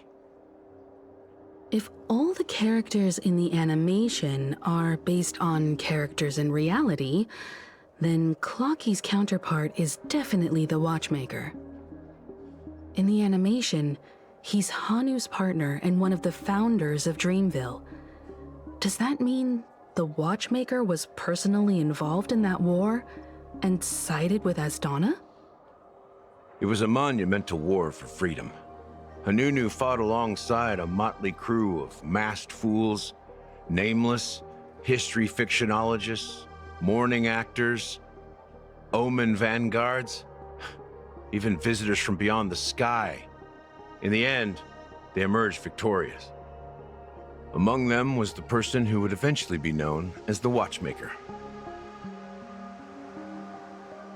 But if you do the math, doesn't that mean the Watchmaker was around for several centuries? I'm not sure, but Mikhail was already the Watchmaker when I met him, so maybe he inherited the title.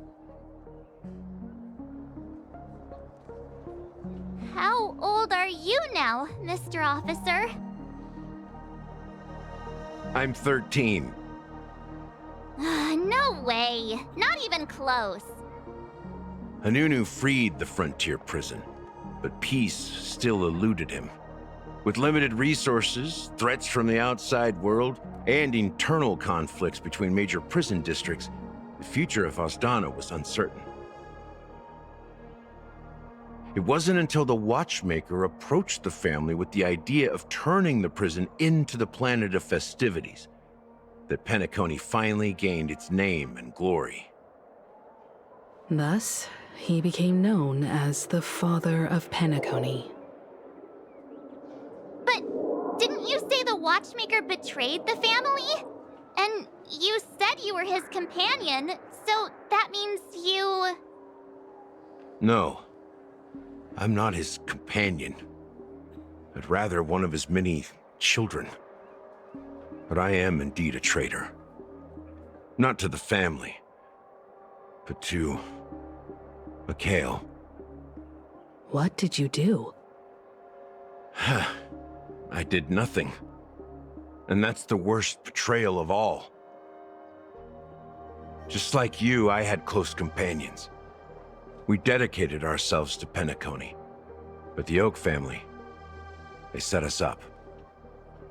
Mikhail was too old to protect his children anymore, so we left the family to find our own path. We were branded traitors of the Harmony, even though the true traitors were someone else. While they continue to praise the Watchmaker's name in the world, behind closed doors, they condemn him on a pillar of shame. Nevertheless, we wanted to clear his name. We intended to find the real traitor, the one responsible for all this, and restore harmony to Peniconia. But we failed. Too much time had passed, and the land of the dreams had become deeply corrupted. After countless fruitless pursuits, I gave up. Like a lost dog. The family accepted me and made me an officer, supposedly as a form of forgiveness. But it was actually a punishment. Since then, I've been completely cut off from my partners and my past. As for Mikhail, I heard he died in obscurity, in a place where no one could find him. That's when I realized that the Peniconia I once knew would never return. We're truly sorry for what happened. But this is not the end of the story, right? Apparently, someone has inherited the title of the Watchmaker and has been secretly working against the family all this time.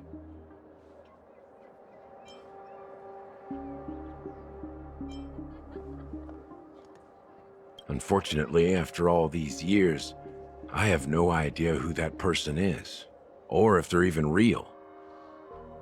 Or just Mikhail's lost soul haunting the dreams. So, do you understand why I'm spilling all this info? Because I believe the girl's death must be connected to the Watchmaker's legacy. And at the end of all these mysteries, we will find the answers we are seeking. If it really is Mikhail's ghost, I want to meet him. If only for the last time. For those who despise me could form a line from here all the way to the entrance of the hotel. But those willing to look me in the eye and hear me out? Let's just say, there won't be many. I've told you all I know is a sign of gratitude. Thank you for listening to this old dog, bark and all. Something just happened at the theme park. Now if you'll excuse me, good luck to all of you. How ironic. What's so different between the stowaways rejected by Peniconia today and the dream seekers once hailed as pioneers several amber eras ago? Gallagher does have a troubled past, it seems. While Firefly's whereabouts remain a mystery, his stories shed light on our suspicions about the true identity of the Watchmaker, his connection to the family, and the power struggles hidden behind sweet dreams and death.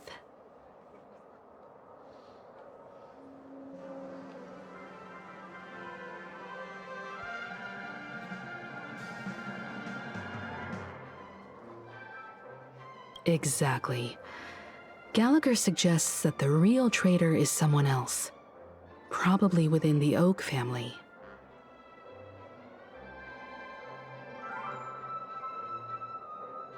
That lines up with what we've gathered so far. Firefly got involved in this mess because of the legacy, and now we're sure that Aventurine's accusations against Acheron are baseless.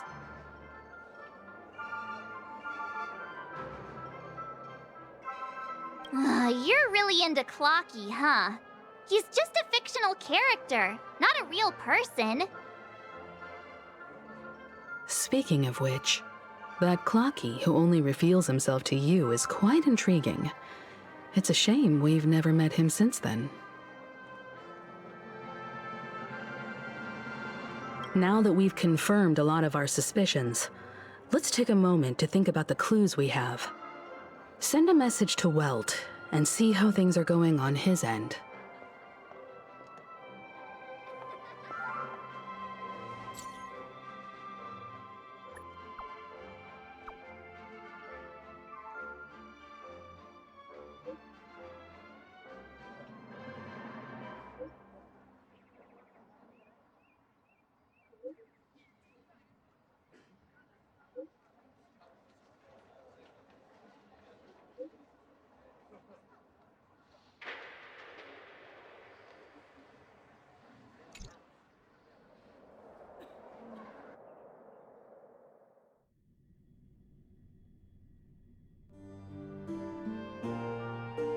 Are your companions worried about you?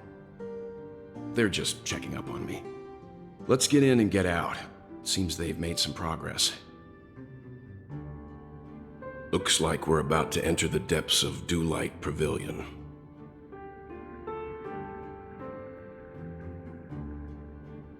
It's been a smooth ride. Almost too smooth for a heavily guarded mansion. Let's see if there's anyone waiting to greet us.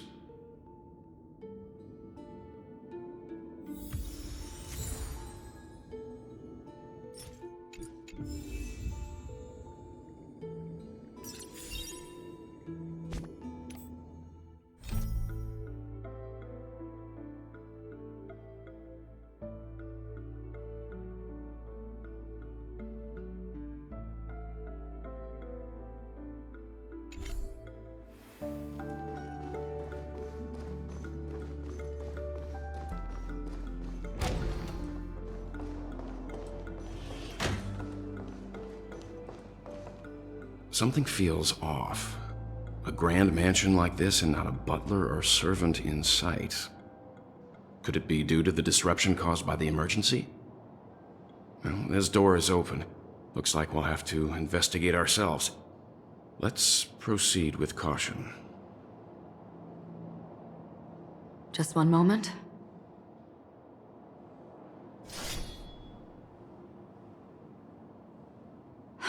Light. I've made myself less noticeable. The crew can explain their presence as authorized by the family, but I can't come up with any excuses for being here. I see. What an interesting technique.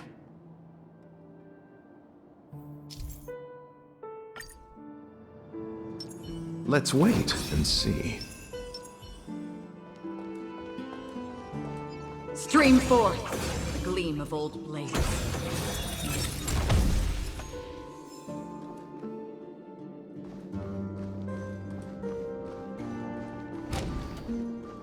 The model in the sand pit.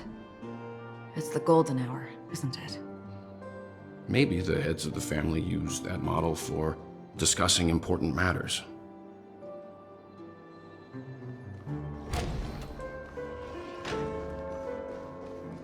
The footprints here are different from the rest. There are 2 sets of them. Looks like outsiders might have passed through here not long ago.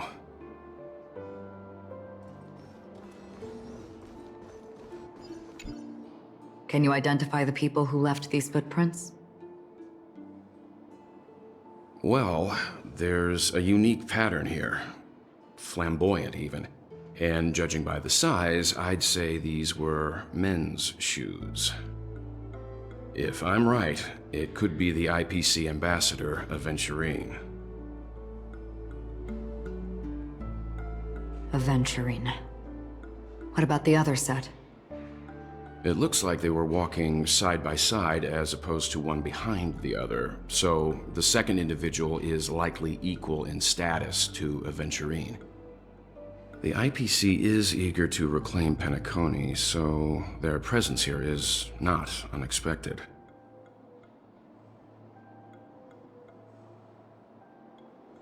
Stream forth the gleam of old blades.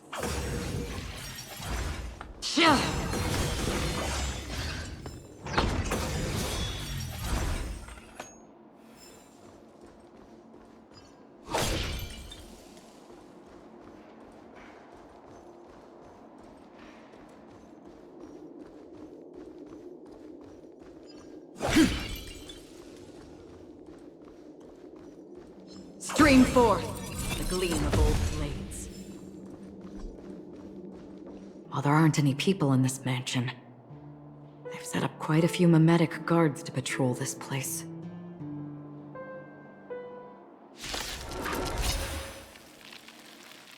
Repay! Time for a buzz. Destined for oblivion.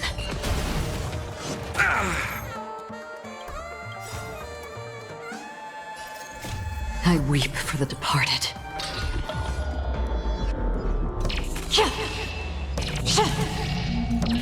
Dusk's reign, it too shall fall. The fight is set.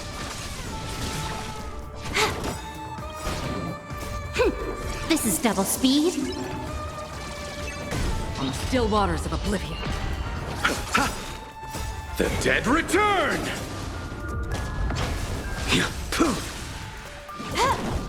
Destined for oblivion.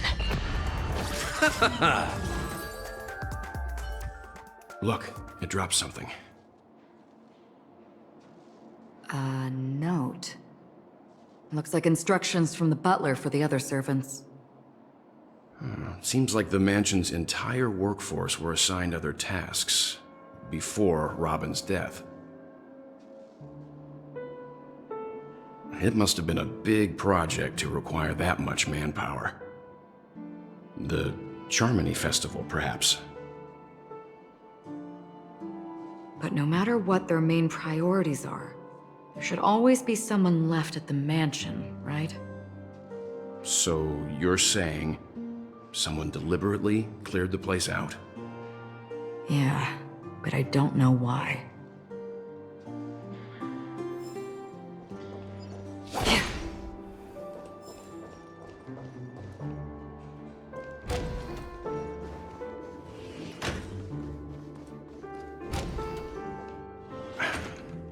No one here either. Since no one's around to entertain us, let's make ourselves at home. Stay close to me so that my white can cover you too.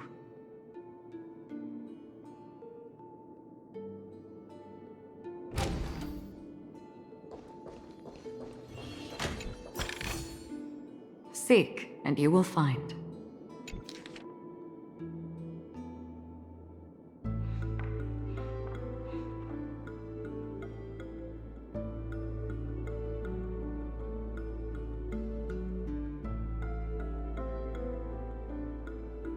As soon as I and the rest of the crew arrived in Peniconia, Mr. Sunday and Robin showed up to greet us. I remember hearing something unusual in her voice, and now it seems I was right. Robin believed it was because the harmony had been tampered with somehow. But as far as I know, there aren't many entities capable of interfering with the power of paths. Meaning? If there really is a traitor within the family, that person must hold a high position or possess unimaginable strength. That would explain why Mr. Sunday has been having such difficulty in catching the traitor.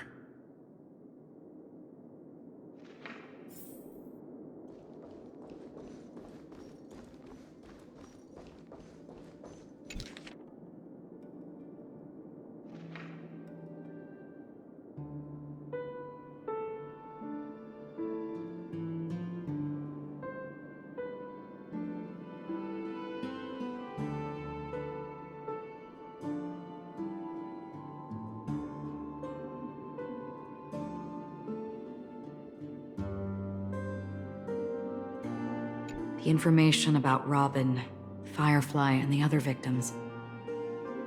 I don't see any commonalities among them. Looks like the rumors were right. Death does seem to be targeting random victims. And based on Sunday's notes, he's no stranger to death. He's just surprised that it has resurfaced. This light cone is securely guarded. It must hold some important memories. According to Robin's interview, despite having performed on so many grand stages, her favorite performance was a pretend show she put on with her brother when they were just kids.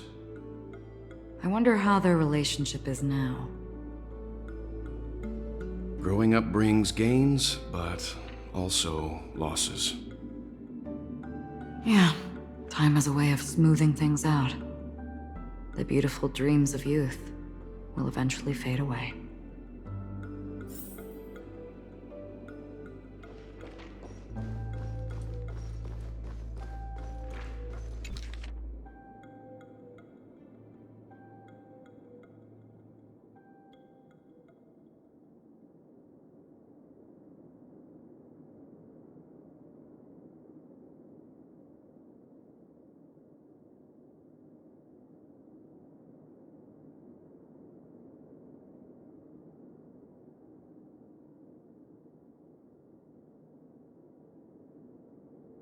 It seems neither the Dream Master of Peniconia nor this old Odie is happy with Sunday's recent performance. They don't seem to care much about death. Instead, they're more concerned about the Charmony Festival and the Watchmaker. Maybe the other family heads don't think death is a big deal.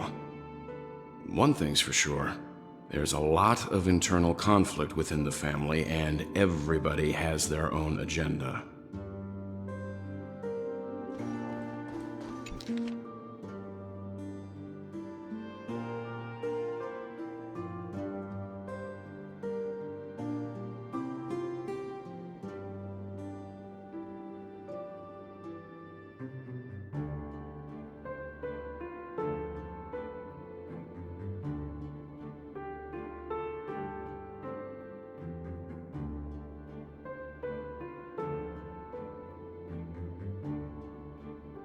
Mr. Sunday has done some serious research on his suspects. This traitor must have been causing trouble for the family for a long time. They all seem to be insiders, but I haven't met any of them. Huh? Wait, these characteristics. What is it? No, nothing. Maybe I'm just overthinking things. However, if this traitor really exists, could they be responsible for Firefly and Robin's deaths? Perhaps that's why Sunday is taking this matter so seriously. That's all for now. Nothing more noteworthy. Before coming here, I had all sorts of scenarios in my head about dealing with the family. I did not expect an empty mansion. Watch out. Someone's approaching. I don't think trespassing on forbidden areas is the way to be a guest, Mr. Yang. And... Acheron? The Galaxy Ranger? Our apologies, Mr. Sunday. Nobody came to greet us, so we entered without permission. I hope you can forgive us. But even if there's no one to greet you, you should wait for the host. Don't you agree?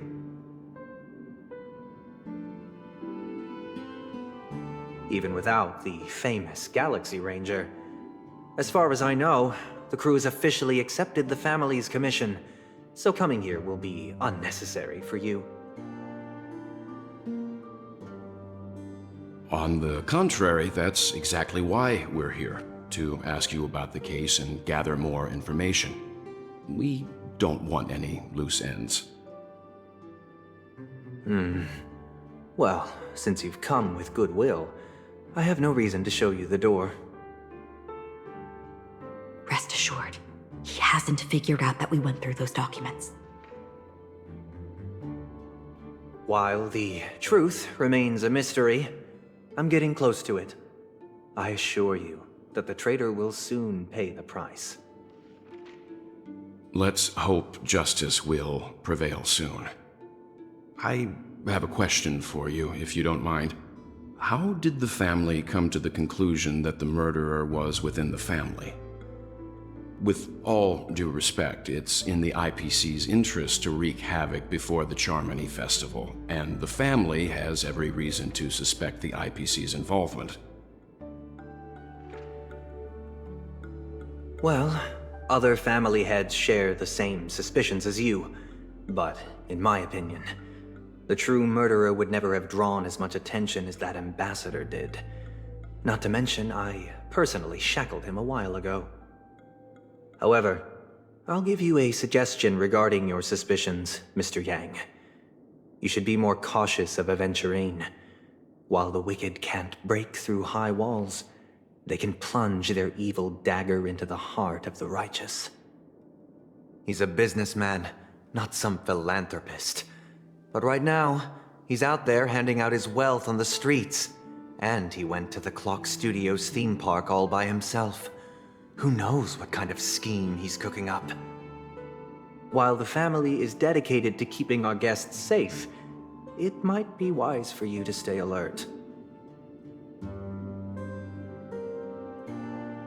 You never know what unexpected troubles could arise.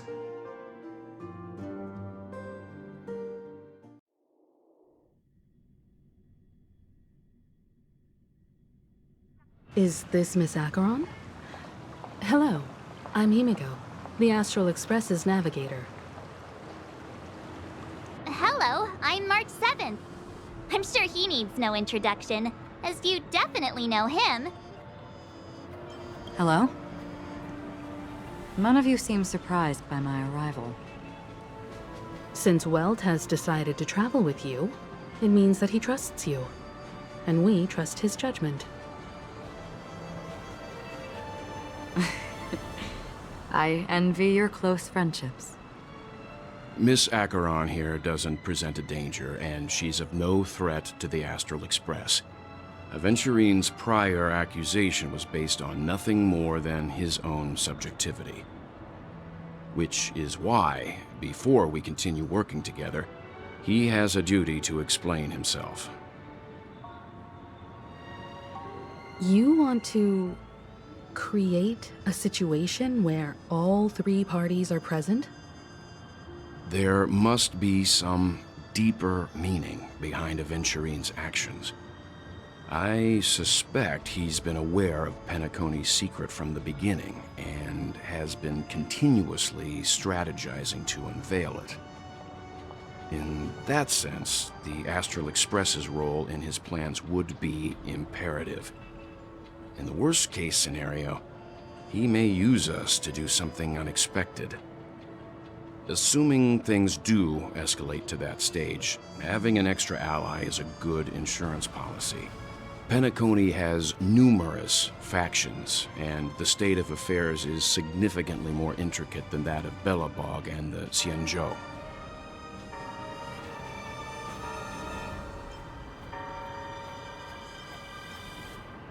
He's right. No matter what, we cannot ignore the safety of Penacony. To solve the mystery of the Watchmaker, it is crucial to get the IPC's intel.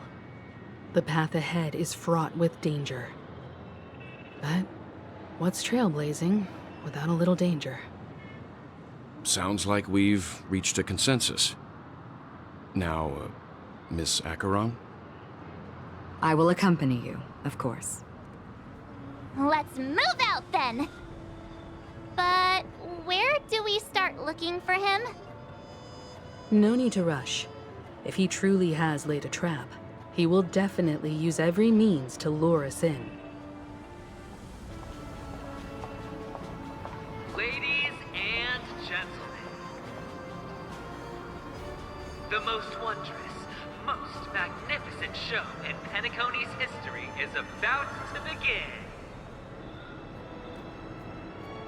The IPC cordially invites everyone to Clock Studios Theme Park. Look. Should both the performers and spectators fail to arrive, won't all of Aventurine's plans be for nothing? Let's get going, everyone. The hour of trailblazing is upon us.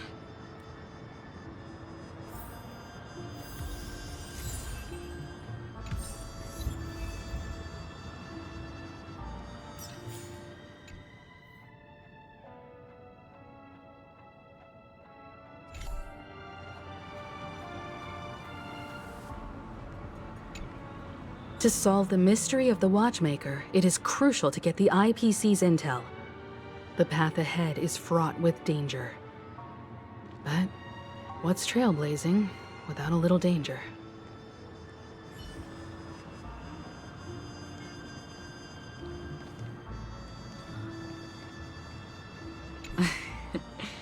I envy your close friendships. Let's get going, everyone. The hour of trailblazing is upon us.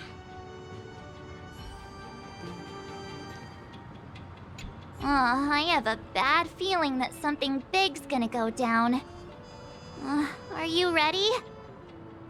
Let's waste no time and head to the theme park then.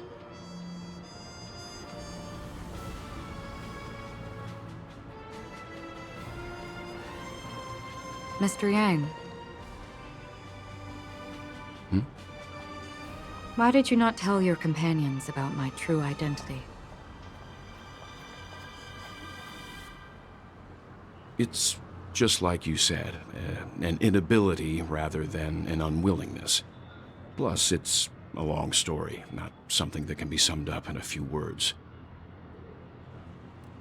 But I chose to believe you, and my trust in you stems more from my own personal judgment. I also believe that if it were their choice to make, they would make the same one. Thank you. I'm grateful. To reciprocate in the upcoming confrontation, if the odds aren't in the Astral Express's favor, I will stand with you, if my meager strength is required.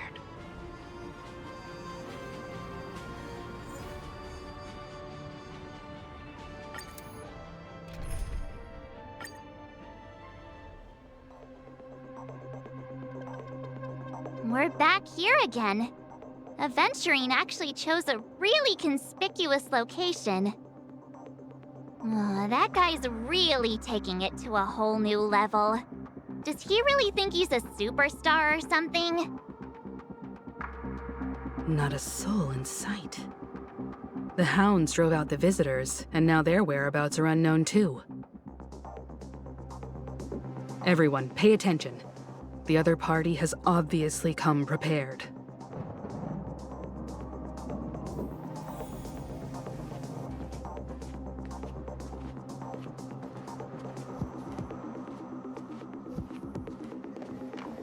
Ladies, gentlemen, dream seekers, tycoons, esteemed guests of the watchmaker and the family.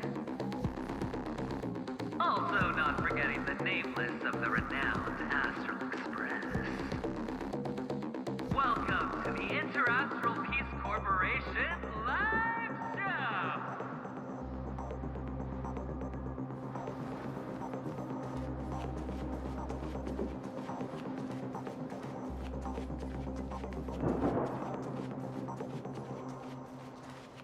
Astral Express, you're late. And this, unsought guest.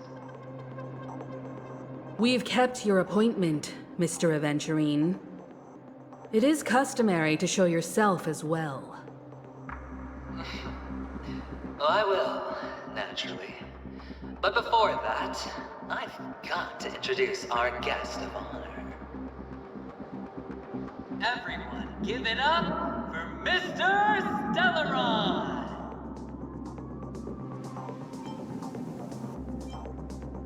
Let me remind you that in all likelihood, this stage and his identity have nothing to do with the wanted murderer.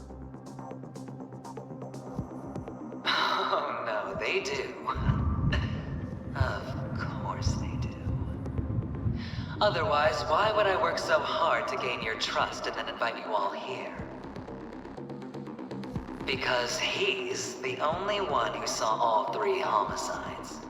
He is the key to proving that the family's death does not exist in Dream's promise is nothing but a sham! 3 homicides? That's right, madam. The 3rd one is about to happen right now, right here, in Clock Studios theme park. A truly grand death. You, and you.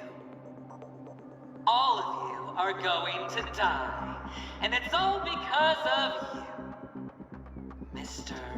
Stellaron. You will become the personification of death.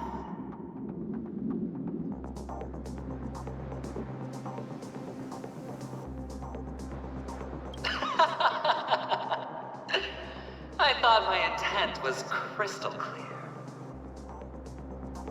Let me be a little clearer. I will detonate the Stellaron in you and cause a teeny, tiny accident on Peniconia. BAM! The entire theme park will be reduced to a shattered dream. Then before the family can even react, I'll become the IPC fleet's navigator.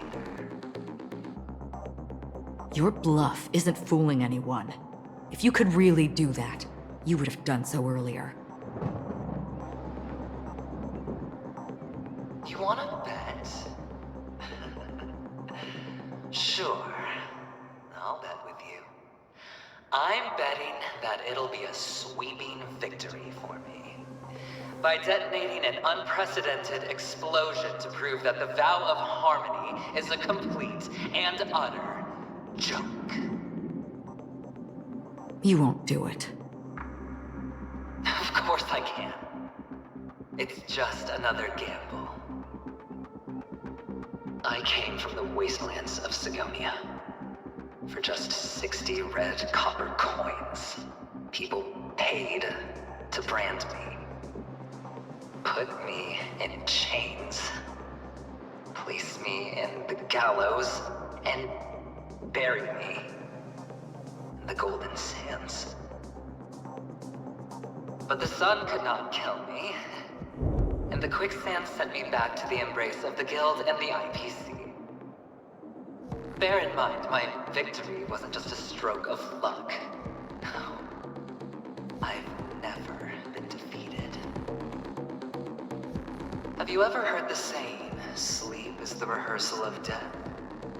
Why does life slumber? All because we are not ready for the final rest. Every night is practice for the end. You and I are escaping into our dreams for fear of death at this very moment.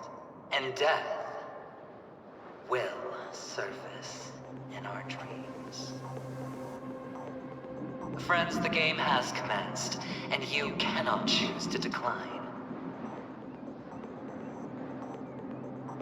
Nor do you have any reason or grounds to!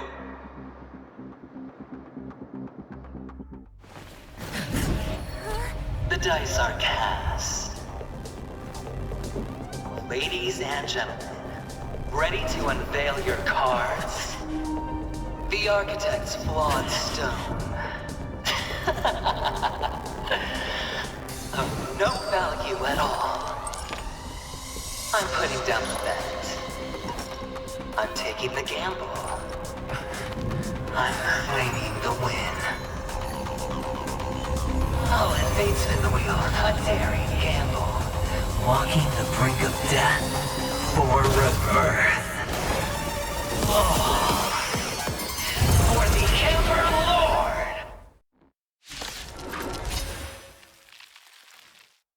All right. Let's see who has the last laugh. Let the games begin! At this speed, too slow. You've got to keep.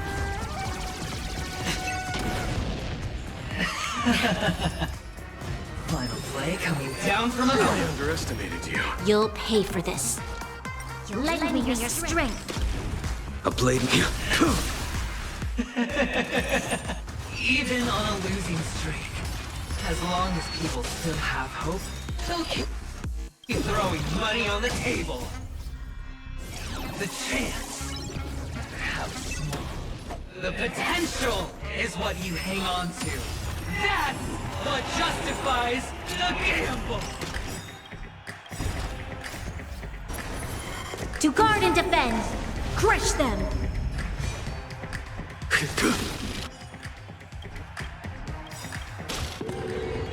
That paradise may savor it for me. Receive divinity. Unnecessary. Can I have fun this time? I'll see you off. Eternal sleep. The dead return! That which is seized must be repaid. The dice are cast. All or nothing! Let's up the ante this round. Good as new. The dead return! This combat need. This is double speed.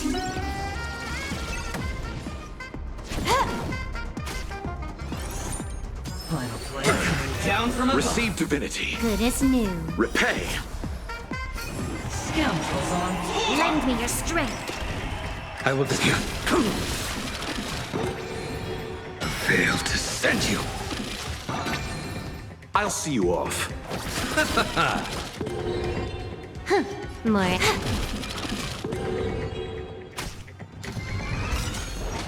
Everybody's like that, down to the last player. So why can't I be happy too? Why can't I feel that free?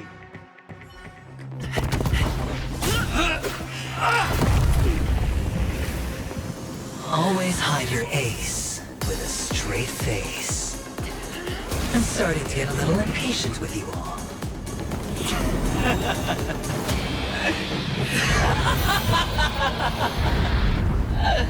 Friends, to fully relish this, I'm betting every last chip. Only by casting aside reason does one truly gamble.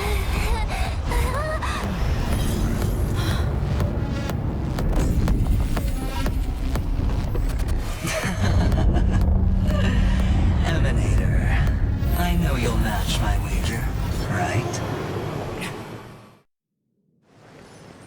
You're leaving?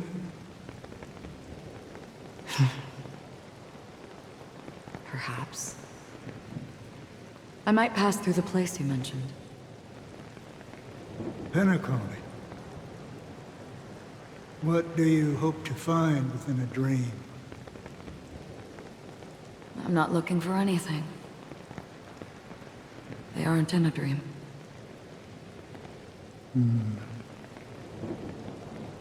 I'm afraid the family will not open the doors for you. Why? Because the path you walk is not accepted by the Harmony. Even if... that's not what I want. Precisely because it's not what you want. Because they are not like other eons. They have never glanced at anyone, and they never need to. They leave woven strands of fate for humans to walk, and together, they weave a great shadow. And this shadow silently envelops them. There are always those who rise from the shadows.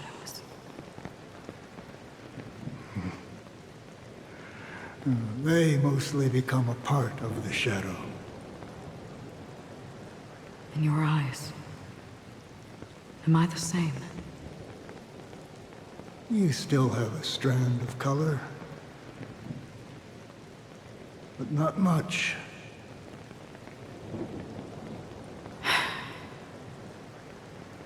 That is enough. Before they vanish completely, I will reach the nihility's end.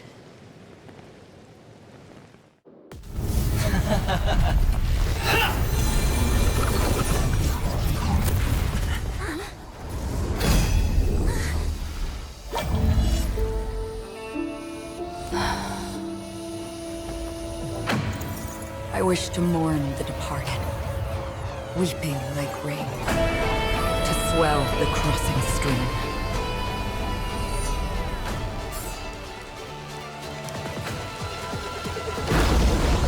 As the tide arrives, leading you back home.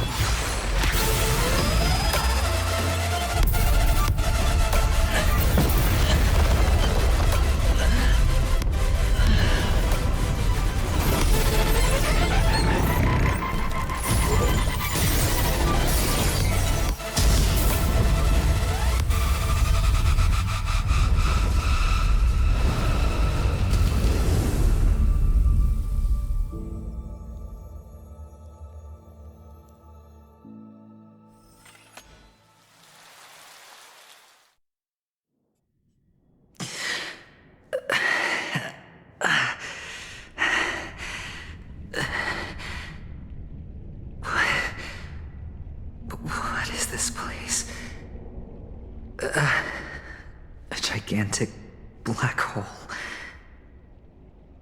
And see... Have I succeeded?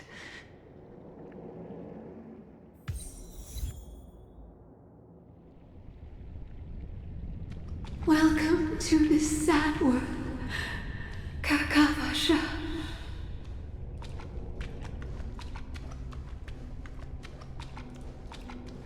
Your good luck is the most precious wealth we, all Avgin, have.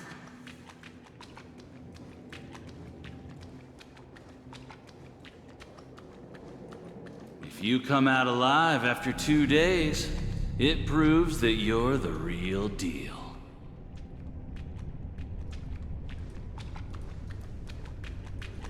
Wealth, status, power. The IPC will give you whatever you want, even what you don't want.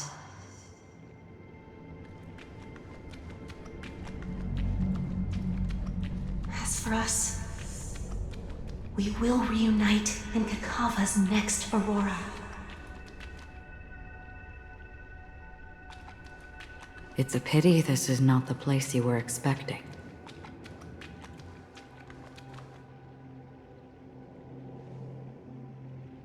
Melody. Is it? Perhaps to you, I am just an emanator who's hiding her identity. But the sleeping and shapeless never glance at anyone. They have no face, no form, and even less of a will to speak. The nihility envelops everyone equally. Only some who have gone under their shadow can go farther, tainting themselves with more nihility. That's all. That's all. My friend, you really leave me at a loss for words. So, is this my final destination? The land of the dead? This is all but a fleeting dream. One of the thousands of manifestations of IX. Under the watchful eye of nihility, we momentarily linger here before moving on to our own paths. It seems that my death has already been determined. Even if you wish for it, I can't promise you anything. Now that you've accomplished your goal, I think you can be a little more forthcoming.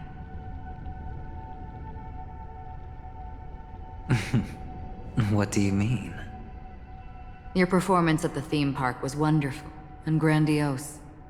A simple yet practical technique that fooled almost everyone. No one would have ever thought that you would have gone to such lengths, even staking your life just to prove a fact that had seemingly been disproved long ago. Real death does not exist in Penaconi's dreamscape. Why would I do this? Because this is the only way you can uncover a secret that is even more unspeakable than the serial murders. To use this dream death to get there. To that promised land people constantly seek in this grand gathering. Penacony. The legacy of the Watchmaker. The true land of exile. How did you find out? I never imagined that something I learned about unexpectedly would become the key to connecting everything. It's that person's identity, isn't it?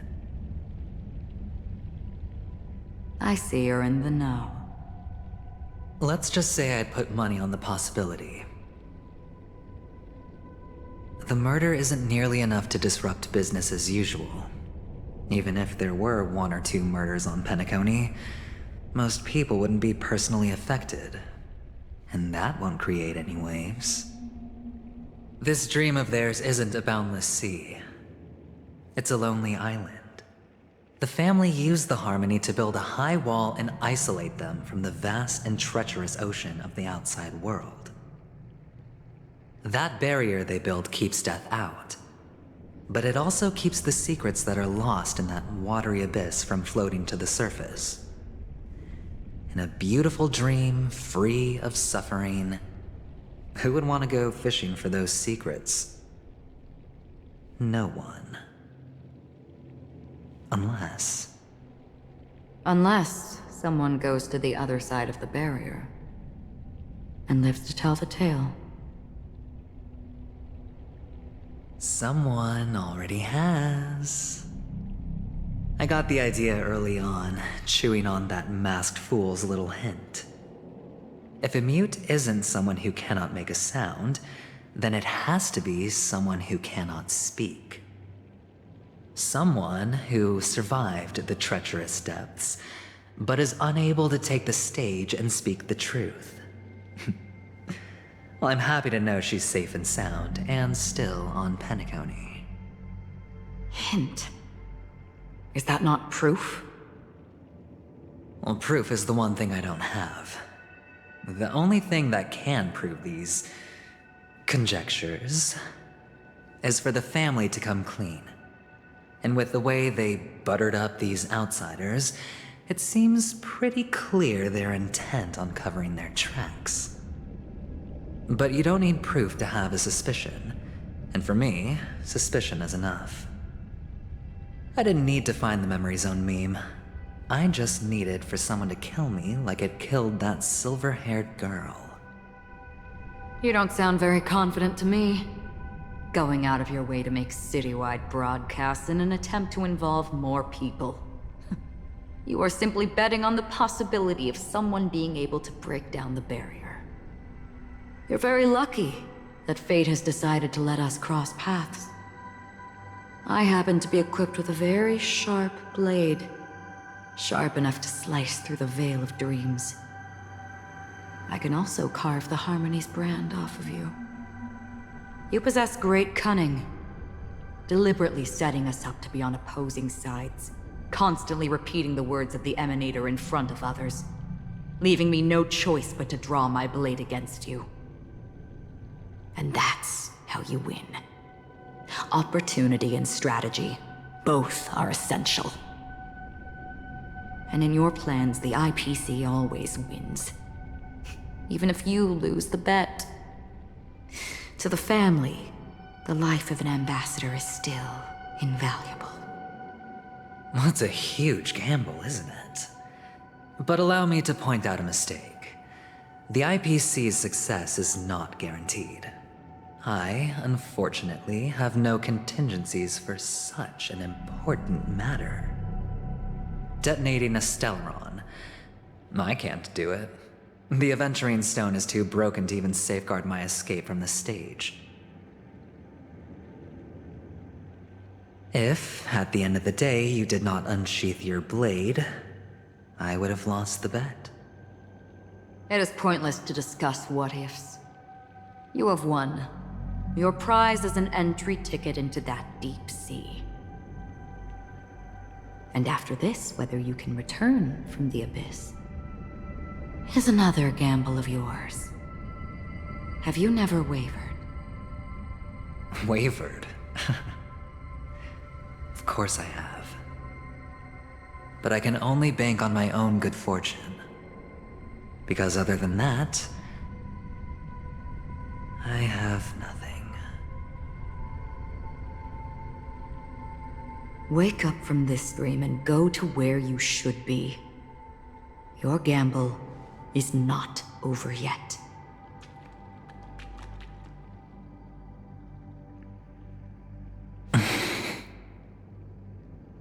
Before we part, can you answer one more question? As someone who has traveled on that road, can you tell me, why are we born into this world? If it's just to die. I don't think this, and never have. Nor do you. But the nihility envelops you and I. And everyone. And because of that, it's pointless.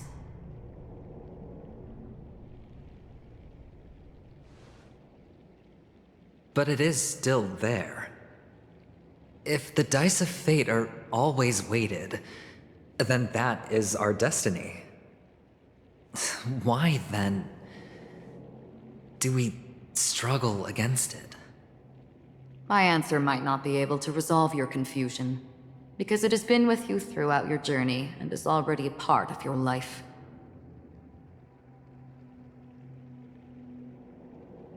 But you said, sleep is the rehearsal of death.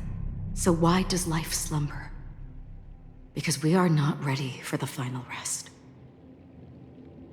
So you can definitely understand why we want to be prepared.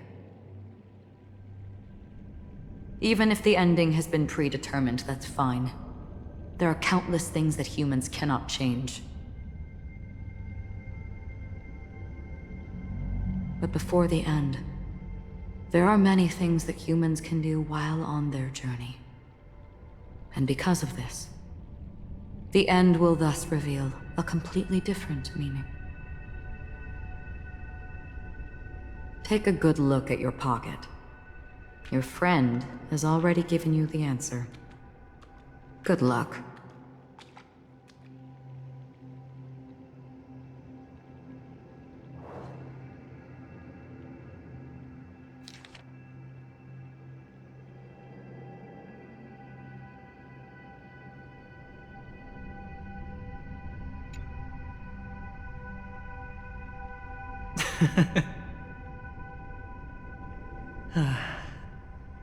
Then I shall get going.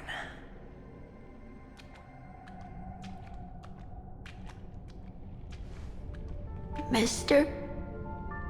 You're leaving? You ultimately chose to leave this dreamscape? Yes. Because they are not here. My papa, mama, and big sis. Then where are they? They are in a place where everyone will go. A very, very distant place. Then are you going to? I'll get there one day. But not now. There will come a day when the sky will drizzle, and I will hear the call of Gaiathra Triclops, and know that it is time for me to go, and be reunited with my family. So, until that time comes, I should be preparing. Preparing? For what? Well, preparing to face them, Kakavasha, and to make them proud. I know you'll be able to do it. Good luck. Well, of course. For I am the child who received the blessing of Gaiathra Triclops.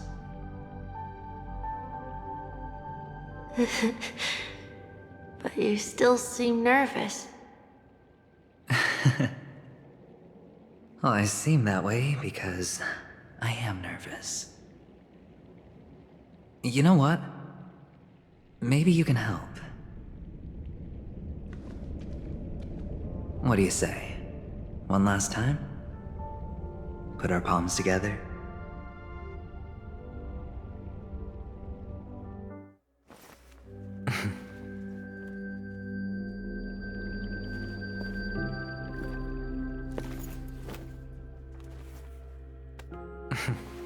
Are you going now?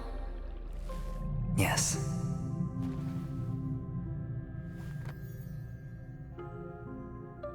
May the Mother Goddess thrice close her eyes for you, keeping your blood eternally pulsing. May your journey be forever peaceful, and your schemes forever concealed. Our paths will cross again beneath Kakava's shimmering auroras. Farewell, Kakavasha.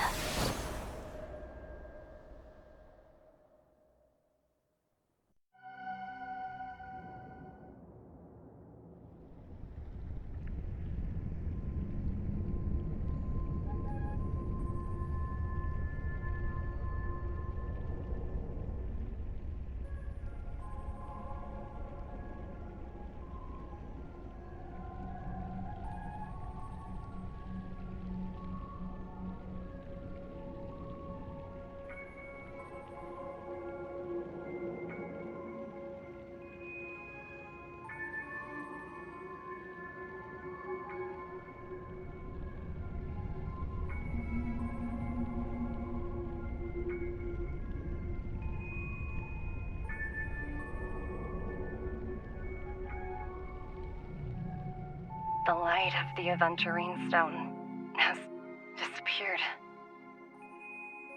This only represents one outcome.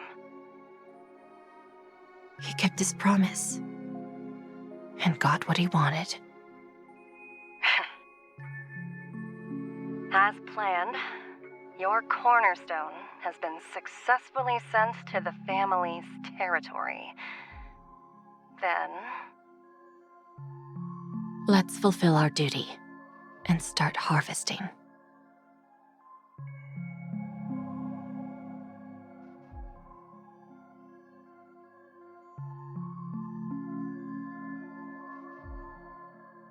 Here I greet, here I whine, here I claim. I grant poison for nectar, sow in spring to reap in fall, await wizened fruit to fill livened bows. All for the Amber Lord.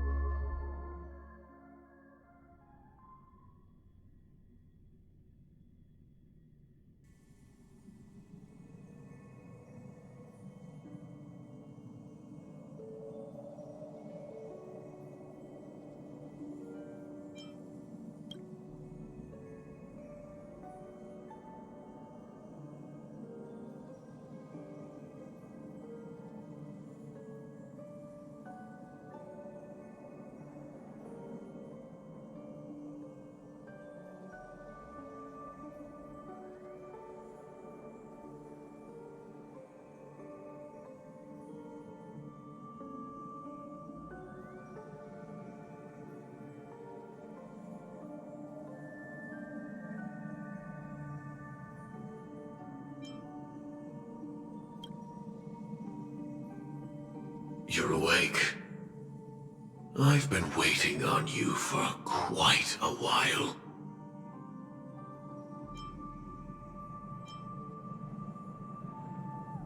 I didn't do anything but wait for you to wake up. You've met me before. I'm Sam, a Stellaron hunter. I originally planned on showing up earlier to reveal some truths to you. But I encountered more roadblocks than expected. 11 times I've tried, but ended in failure. Before I knew it, this world and I became too intertwined, and it became too difficult to escape the constraints of the script. Elio is right. In this land of the dreams, you and I will reap unforgettable gains. I don't know people's hearts as well as he and Kafka do. Nor do I have a specialty like Silverwolf and Blade. Most of the things that I'm good at only apply to villains who need no mercy. So, there is only one method that I use. This is to show you.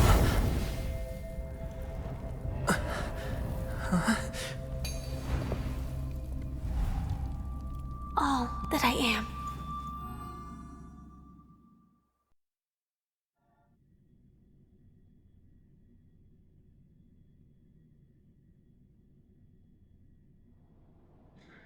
Labyrinth-like corridors and halls? Traps everywhere?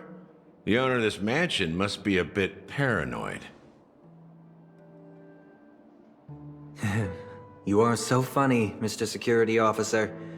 I hope that sense of humor of yours has helped you find the serial killer. Just expressing a personal opinion. Why? Did I hit a nerve? Mr. Gallagher, my patience is wearing thin. Neglecting duties will only make me more suspicious that you and the real serial killer are connected.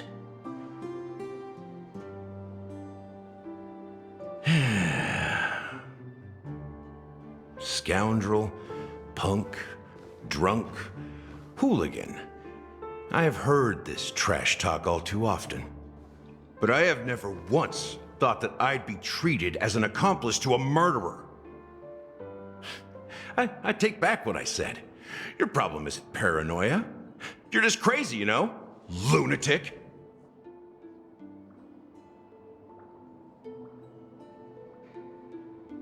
You, the family, you broke my spine and pulled out my fangs, and now you want to accuse me of murder? Ridiculous. Only idiots who've drunk too much Soul Glad will berate a stray dog in the streets. What exactly is making you say all this nonsense? You should be more concerned about the Outworld visitors who are making a scene in the theme park than me. I don't need you to remind me. The moment that ambassador walked out the doors of the mansion, I knew what he was trying to do. My servants see everything. His little magic tricks may have fooled me, but no matter. I'm happy to see how things have turned out. Why do you think that I just let him go? And why do you think I emptied the theme park stage? Because my target from the beginning has always been you, Hound. The more noise he makes, the more opportunities I have to make you and your true master pay in blood. If I were really the murderer, why would you need to be so secretive? Ha! I forgot. You also have a difficult master to serve, telling you to ignore the murder case and focus solely on that Charmony festival. Isn't that right, my brother? Looks like your disguise has helped you successfully understand every facet of the family. Disguise? You must be blind to be accusing me of being a fake. Open your eyes, take a good look. Indeed, every part of you is real. The brown hair, soft and curly like Benny's. The orange eyes, which make me miss the gaze of Sir Whitaker. That odd scar, the mark of Wolsey. And the gray vest, tie, hound emblem, bottle, the bartending, and your role as a security officer. These are all true traits. From all 52 loyal family members. When they are gathered, countless tiny truths are woven together into a lie. You collected a small piece of each of them and claimed them for yourself. Then you invented this facade, a complete Gallagher. Tell me I'm wrong, minion of the Enigmata.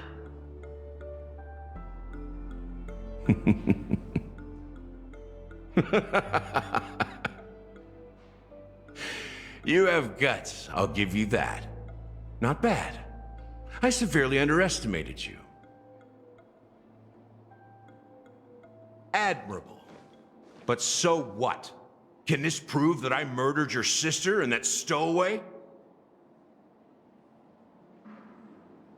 This proves that you and the Memory Zone meme death are linked, and that's enough.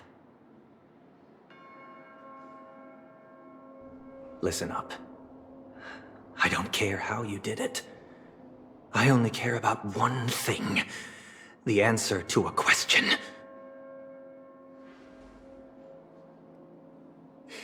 You devil. You wretched, despicable dog.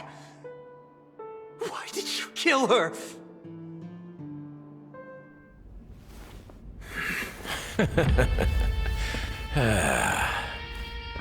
You know, in the thick of things, people are blind to the grit in their eyes. Yet they can always feel it scratch. Want the answer? I'll give it to you. The whole thing is just fate playing a cruel joke on us.